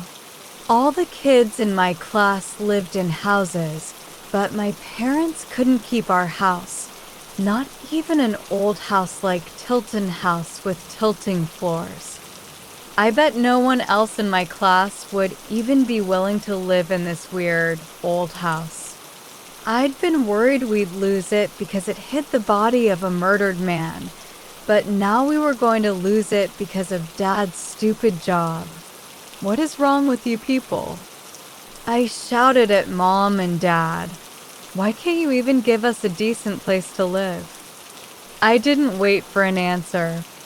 I jumped up and ran outside into the night. It was late November. Fog sat low and cold on the ground, and I was wearing only a t-shirt and jeans. My feet were bare, and the cold ground hurt with every step. I shivered and instantly wished I could go back in, but my pride and my despair kept my bare feet moving forward. I walked into the fog, which was growing so thick, it made all the familiar neighborhood landmarks look blurry and spooky. I walked down an uncounted number of streets, making no attempt to keep my tears and anger in check. The fog made the streetlights useless. Instead of illuminating the ground, the light hovered high above. The sidewalk was shrouded in the mist and dark. I made a few turns and assumed I was walking back in the general direction of my house, but I recognized nothing. I might have even passed Tilton House and not known it. Then I heard a voice in the mist and knew I'd wandered back to my own block. It was the voice of the talker, and he was chattering about war again. His mumbles guided me like a crazy foghorn. 3 combat units made up the 187th Division, said the talker. Each unit included a regiment of artillery and a regiment of infantry. "Hi," I called dejectedly as he came into view. The 187th fought against established German positions, against much larger numbers, the talker replied. It was the heart of winter, December and January, and we never received our heavy boots. "My dad lost his job," I said, sitting down on the steps next to him, and it looks like we're going to have to sell our house. The Germans were holed up in each town, while we had to attack from snow-covered open ground. Without our heavy boots, he responded. I don't want to move, I said. I love our house. I love its secrets. I love this neighborhood, even though the purple door man is a complete jerk. I even like you, and you're nutty as a fruitcake. Each day, we suffered heavy losses, he went on. My feet and the feet of my men were so cold, they were numb. Men lost toes to frostbite. Some lost so many they were unable to walk. We searched the German bodies for decent boots, but found theirs were worse than ours.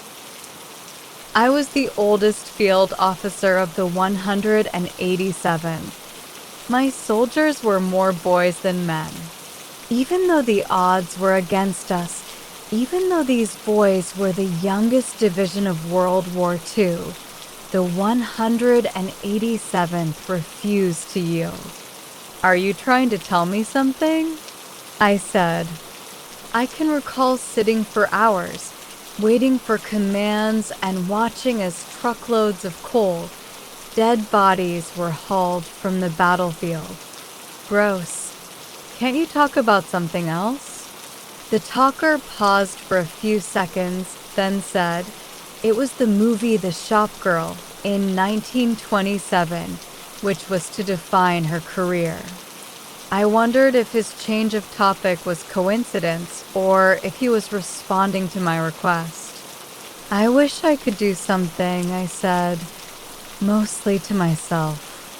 To save our house, I mean. At the height of her popularity, she received more than 45,000 fan letters a month, the talker said. Her last film was in 1933. It was called The Primrose Path. That sounds familiar, I said, trying to remember where I'd heard that movie title before. On the last night I saw her, she gave Francis and me a beautiful treasure. Treasure? That's what I need right now. I ended up with only a small part of it. The rest is likely buried. Under 1418. Under what? I said. Did you say 1418? That's my address. That's the address of Tilton House. What kind of treasure? But the talker's ramblings had returned to the war and the struggles of the 187th again. It didn't matter. I'd heard enough. Chapter 15. Body and Soul. I ran across the street and back into the living room where Mom, Dad, Aaron, and Grandpa were still sitting around the coffee table. I began telling them, as fast as I could, what the talker had said about treasure being buried under 1418 and how 1418 was our house number and how all we had to do was dig under our house and we'd be rich and we wouldn't have to move. Who told you this? Josh asked Dad, tiredly. The talker, Dad. He said some actress gave him and Francis a beautiful treasure, and he'd only gotten part of it, and the rest was buried under 1418. Francis? Who's Francis? What are you saying, Josh? You think we should dig around under our house for buried treasure? Yes, it's a lovely thought, he said as he got to his feet. A lovely dream from a crazy man. Maybe I'll dream about it tonight. I'm going to bed. He walked out of the kitchen. Mom smiled at me sadly and joined him. I sat in silence with Grandpa and Aaron for a few minutes. Finally, Grandpa said, "So the crazy old guy really said all that?" "He did," I replied, exasperated. "And who exactly is Francis?" "Francis Tilton." As in Tilton House. Well then, said Grandpa, we may as well start. Lead the way, Josh. We managed to scrounge up a few flashlights that actually worked and grabbed a couple of shovels from the garage. Grandpa grunted and creaked through the little door into the crawl space under the house. The low ceiling forced him to hunch down. He found the light switch and clicked it on. The lone light bulb gave off a dim glow, just enough to illuminate the hundreds of cobwebs. It's a mighty big space, said Grandpa. If we have to dig up the whole underside of the house, we'll be here till I die. Then it hit me. In my excitement to find buried treasure, I was standing in the dark, ready to dig under the house, and I'd completely forgotten about what F.T. Tilton had said in his journal. I'd forgotten about the body that was possibly, at this very moment, beneath my feet. My voice shook as I told Grandpa about the journal and the body. We should get out of here, I said. Grandpa squinted into the darkness and then turned to face us. If you boys don't mind, I think I'm going to light my pipe and have me a smoke. I always think better when I smoke. Aaron and I watched as Grandpa struck a match on an overhead beam and lit his bowl of tobacco. It glowed red like hot coal. Grandpa put away his matches and stared at us through the smoke. Now, if I was to bury a treasure down here, he said, where would I do it? Or where wouldn't I do it? I wouldn't put it by any pipes that went underground, 'cause if one of them busted and somebody had to dig it up, I wouldn't want them finding my treasure. So we don't have to dig where any of the pipes are buried. That should take out a good chunk of the space. But what if we find the body, Grandpa? I asked. Josh, Grandpa said, as he stared at his pipe. Good things don't come easy. Look at your parents, for instance. Look how hard it's been for them to get this home for you boys. Taken years. You can't expect to just look beneath your house and find a pile of gold laid out for you. You got to take a risk, one way or another. You find either something good or something bad. But at least you find something.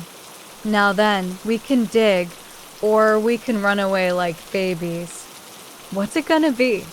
What about Mom? If we find a dead body, do you think she'd keep living here? Your mother? She's one of the strongest, wisest women I've ever known. A pile of old bones isn't going to bother her. Don't you worry about your mom. Now, what's it gonna be? Aaron and I looked at each other. What's it gonna be? Grandpa repeated. Dig, Aaron said. Who was I to wimp out on my 8-year-old brother? Dig, I repeated. Fine, boys. Where do we start? Maybe he buried it by the chimney, said Aaron. Maybe, said Grandpa. Maybe so. He hobbled toward the furnace chimney, where a column of brick stood in the dirt.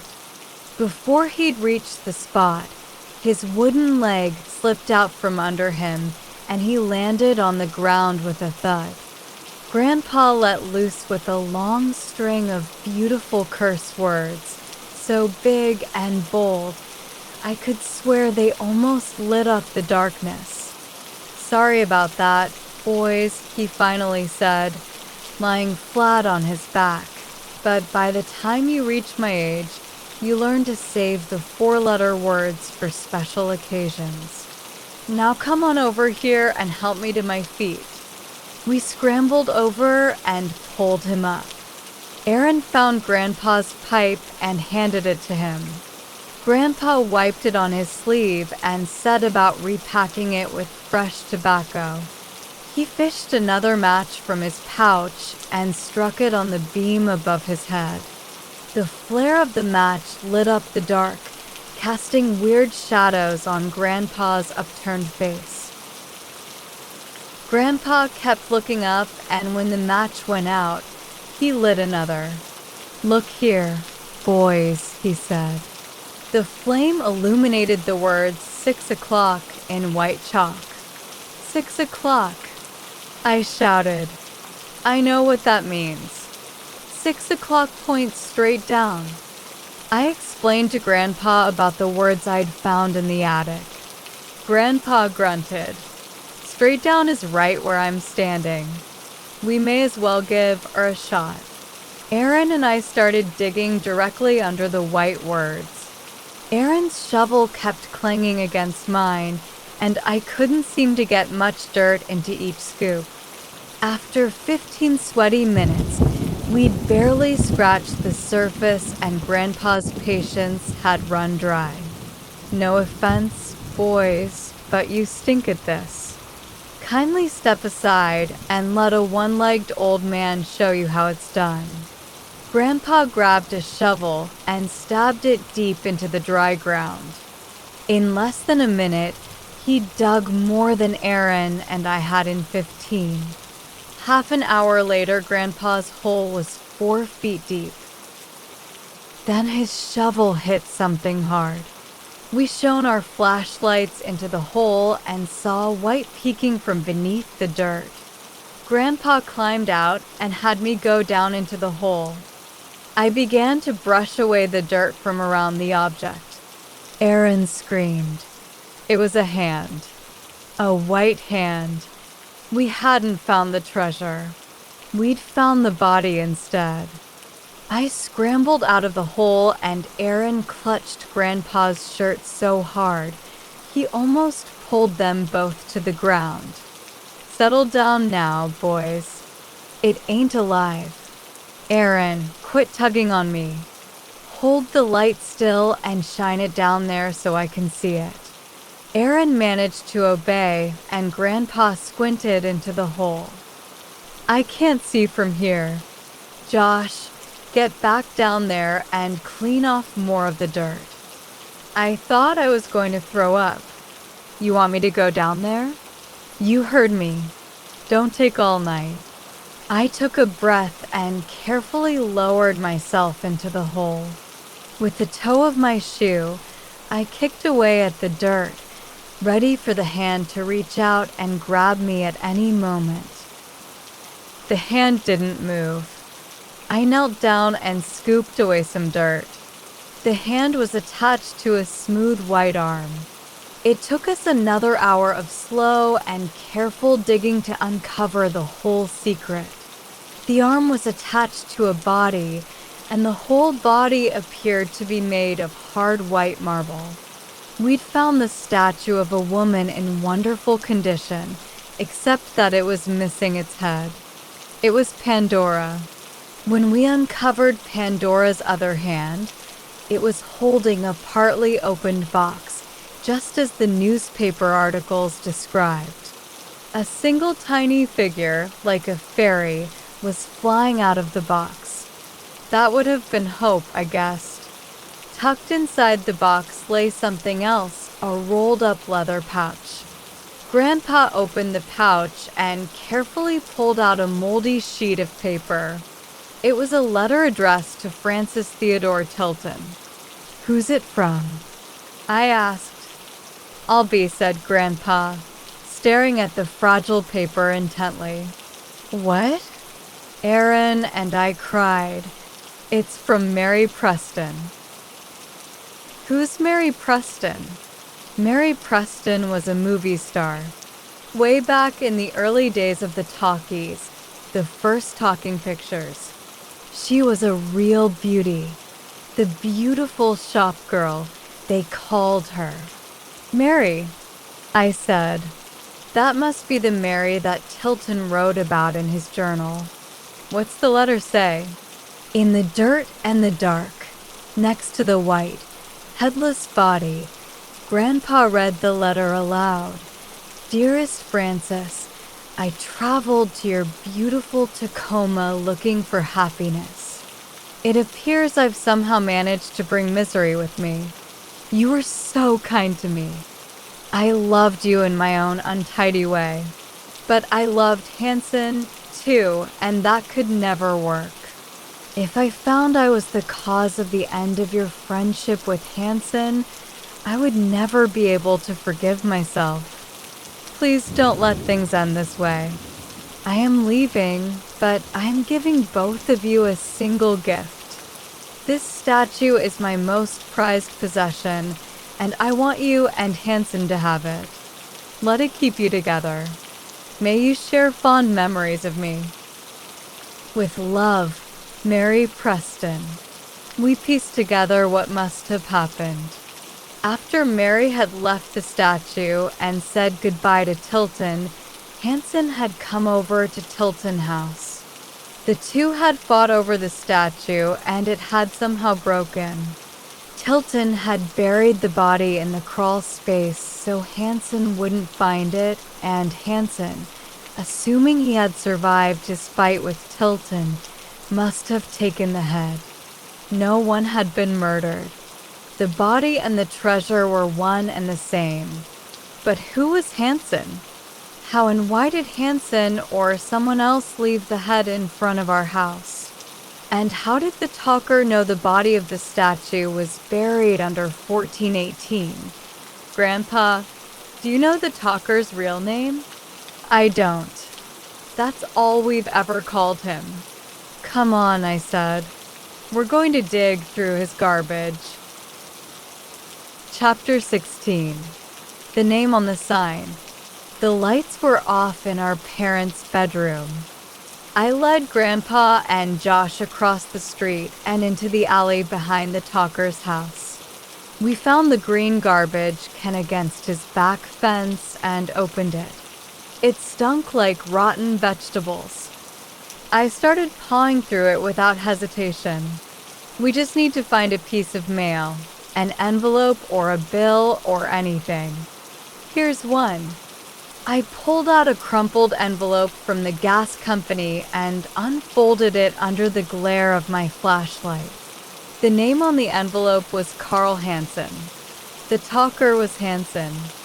Josh and I ran home as Grandpa clunked quickly behind us. The front door was locked for the night. We pounded on it with our fists until Mom and Dad woke up and flung it open. We spilled the whole story there on the porch. Then we led Mom and Dad down to the crawl space to take a look at the statue. Dad whistled low when he saw it.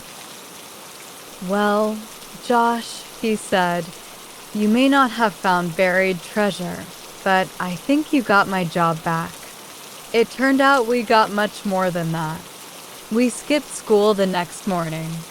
After breakfast, I looked outside.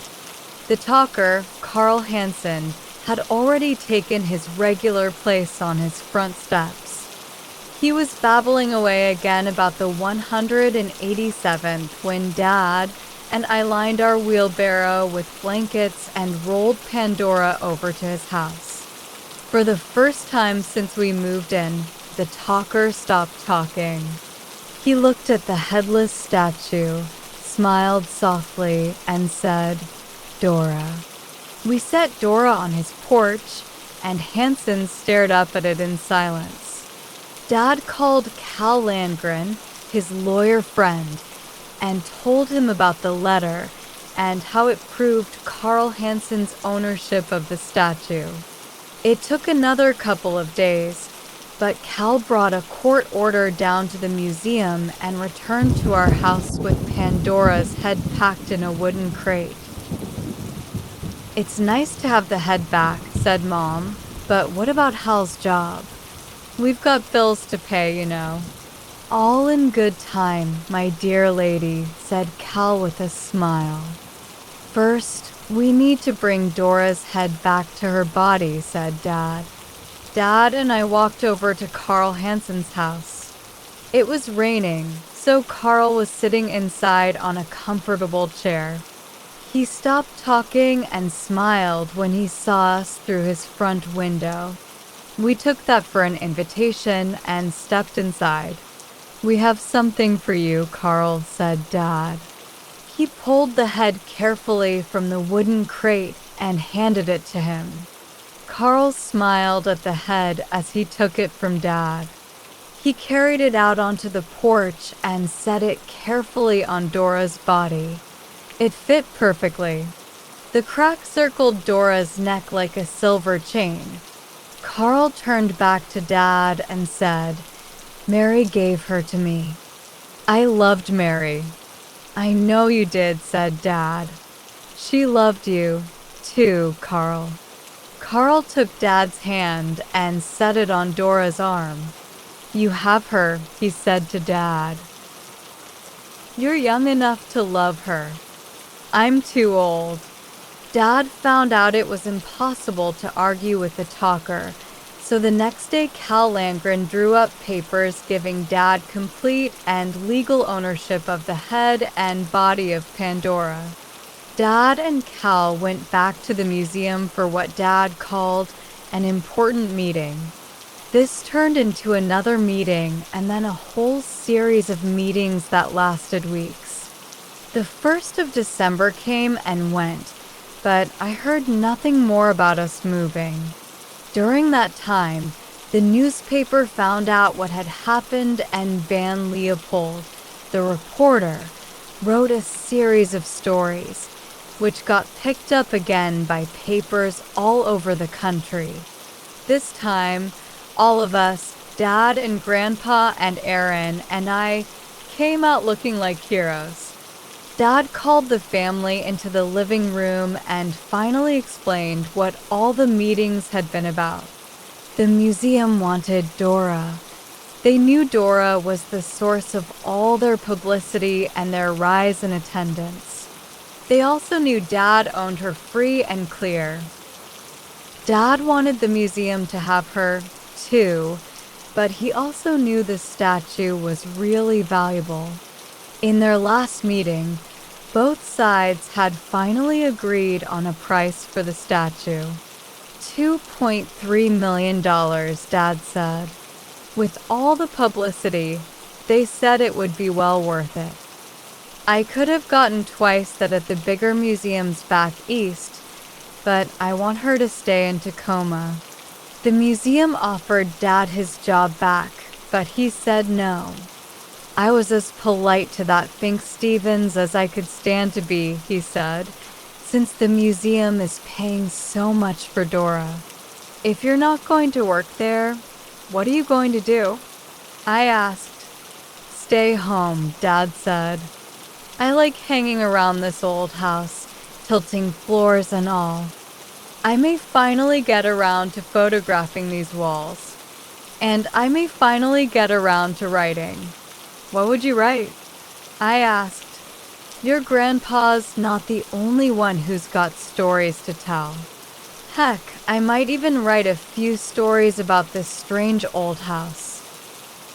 "Oh, and Josh," Dad said, in his low, serious tone, "we have you to thank for all of this, you and Aaron and Grandpa. Don't think I don't know it. Your mother and I are setting aside a good chunk of money for you and your brother in a trust fund. But we both agree you deserve something now. Something significant." Dad mentioned an amount of money he said I could spend as I wanted. I'm not going to say how much it was, but Grandpa used the same amount to buy a brand new Cadillac. It was not black. No one asked us to, but Aaron and I shared enough of our money with Lola to make her smile. "So you're staying?" Lola asked. "We're staying," I said. "Good. Because I like having you around here, Peshik." "I like having you around here, too, Dolores." She punched me. She kept punching until I promised never to call her Dolores again. The talker still sat out on his steps, talking away on sunny days, and still sat inside, talking away when it rained. I never completely figured out his life story, but Grandpa and Dad, and I have what we think is a pretty good guess. We know the talker, Carl Hansen, was Tilton's partner when they met Mary. Tilton's journal said Mary was promoting her last movie, The Primrose Path, which we found out was released in 1933. That must have been when Tilton and Carl had their final fight. Carl did talk about Mary every now and then, but mostly he talked about the 187th. Grandpa had friends who had fought in World War II. He called some of his buddies, and one of them remembered the 187th as the division that fought at the Battle of the Bulge, one of the bloodiest battles in the whole war. Almost 100,000 German soldiers and 20,000 American soldiers died there. Dad guessed that after Mary left, Carl went off and joined the army, and he was still in the army when the war started 8 years later. Surviving something like the Bulge couldn't have been easy, Dad said. Considering everything that Carl's probably been through, it's a wonder he's not crazier. One night we brought Carl over to our house for dinner, but it turned into a complete disaster. Mom tried to act as if he were a normal dinner guest, but the guy never shut up, even for a second. It's hard to eat when a crazy old guy with a mouth full of peas is talking about all the dead bodies he's seen. Sometimes Grandpa hobbles over and sits next to Carl to smoke his pipe. He says that every so often Carl will pause to take a breath and look over at him and smile. Grandpa figures that means he likes the company.